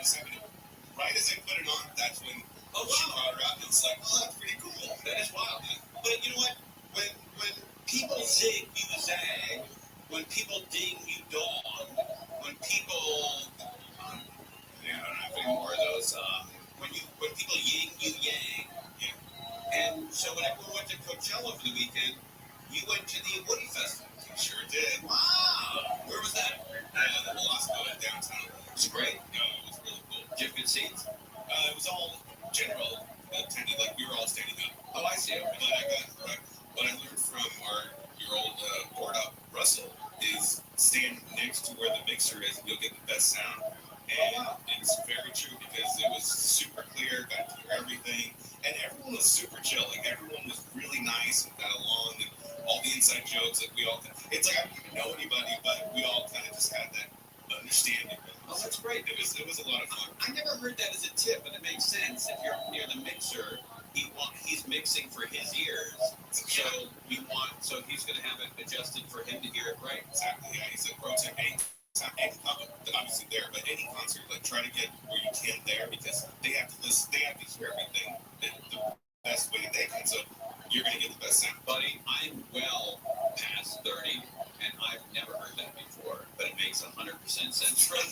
You're a DJ. Have you heard that before? You stand near the mixer? Sure. Really? Why didn't I ever hear that?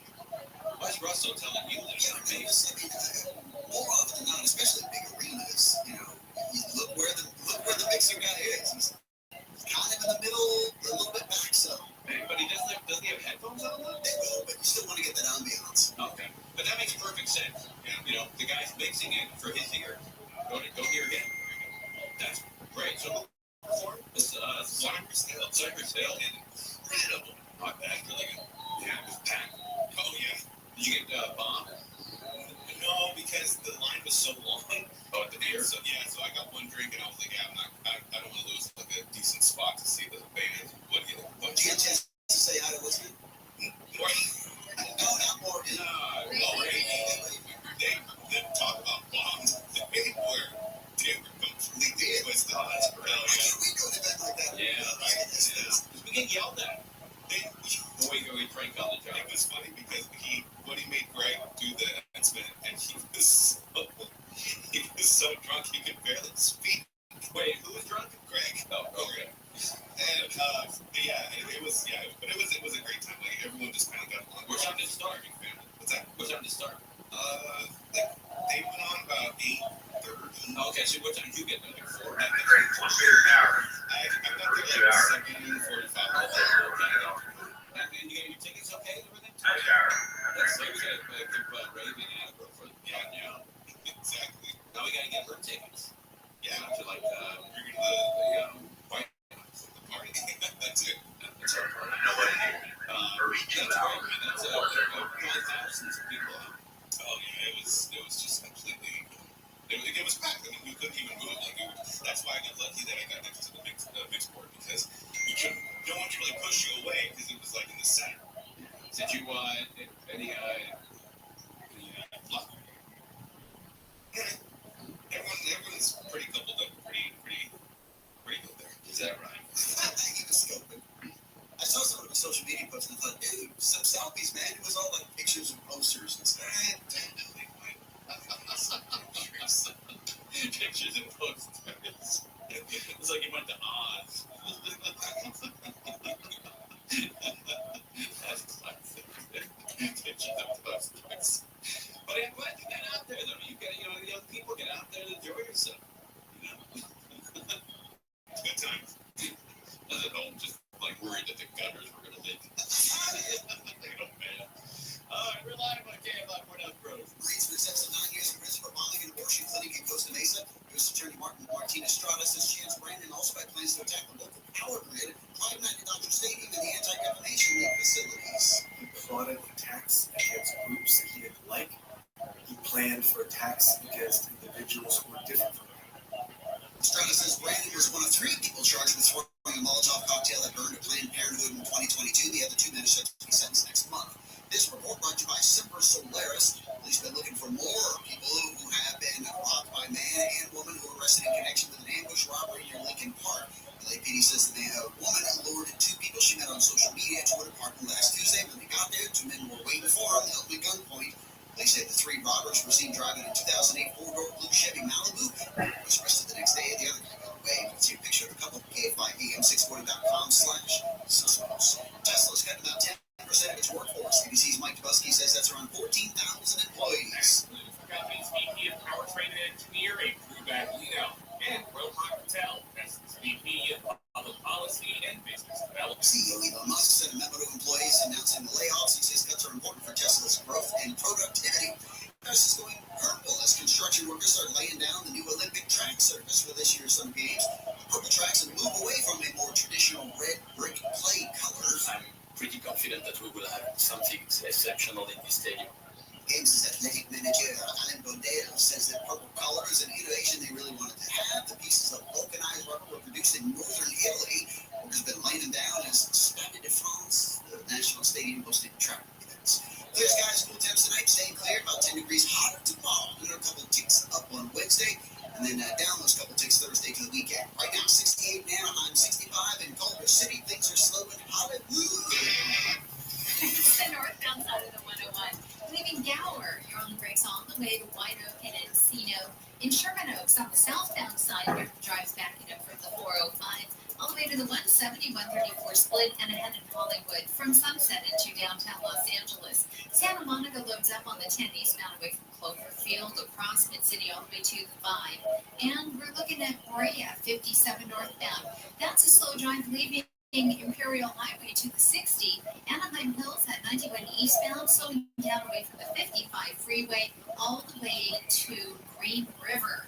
With Southern California's only airborne traffic reports, I'm Rachel Martinez. How powerful is Cox Internet? Powerful enough to let band members in Vegas, Phoenix, and Rhode Island jail like you're all in the same garage. Get the experience powered by fiber from Cox. It's internet building tomorrow, today. Cox, always building better. Download speeds up to 1 gigabit per second. Cox Internet is connected to devices by coaxial connection. Speeds vary and are not guaranteed. Cox terms and restrictions may apply. Help DEA keep our communities safe and healthy by participating in National Prescription Drug Take-Back Day, Saturday, April 27th. Take action right in your own home by cleaning out your medicine cabinet of unneeded medications. Keep them safe, clean them out, take them back. Find a collection site near you at DEATakeback.com. Do your part to lower overdose deaths and prevent prescription drug misuse before it starts. That's DEATakeback.com. We're waiting on a tax return, and hopefully it ends up in your hands. Fraudulent tax returns due to identity theft increased by 30% in 2023. If you're in a bind this tax season, LifeLock can help. Our U.S.-based restoration specialists are experts dedicated to helping solve your identity theft issues. And all LifeLock plans are backed by the $1 Million Protection Package. I'm listening to this. I got 3 acres on. Saving the 25% your first year with promo code news at LifeLock.com. No matter what the day brings, count on Juicy Juice for the good stuff. Get kids the nutrients of real 100% fruit juice to help them conquer the day. Juicy Juice is only sweetened by fruit with no sugar added, no fructose corn syrup, and no artificial sweeteners. Available in family-sized bottles and juice boxes. Find Juicy Juice at your favorite local grocery retailer. Info at juicyjuice.com.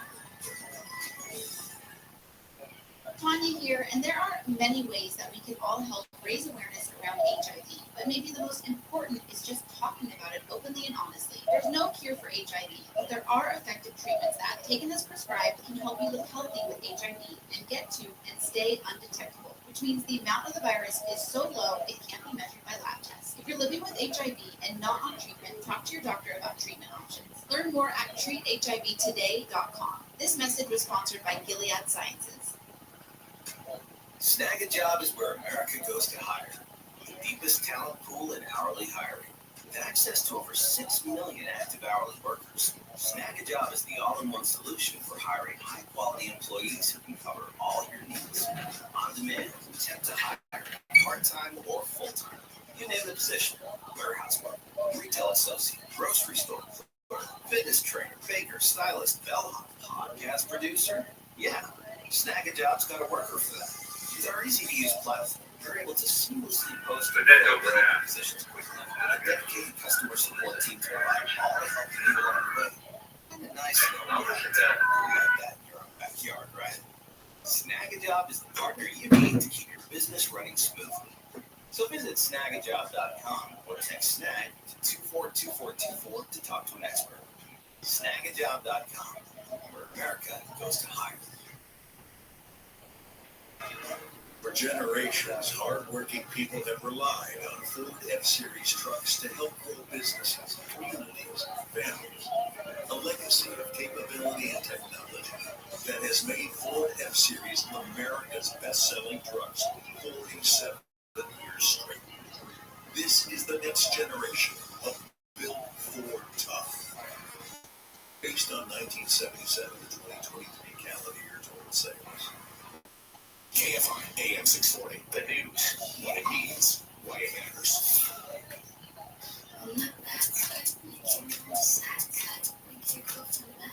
Oh, this is Billy Ellis, right? It's good.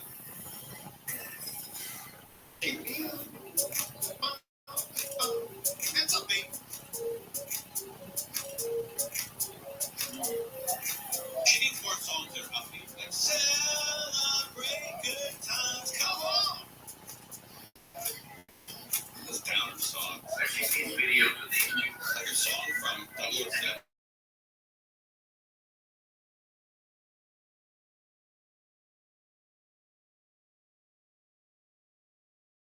Oh, young. Them songs you could sing along. Sing along. So set their music on. It was if I remember by coffee, everybody loves coffee. Starbucks is huge. And now they've traced the coffee bean back hundreds of thousands of years, way before mankind.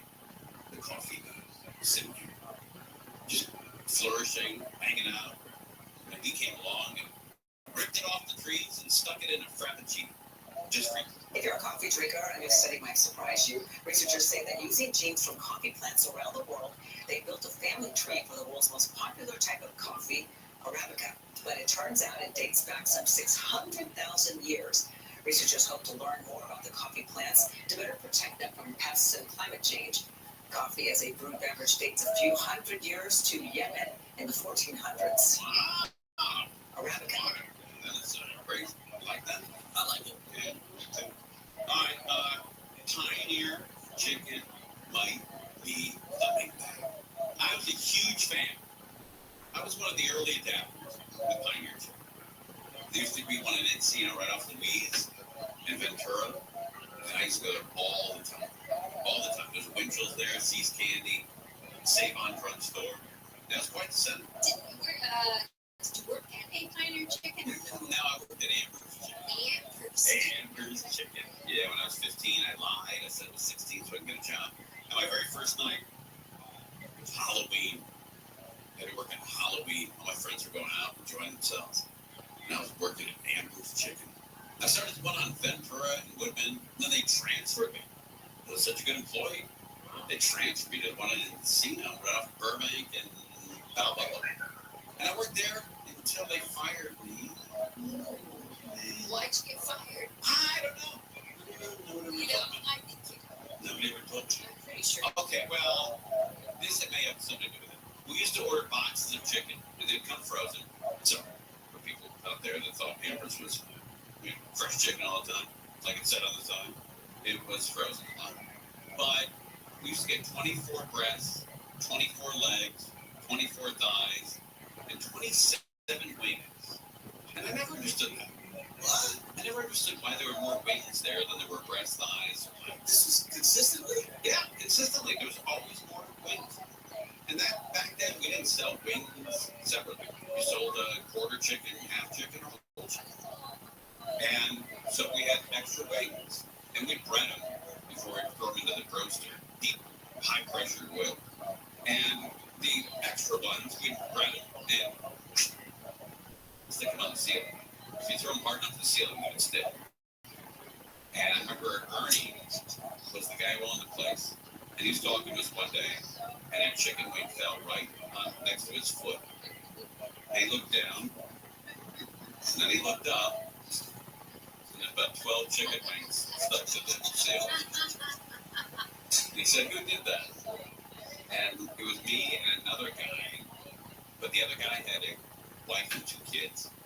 And I didn't want to see him get fired. So I said, I did. And he looked at me and I said, and he said, he took my apron off.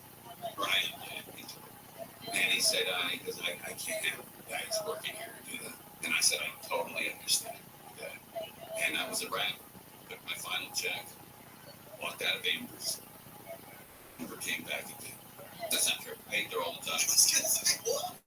Even after I got fired, I ate there all the time. But Pioneer Chicken might be coming back. How great is this? The chain, which at its peak had over 200 locations, is down to just 2. The biggest breasts in the world, well, in the chicken game, were at Pioneer Chicken. One of them is in Bell Gardens, the other in Boyle Heights. Because they used to come over around. Don't call it a comeback. I really don't. You may have seen a lot of them close down, but they didn't go anywhere. Sure, they went from 300 locations at their peak. San Francisco, Hawaii, or some in Arizona. Now, several locations in Japan. There's just a few today, but hey, sometimes less is more. Kentucky and Louisiana, they got their own thing. We here in LA have Pioneer Chicken. Maybe you've never been inside, but you'll recognize the logo. It is recognizable. Either way, this LA staple, there's only 2 locations left in the city, but Pioneer is not going anywhere. Thanks to one family keeping it alive. That's the first place where I had that orange whip. You know, that it was sort of like a cheap man's Orange Julius. Yeah, right. It was great. With those chickens and the roasted potatoes. What a life.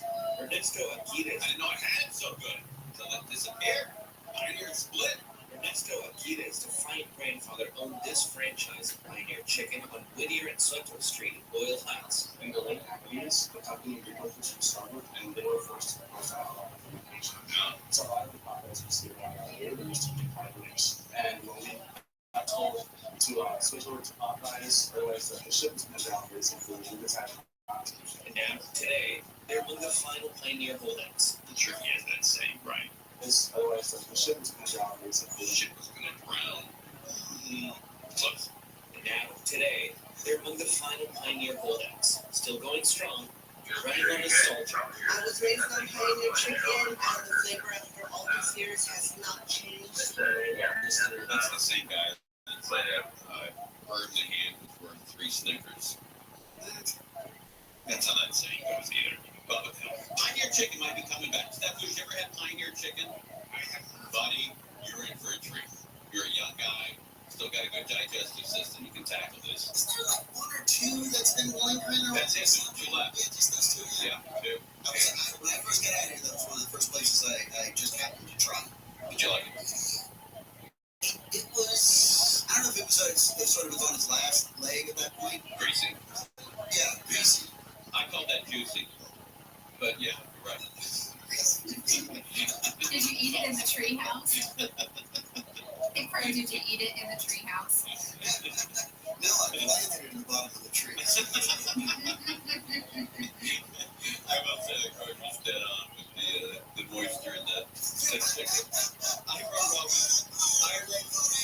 I just wasn't getting it. I wrote it off as juicy.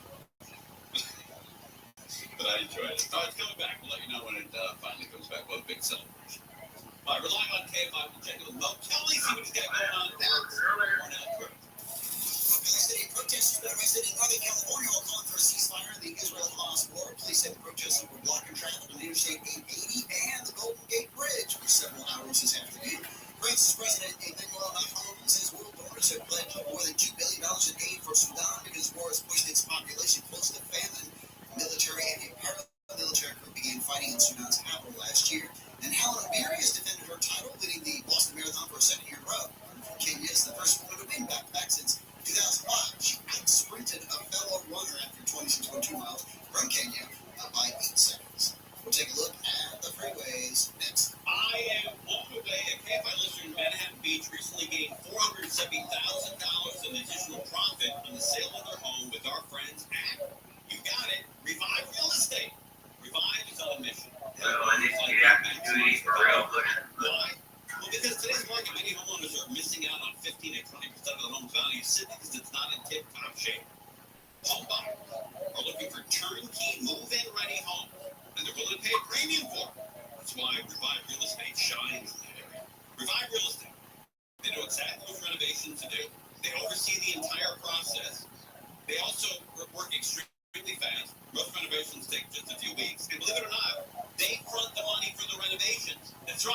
Revive Real Estate fronts the renovation cost. Revive Real Estate, on average, homeowners are gaining an additional $150,000 in profit when working with Revive Real Estate. So if you think about selling, don't sell. Go to Revive Real Estate. See if you what your home really be.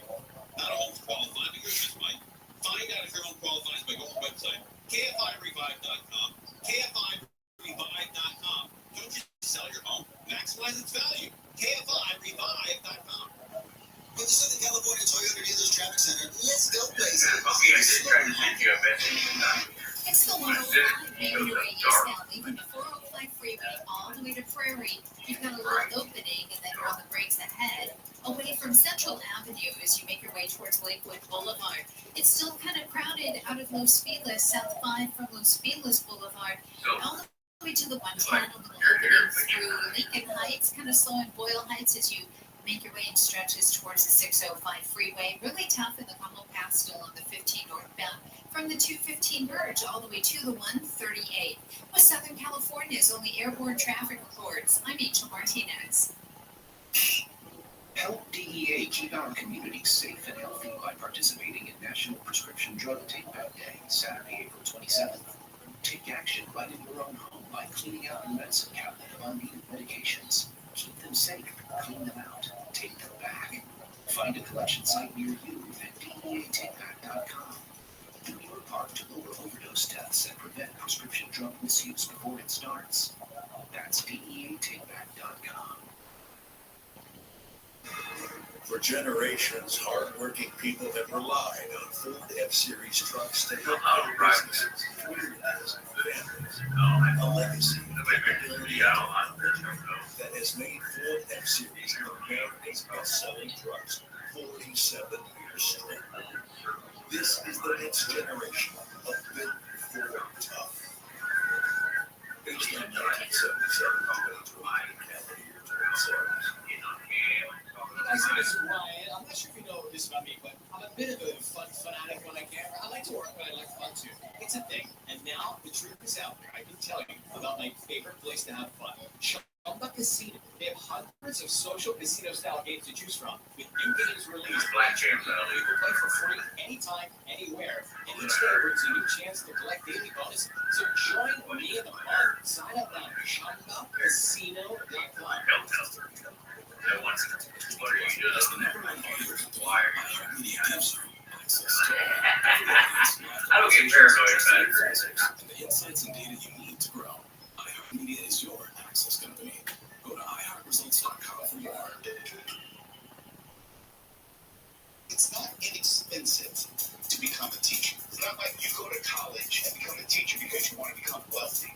No, you do it because you care about students and you want to positively impact young people. Go, Kelly. There's no pot of gold at the end of the rainbow. Live 7 to 10 p.m. on KFI and on demand anytime on the iHeartRadio app. KFI AM 640 Show. We got good news for you, everybody. LA County has finally figured out how to capture rain like we had over the weekend. And you're going to be shocked how many gallons of reusable water that LA County has saved. Very proud of LA County. You know, normally we beat up the cities and counties here on KFI, but very proud of LA County. They saved a ton of water. You're not going to believe how much. Big weather. I like it. Yeah. I love it. That's the husband of, I love it. I like it. I love it. I like it. Yeah. Get together those shoes on. Get to my shoes. But for others, wait, it's too much. So much so, the rocks came tumbling down on Malibu Canyon Road near the tunnel. Oh, I like it. Closing it off from Bahia Road to Civic Center Drive. LA County Public Works says during this rainy season, we captured a lot to reuse. 80 billion gallons. You hear that? 80 billion gallons. I like it. The Black 42 million residents and Steve Berger with LA County Public Works at Old Canyon Road. They mark some of the larger boulders to mark them and see if there's any movement. They can have a preemptive closure, or two, they can use high-pressure hoses to knock those boulders down. But clearly they happen nonetheless. They do. This is part of the life in Southern California. Our rural roadways ways or mountain roadways, you're never going to completely eliminate that risk. Like the seabirds over the ocean, the seabirds over the ocean. You like the seabirds over the ocean? I like it. I do too. Plenty of Southern Californians ready to fly back to the beach and catch a few rays. I like a sunny day. I've had enough of the rain. I think we're due for some sunshine. Maybe so. That's great radio. Voice up. For the rain, I think we're due I for try to some get it sunshine. about I've had enough of the rain. I think we're due for some sunshine. Maybe so. Guys, on this side. I think we found a star. It's got a great voice. I've had enough of the rain. I think we're due for some sunshine. Maybe so. The dark side will crave the beauty of a great fat canyon waterfall. Or the squishy sound of mud between their toes. So they hike in the mud. Barefoot hiking, also known as earthing. Off to the rain is the best. Yeah, getting feet in the mud. That's what Sarah and Giselle Mans love, the feeling of mud between their toes. And it just energizes your body. back pain. Topic there. Anyway, 80 billion Everybody has a good one. was saved by Click. Okay, let's want to tell you about it. Tell me the truth. You love the feeling of mud. Gelato stuff, whatever it is. A guy is, I think my wife has seen my feet without socks on maybe twice in my life. I'm using socks on, socks and shoes until I go to bed. I don't know what it is. Maybe it's an earthquake. You gotta be prepared. Be ready to take off. I do always have my shoes right by the bed, though. Yeah, I'm same way. In case I gotta go. I Did you get rained out? 2 hours, I could. did get rained I mean, I don't know how much. You know what my whole I don't know if it's going on before I got I home. feel like driving this For 2 first. hours, I I got heard home. you on Friday, and you're gonna go see And server error, and the tough like movie in America. that server error thing. It's fantastic. Yep. You know what I think You is let me online, that I go server error. great. You gotta do the music, like with your reviews on the radio. Thank you, Conway. Just exactly. Yeah, Go it's fuck that that great game. review. Yeah, that really terrifying. That's an experience I had back as a reporter in some great situations. That movie gets a lot right. Yeah, and I heard from you that, or by both you guys, that was his last time directing. That's what he said. Yeah, I hope not. He's really something else. He's a terrific director. Yeah, that's wrong. What's on the big show tonight, Bob? Well, we have to talk about how Disney have a big vote tomorrow in Anaheim, which will decide ultimately whether they will expand through the city. LA County health officials are warning us that the results are clear that we have the possible locations in which you might have been infected. Oh, I saw that. Yeah, there's that hotel. I never thought I'd let you do this. It's like, great. I really don't care. I figured I would have been gone a long time ago. It'll be fun. Of course, I heard you talk about Caitlin Clark. We have some thoughts about her in our SNL. If you didn't hear it, Tim will play it again later on. It's hilarious. And also, we got Tesla news. Tesla's laying off a lot of people, unfortunately. And Twitter is going to start charging people. Twitter? X, whatever we call it. All right, I get it. Buddy, I hope you're listening. And Caitlin Clark on Saturday Night Live. Oh, it's really great. I think she's going to do very well professionally on off the court. I think so too. I think there's a big opportunity for the WNBA that she would end up in. Here's the thing: the Sparks have the number 2. You're at 120 miles an hour down the highway with your Harley. You're a tornado. The first game Hey. they played here, Your life the whole time you're the doing it. lowest price ticket is $410. It's great for the WNBA. CBS signed a deal with the Indiana Fever where they'll be televising like maybe 30 games this next season. Yeah. I enjoyed that. I mean, I think women's sports, I think the WNBA is going to take off a gangbusters. This is their magic moment. Yeah, I think you're right. And I'm into it. I'm not into it. I'm into it. I'm the same way. It's weird. That's all right. I mean, listen, nice to see you. Bill Kelly's up next with his whole crew on KFI Games. Doing your taxes in 3 easy steps. Step 1, look at your tax form. Step 2, get confused. Step 3, just keep your notes when you're everything. You're done. Start drinking. The opposite. People don't find the day, because the dangerous, you have to drive back or or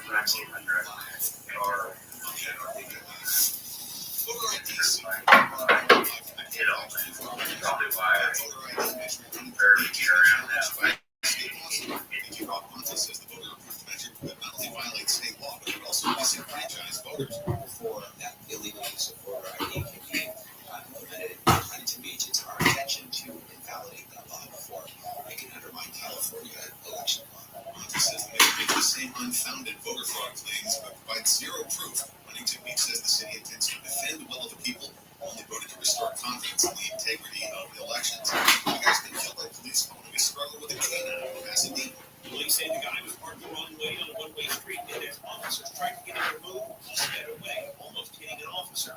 short pursuit ended Saturday night after the pickup the guy was driving smashed into the front yard of a home on Arden Road.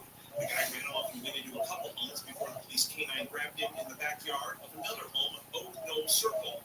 As the guy tried to get away from the dog, he pulled out a gun but refused to drop it. That's when police say they shot and killed him. Steve Gregory. Okay, I'll go with that. Been charged with sexually assaulting two women in the Venice Canal neighborhood. Anthony James was hitting both of them in the head, knocking them out, and assaulting them on April 6th. This was running charge that been sexual assault on the person. The level of hallucination is very, very fast.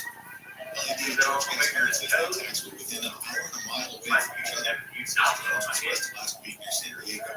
LA stepped in to help workers losing their jobs at 99-cents only stores. The city's Economic and Workforce Development Department has activated its rapid response team to support employees when locations limits close on June 5th. Mayor Bass says the effort includes daily presentations to help I'm okay. It's just, I'll be back in a couple of opportunities and sharing resources at closing stores. The I'm city's impressed also about working with LA County to share information across the region. 99 cents only announced its closing all 371 of its stores across 3 states to file for bankruptcy. Michael Moss, KFI. In prison for the fatal onset shooting of cinematographer Elena Hutchins and the Gutierrez Reeves for dating voluntary manslaughter. I'm gonna beat on their door. I'm gonna find out to the door and say, hey, I leave my car parked right in your driveway. The judge said Gutierrez Reeves didn't accept responsibility for her actions and has not shown remorse. This was an attack unprecedented in its scope and in its scale. Secretary of State Anthony Blinken says the U.S. has been coordinating a diplomatic response to prevent escalation and Good thing I know you guys. Strength and wisdom. You have to be safe. Oh, yeah, today, so I'll get my car. I've been close communication with counterparts in the region. His help out on Saturday came less than 2 weeks after a suspected Israeli strike in Syria killed 2 Iranian generals. The attack marked the first time Iran has launched a direct military assault on Israel. And Tesla CEO Elon Musk has sent a memo to employees detailing plans to lay off about a tenth of the company's workforce. Under says layoffs would affect about 14,000 workers. Musk wrote as Tesla prepares for its next phase of growth, it's extremely important to look at cost reductions and increasing productivity. Shares price fell 3% at the opening bell this morning when the layoffs were announced. Self-line weather from KFI Clouds and fog day tonight. 40s and some wind in the IE and AV. Sunny by tomorrow afternoon. Highs around 80, 70 at the beaches, mid-70s in the AV. Mostly sunny in the 70s for this week. Currently it's 65 right now at Seal Beach, 68 in Fullerton, 69 in Malibu, 67 in the KFI Financial Report, sponsored by Revive Real Estate. Starting off the weekend, their president, 248, S&P 500, down 290. Pass Munch. I love you. Thank you for letting me stream in here. How many beers have you had, honey?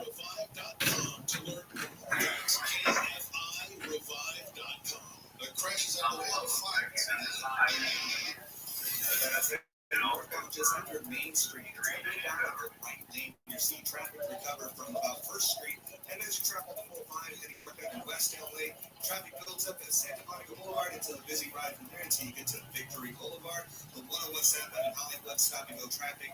Once you get to Sunset Boulevard, that'll ease up there as you approach the 110. With Southern California's only airborne traffic reports. I'm Pedro Moreno.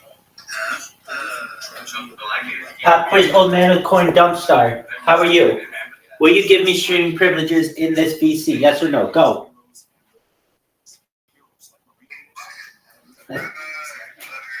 How you doing, guys? How you living? Excellent. Oh, you're amazing. Dude, since December 18th, hey, Squirrely, I haven't, so you've been good on that. I've retained. Hey, what's going on, guys?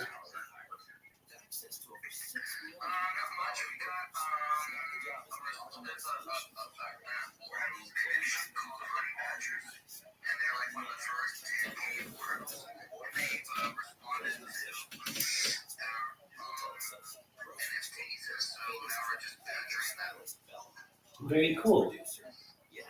Very cool.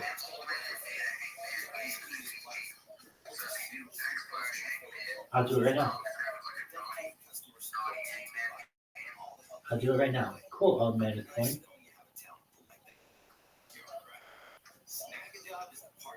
Welcome to Hang Badger, bitch. Guess a letter or the whole word. Wow, this is really cool. And I think it's cool that Bob Dobbs. Oh, Bob Dobbs did it too. Okay. Oh, so we have two going right now. I guess I got two at the same time. Okay. So he guessed B. I'm guessing A. A is correct. Amazing. Now, right, I know, and we both summoned a game. We both summoned a game at exactly the same time. Exactly.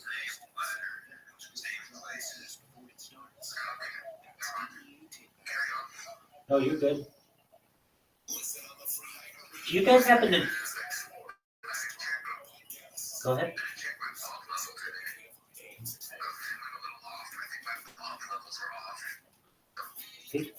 Good check.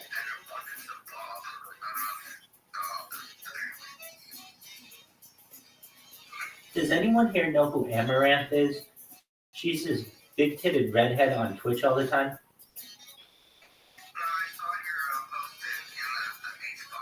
Excellent. Okay. Dude, she'll be big someday. You watch. What the hell did I just do?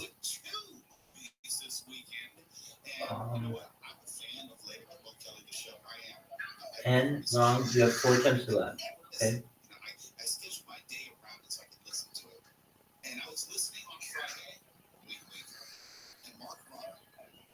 And you said these are adult?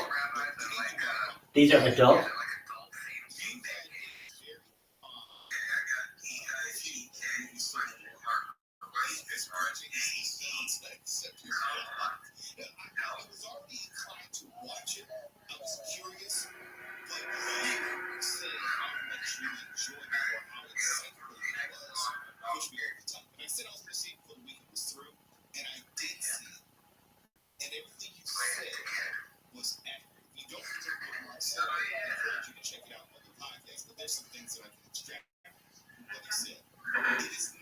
Oh wow, vulgar. That was good. Loser. Game ending. Jesus, you won. You beat 10. I know, I'm stupid. I kind of thought for some reason that I had to buy a vowel for some reason. You know, you play those ones like Wheel of Fortune. I am dumb. Okay, we're doing this shit again. I was just checking it out. I wanted to see what the losing scenario looked like first. Now I'm going to show you what the winning scenario is going to look like.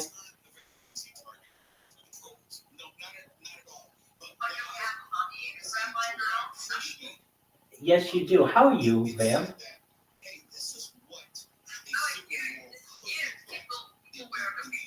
I know.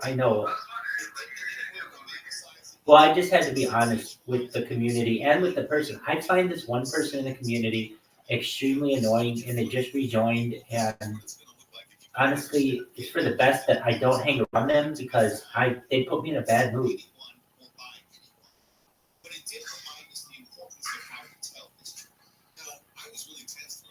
Bam, how are you?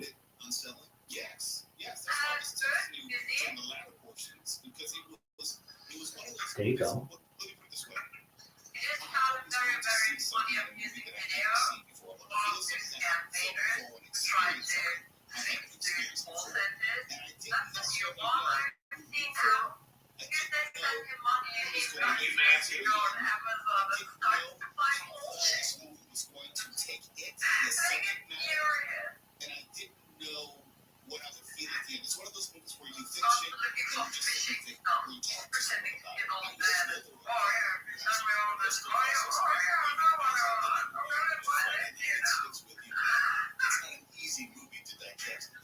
Wow.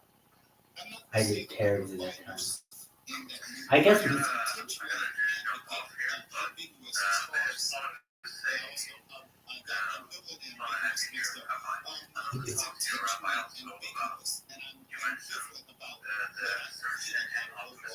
absolutely.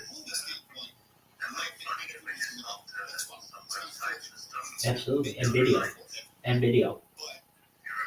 I know exactly what you're saying. I did it for my friend Apollo 13.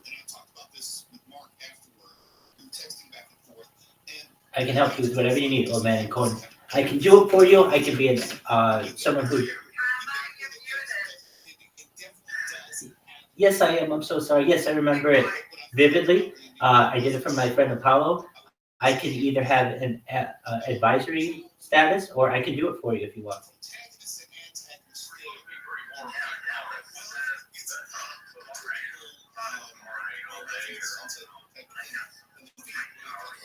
Absolutely, old man with coin. Old man with coin. You have Honey Bastards right now as an NFT, right? Well, I have one. Where do I find more pictures of the NFTs so that I can put together a little video for you?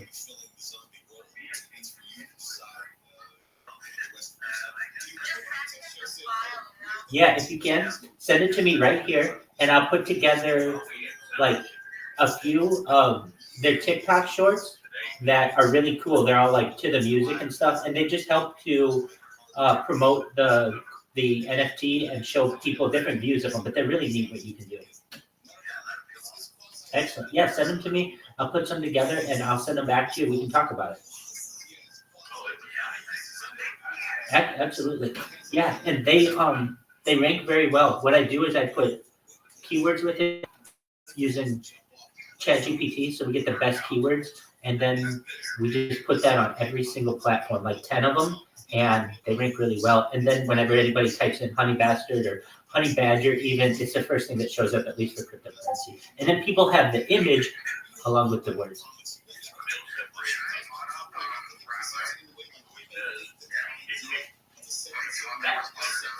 I just want the ability to be able to stream. Aside from that, I don't want to be able to block anyone or anything. Yeah, I don't need that.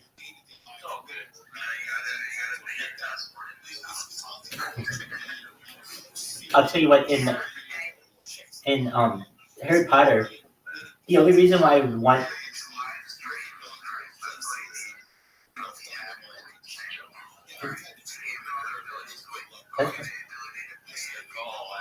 I don't even want that. I don't even need. Okay.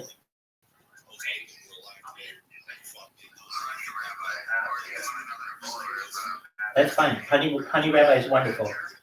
Honey Rabbi is fine. Perfect. That's what I want. Whatever you like. I'm sweet, baby. Okay, so I told this to every single person. Maybe Vamp knows who this is. Vamp, do you know who Amaranth is? She's that redheaded girl on Twitch who is a very famous streamer. She's like one of Twitch's biggest people. If you don't know who she is, that's fine. Yeah. Okay, so I got to talk with her last night, and I think I'm going to get to talk with her tonight. In fact, they probably beat me to it. She's probably in there now. No, she's not. Okay, that's fine. But she's a really big influencer. She's worth $20 million, has like millions of influence, followers and shit. And I'm going to become this person's friend. And then I'm going to talk about Harry Potter, Obama, Sonic 10, Enu, and sneak in there a little bit of Honey Bastard. You guys are going to love it.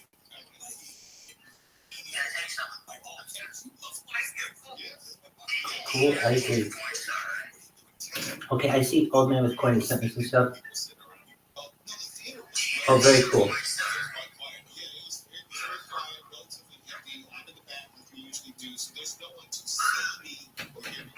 So if you're wondering, Rabbi, why aren't you streaming at Harry Potter?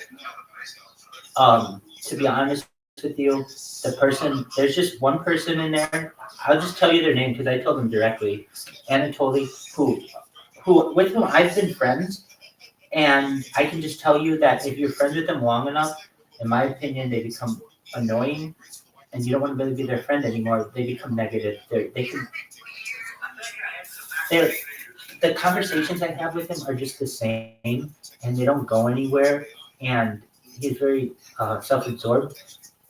And as a person, he's never done anything like he's never yelled at me or been mean to me. But he just annoys me, and I don't get annoyed very easily. But as you can tell, it's gotta annoy me a lot to have this kind of effect. And I'm not streaming in there.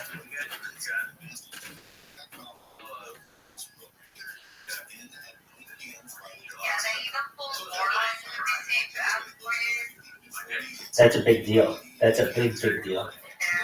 Yeah, I mean, if you want to know specifically, this person will just, they talk a big game, they do a lot of, they'll be like, hey, do you think I should go to location A or location B?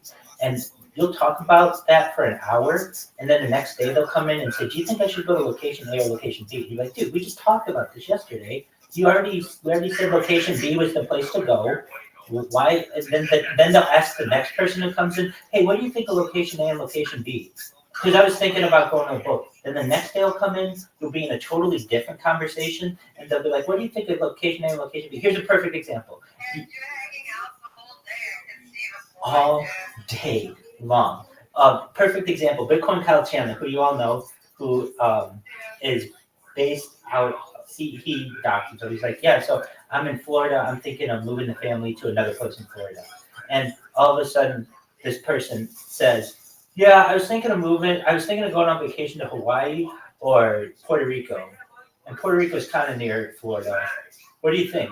And he's like, I don't know, both sound nice, I guess. Yeah, there are sand fleas in Puerto Rico. It's like, weren't we talking about this guy moving to Florida? Or moving in Florida? There's just countless things like that. And exactly what Vamp is saying. All the time. It's one thing if it's just one conversation, but when that's what I hear every single day, it's too much. Squirrely, I want you to know I have missed you. Okay, firstly, Squirrely, I have a lot of questions for you. Firstly, did you see Will Smith perform the song Men in Black at Coachella?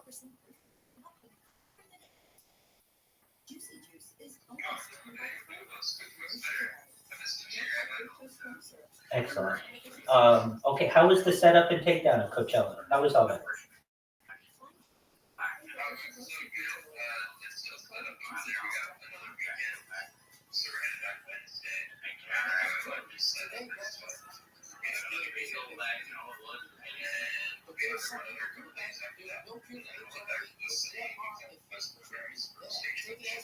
Exactly. That's right. So you're going to be in India for a while, right? Beautiful.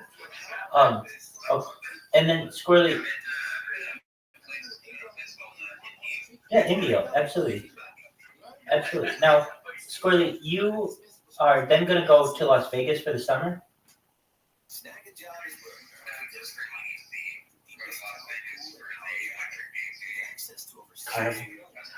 Excellent.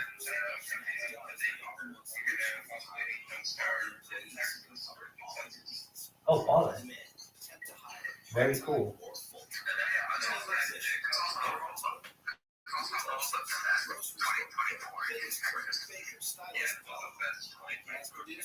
Yeah, Rabbi, that would be cool if you talked about Hobo, like right now especially. We're gonna be at Pathetica and Right. That's right. That's going to be huge. yeah, it would be cool just to show the event as well for the US people so they find out stuff. Excellent. Wow. So, if I may ask, this is an honest question. You don't have to answer it. I can tell you why my PFP is what it is because I'm doing my best to let everybody know about my project. But for Bob Dobbs, Dumpstar, and Vamp, do you think you'll ever change your avatar to being a honey bastard?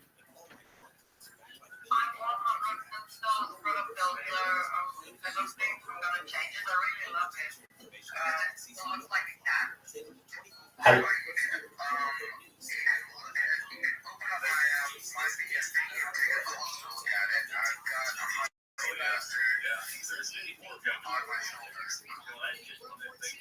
let me see. Oh yeah, I see. Dumpstar. I think that's really cool. I like it. No, I think I like it, and I think it's a really good way to tell people about your project while still being in the other project. I think that's very smart. Very cool. I just know, firstly,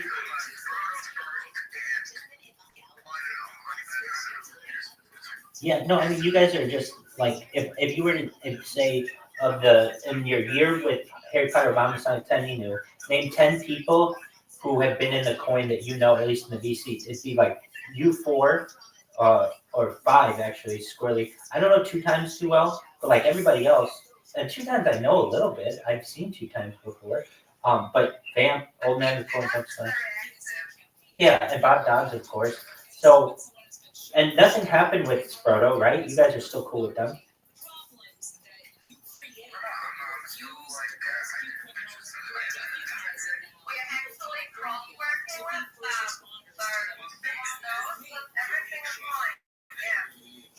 Excellent.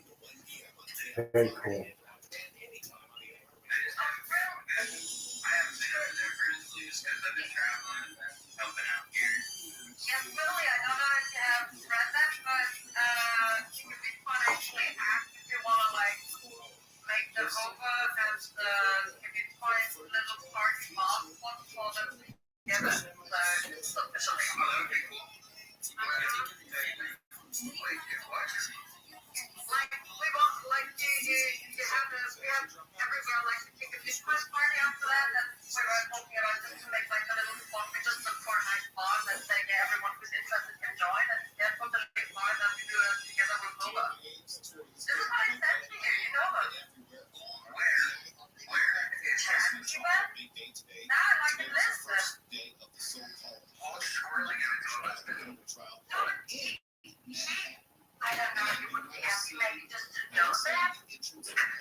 You're good.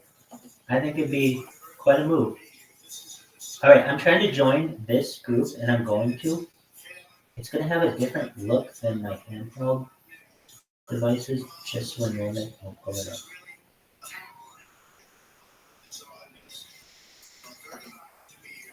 Squirrely, did you get to see any of the acts at Coachella?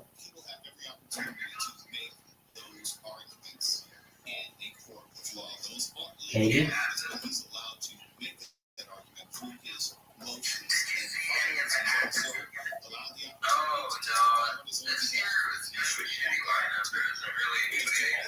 No doubt. You gotta know No Doubt.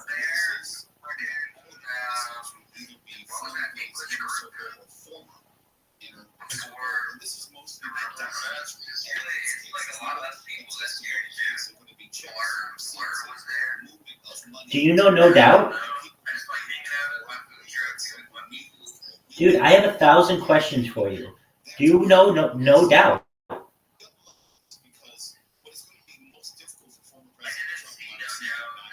But you know them, right?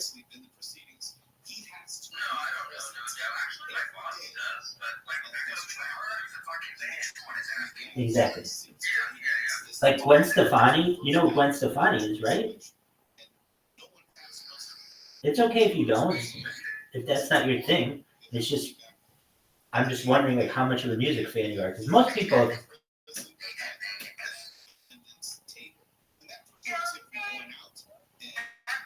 That is the song. Vam's got it. Vam, you want to know something interesting about that song? Apparently that song, Don't Speak, was originally written as a love song. And so there's like a beautiful love song out there that I want to one day hear, but I've never heard it. I don't think anybody in the public has. Okay, if I on the Honey Badger page, because it has some really neat things. Hats off to, was it Old Man with Coin who made the, no, Bob, who made the things to play Hangman?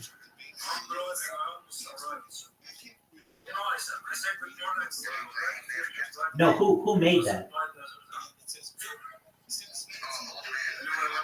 Okay, very cool. Well, that's cool. If I do /invite, does it send an invite? Oh, okay, so if I have to age, okay.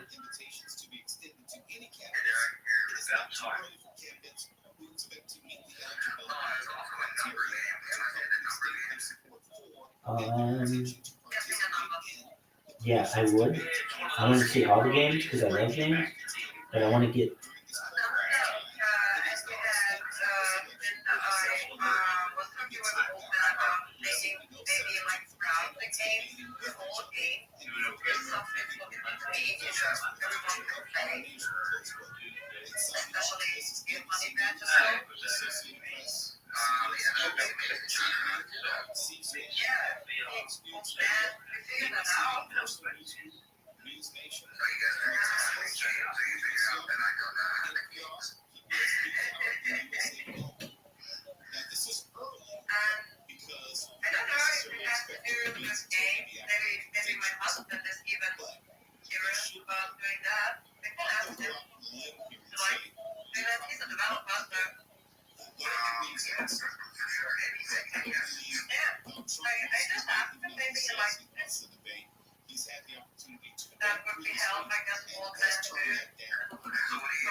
You're gonna get invaded.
Squirrely, you have a Apologies. Squirrel, you have an amazing computer and connection. Are you at a location, or is that all wireless? Oh, very nice.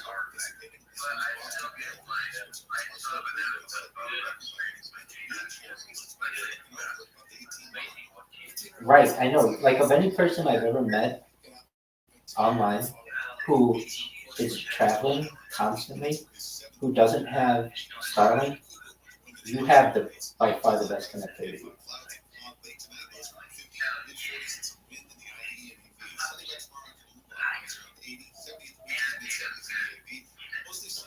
I live on it. If I don't have data, I don't have light. I can't communicate.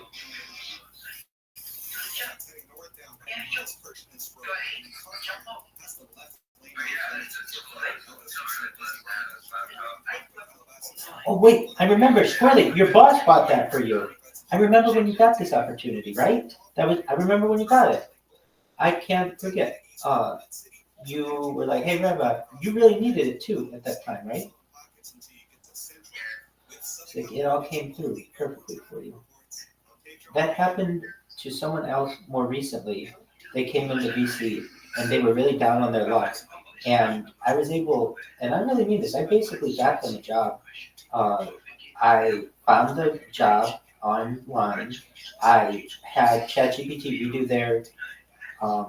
redo their resume, and then I quizzed them for 2 hours for a mock interview, and they went and they got the job. Now I didn't do any of that for you. You were just we were just talking at the time when you got the job, but that changed your life, and now I see that you got. I mean, this laptop is sweet. I remember when you got it, and you're a wizard with charts.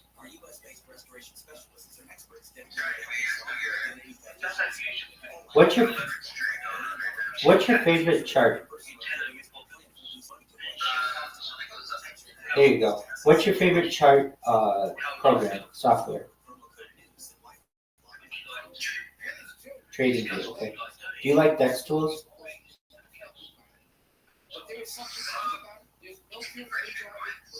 Okay. Now, do you just do crypto or do you do stocks? Cool.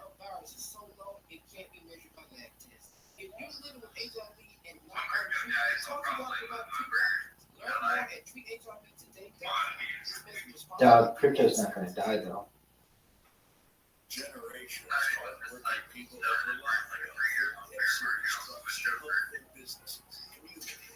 What is it?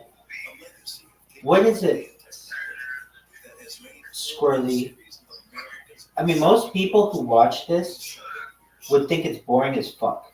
It's literally just little red lines and little green lines. But it's exceptionally exciting to you to see trends, isn't it?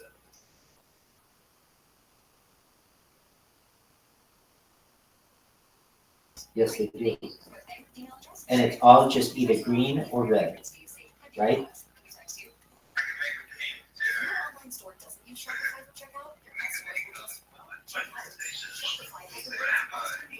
Yeah, baby.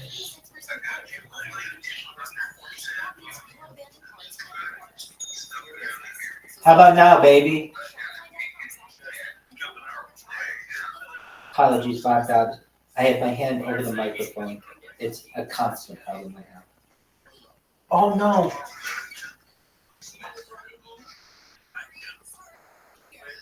What am I saying?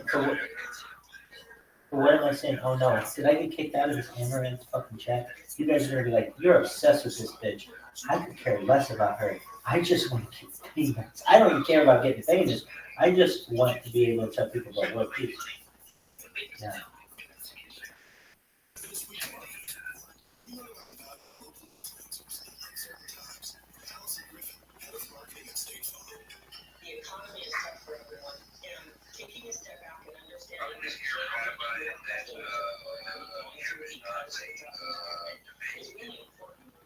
You can get that on Discord.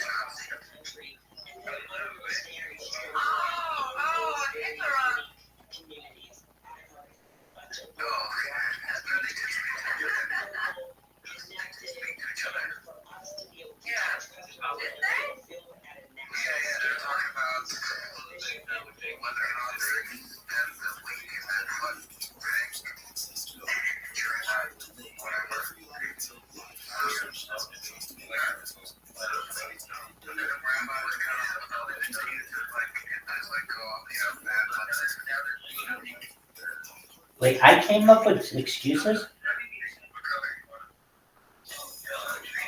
I don't remember this discussion at all. What are you talking about?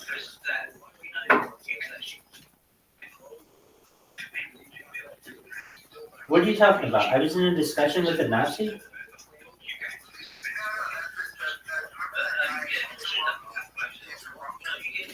A little bit, yeah.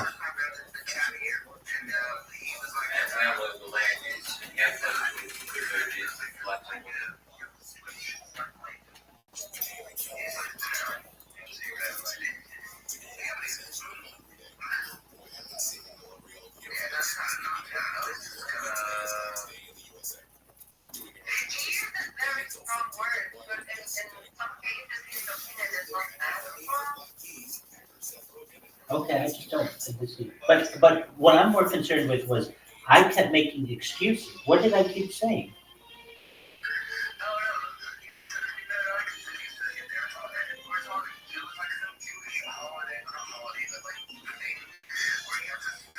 Yes, so go. Oh, yeah, that person. Yeah. Now I know who you're talking about.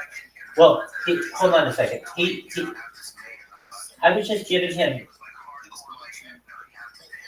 Yeah, but let me tell you this. He was hardcore during the wrong holiday. He's like, hey, do you go in the Sukkot during Rosh Hashanah? And I said, no. He's like, well, why not? You stay in it the whole time? I'm like, no, because we don't do it during Rosh Hashanah. We do it during Sukkot. That's when you go in the Sukkah. And he's like, oh, yeah, okay, then. Do you stay in the whole time? I'm like, yeah, I have. Do I every year? It depends on there are some dependencies. There are allowances for the weather, for where you are in the world, certainly for even like economic issues you may have to be able to stay outside. But under perfect conditions, yeah, you want to. He's like, well, I stay inside all the time. I'm like, all right, dog, but you're doing it during the wrong holiday. So I don't know how happy you want to be about that. Sorry about that. I cut out. He does it, but he does it during the wrong holiday. So I don't know how proud you want to be about that. But yes, no, I do, and you're right. I was making excuses, but these are just, and they're excuses, but they're also known as rabbinical allowances when needed if you can't do it.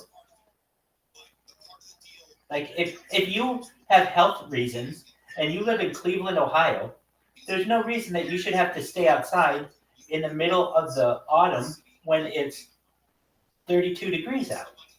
You shouldn't have to sleep outside.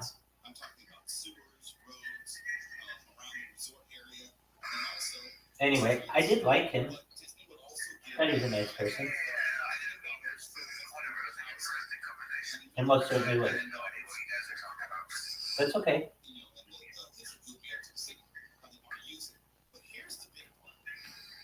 But let me also say this. That person in nowhere was a Nazi or even had anti-Jewish feelings. I think they were Jewish and...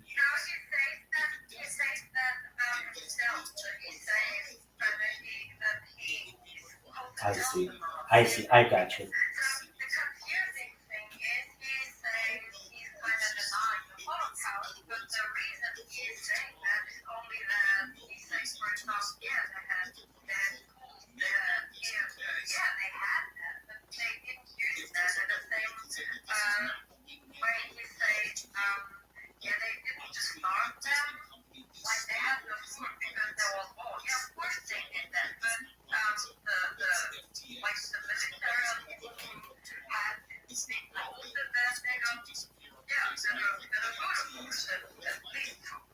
I understand what you're saying.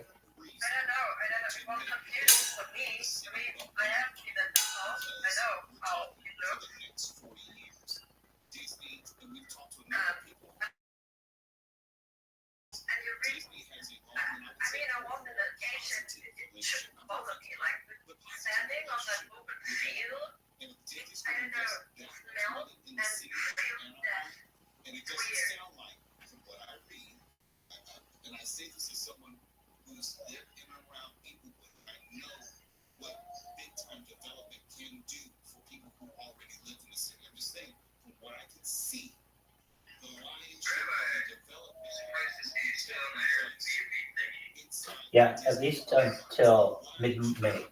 And then from there, things are up in the air, but I'm working on something. But the workout, I'm not sure. But yeah, till perhaps. I am, but not travelable at this point. So kind of just have to maintain my position as we are, or else I come and see you in India, and I'd come and see Coachella. I'd go see Will Smith and Men in Black, and I would have kicked off the concert with no doubt.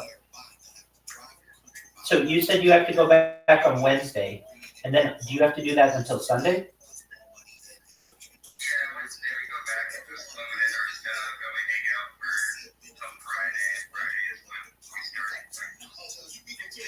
Okay, now I have a bunch of questions for you from the last time we spoke on the subject, or one of the times, about pizza prices. How much is a pizza there? Can you hear that? Do you people hear that? $80 for a pizza.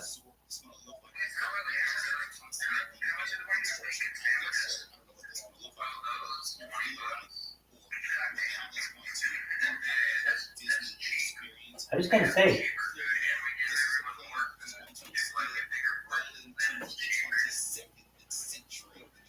Wow.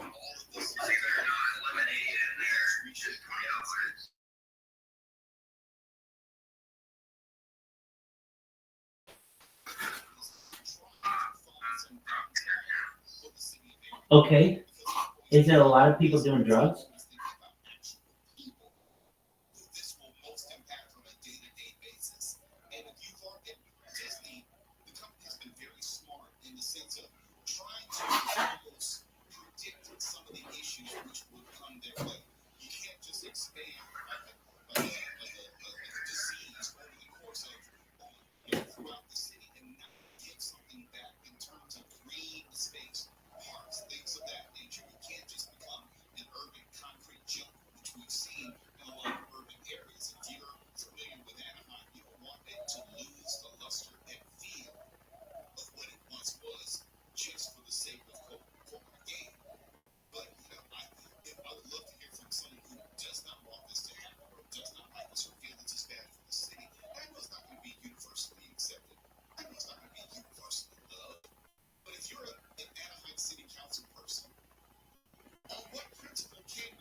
As you make your way eastbound on the 10 in downtown LA, you're seeing brake lights as you approach the 110. It's a slow crawl from there to just before Santa Fe.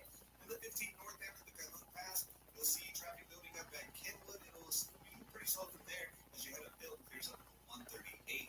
With Southern California's only airborne traffic reports, on Pedro Moreno. Help DEA keep our communities safe and healthy by participating in National Prescription Drug Take Back Day, Saturday, April 27th. Take action right in your own home by cleaning out your medicine cabinet of unneeded medications. Keep them safe, clean them out, take them back. Find a collection site near you at DEATakeback.com. Do your part to avoid overdose deaths and prevent prescription drug misuse before it starts. That's DEATakeback.com. With Lucky Land Slots, you can get lucky just about anywhere. It's your captain speaking. Red clear runway and the weather's fine, but we're just going to circle up here a while and get lucky. No, nothing like that. It's just these cash prizes happen quick, so I suggest you sit back, keep your tray table upright, and start getting lucky. Play for free at LuckyLandSlots.com. Are you feeling lucky? No purchase necessary. Void where prohibited by law. 18 plus terms and conditions apply. See website for details. This week's Marketers Report. We'll hear about the importance of local radio from Allison Griffin, Head of Marketing at State Farm. iHeart has such a broad broadcast reach that is local, and for us to be able to touch customers in a local field at a national scale is so efficient and important for us. As the #1 audio company, iHeartMedia gives marketers access to the audiences, trusted influencers, and data you need to grow. If you're a marketer, go to iHeartResults.com. Last time you went on Prize Picks, you were looking at the number of runs scored in the first inning. That's why I'm going to be glued to that game. Prize Picks is America's #1 fantasy sports app with 3 million active members. It is so much fun. All you do is pick more or less on 2 to 6 player snap projections, and you watch the winnings roll in. My first time, I pulled in $160. You could win up to 100 times your money on Prize Picks with as little as 4 correct picks. You turn $10 into 1,000, and it could be basketball, hockey, college basketball, baseball, whatever. Prize Picks even offers injury insurance so that your entries stay in play even if one of your players gets injured. Prize Picks, the best way to get action on sports in more than 30 states across the country, and that does include the state of California. That Mets pitcher really let me down today. Download the Prize Picks app today and use the code KFI for a first deposit match of up to $100. That's code KFI on Prize Picks for a deposit match up to $100. Pick more, pick less. It's that easy. I'm still going for it. Even with higher stroke risk from atrial fibrillation. Yes, we can. Yeah, that's it. That's the video. What is that? Do you see this? Does anyone else see this?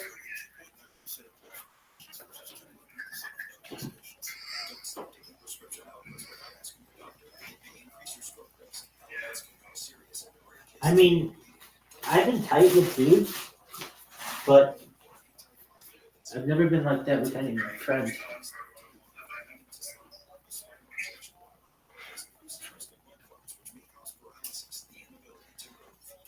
I mean, it's not a big deal, but it just seemed awkward.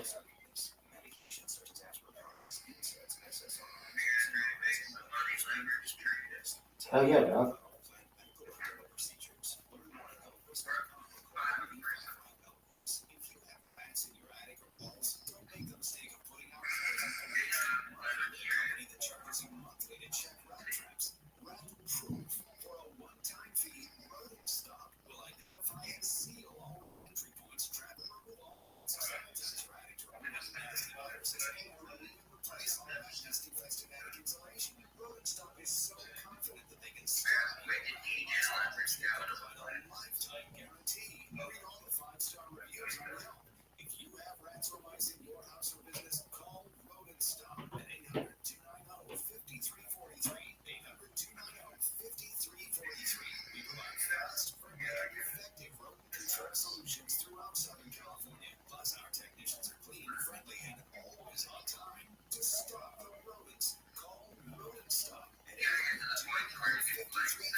Asia? Mr. Ritter Plumbing, a neighborly company. Visit MrRitter.com today. 1,200 Israelis killed by Palestinians in Gaza. They're flattening Gaza, just flattening it. There is no infrastructure or business that's going to be done in Gaza. Flat down. And they're saying they're going to get live 6 to 9 a.m. on KFI. You have to band anytime on the radio.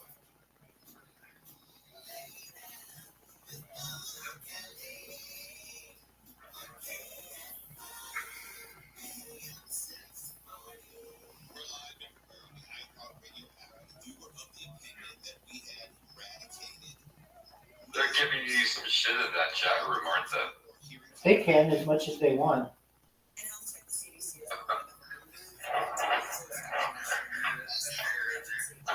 Such a great little soul.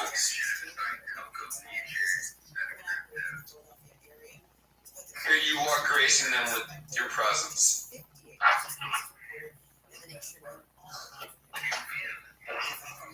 What's up, Bob?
Am I gonna send? Yeah, I am. I'm gonna send all my friends a link to it, if that's okay.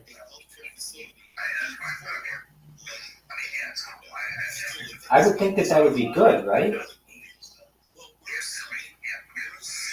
Excellent.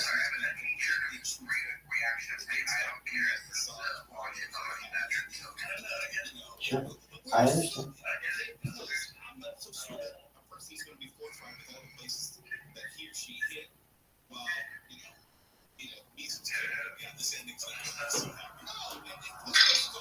Hello? What up, baby? How are you? Hey, baby. Sorry, my fucking shit died. I was like, trying to get my sister in the airport. Hey, both of you guys. Both of you guys. But I'm back. I'm going to send you a link. I have some friends in a chat.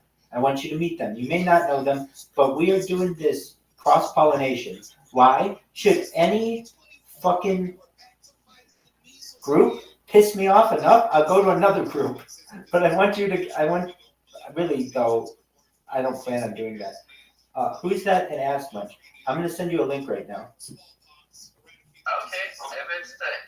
if it's the fuck the bank token, I can't go there because I'm banned. It's to Honey Bastard. But if it's to that thing, then you can go fuck yourself. But other than that, yeah, I can help. How about Honey Bastard? It's a what? Yeah, good. You've never heard of it. Okay, just for a moment. Yeah. But if it's to fuck the bank token, you can just go fuck right off. I understand. I was going to that too. I understand. Just for a moment. Guys, we need to make it so that you can press /invite and get an invite right away. Is there anyone who knows how to do that?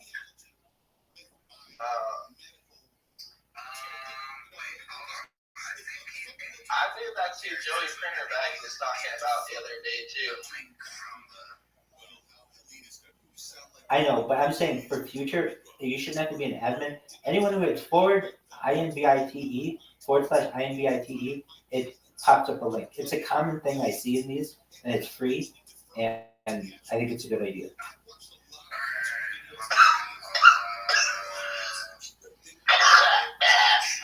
Okay.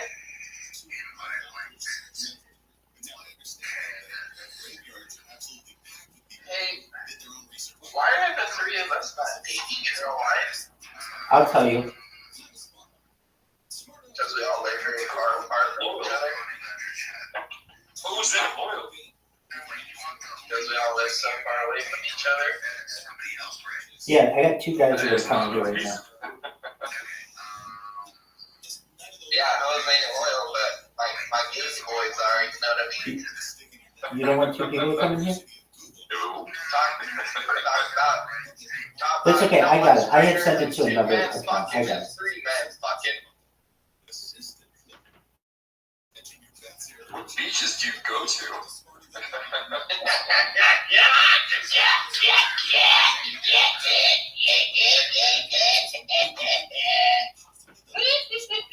You go to Venice Beach to watch the dudes work out, huh? Alright, guys. Hey, look at the Bitcoin Ask Vision chat. Go there. Bitcoin Ask Vision. I'm here already.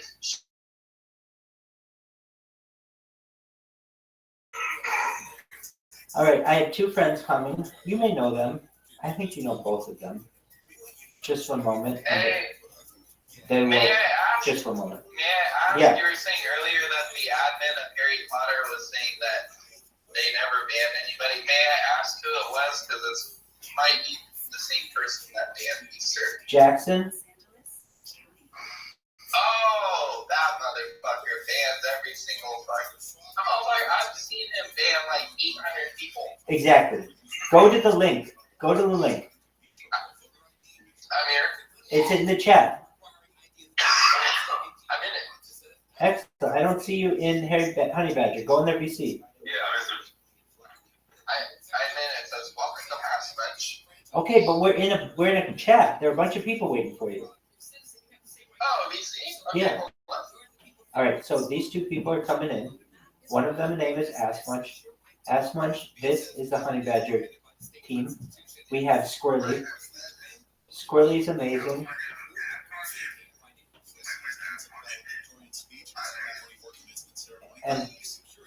And we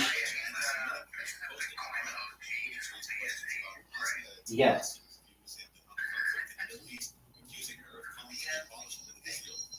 And then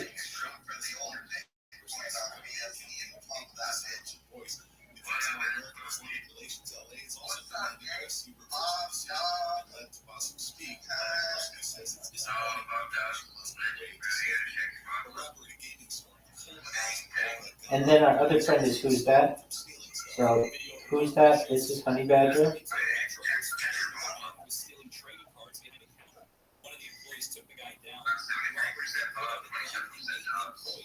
Has anyone ever been 100%, Bob?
I did not, because Rabbit barely knows what an airdrop is, dog.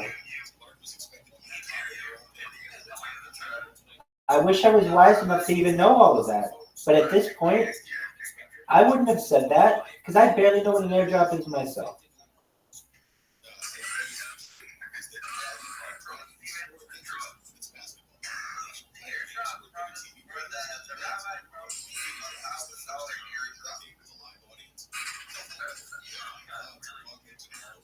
Big time.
Job is where America goes to hire. The deepest talent pool in hourly hiring. With access to over 6 million active hourly workers, Snag a Job is the all-in-one solution for hiring high-quality employees who can cover all your needs. On demand, temp to hire, part-time or full-time. You name the position. Warehouse worker, retail associate,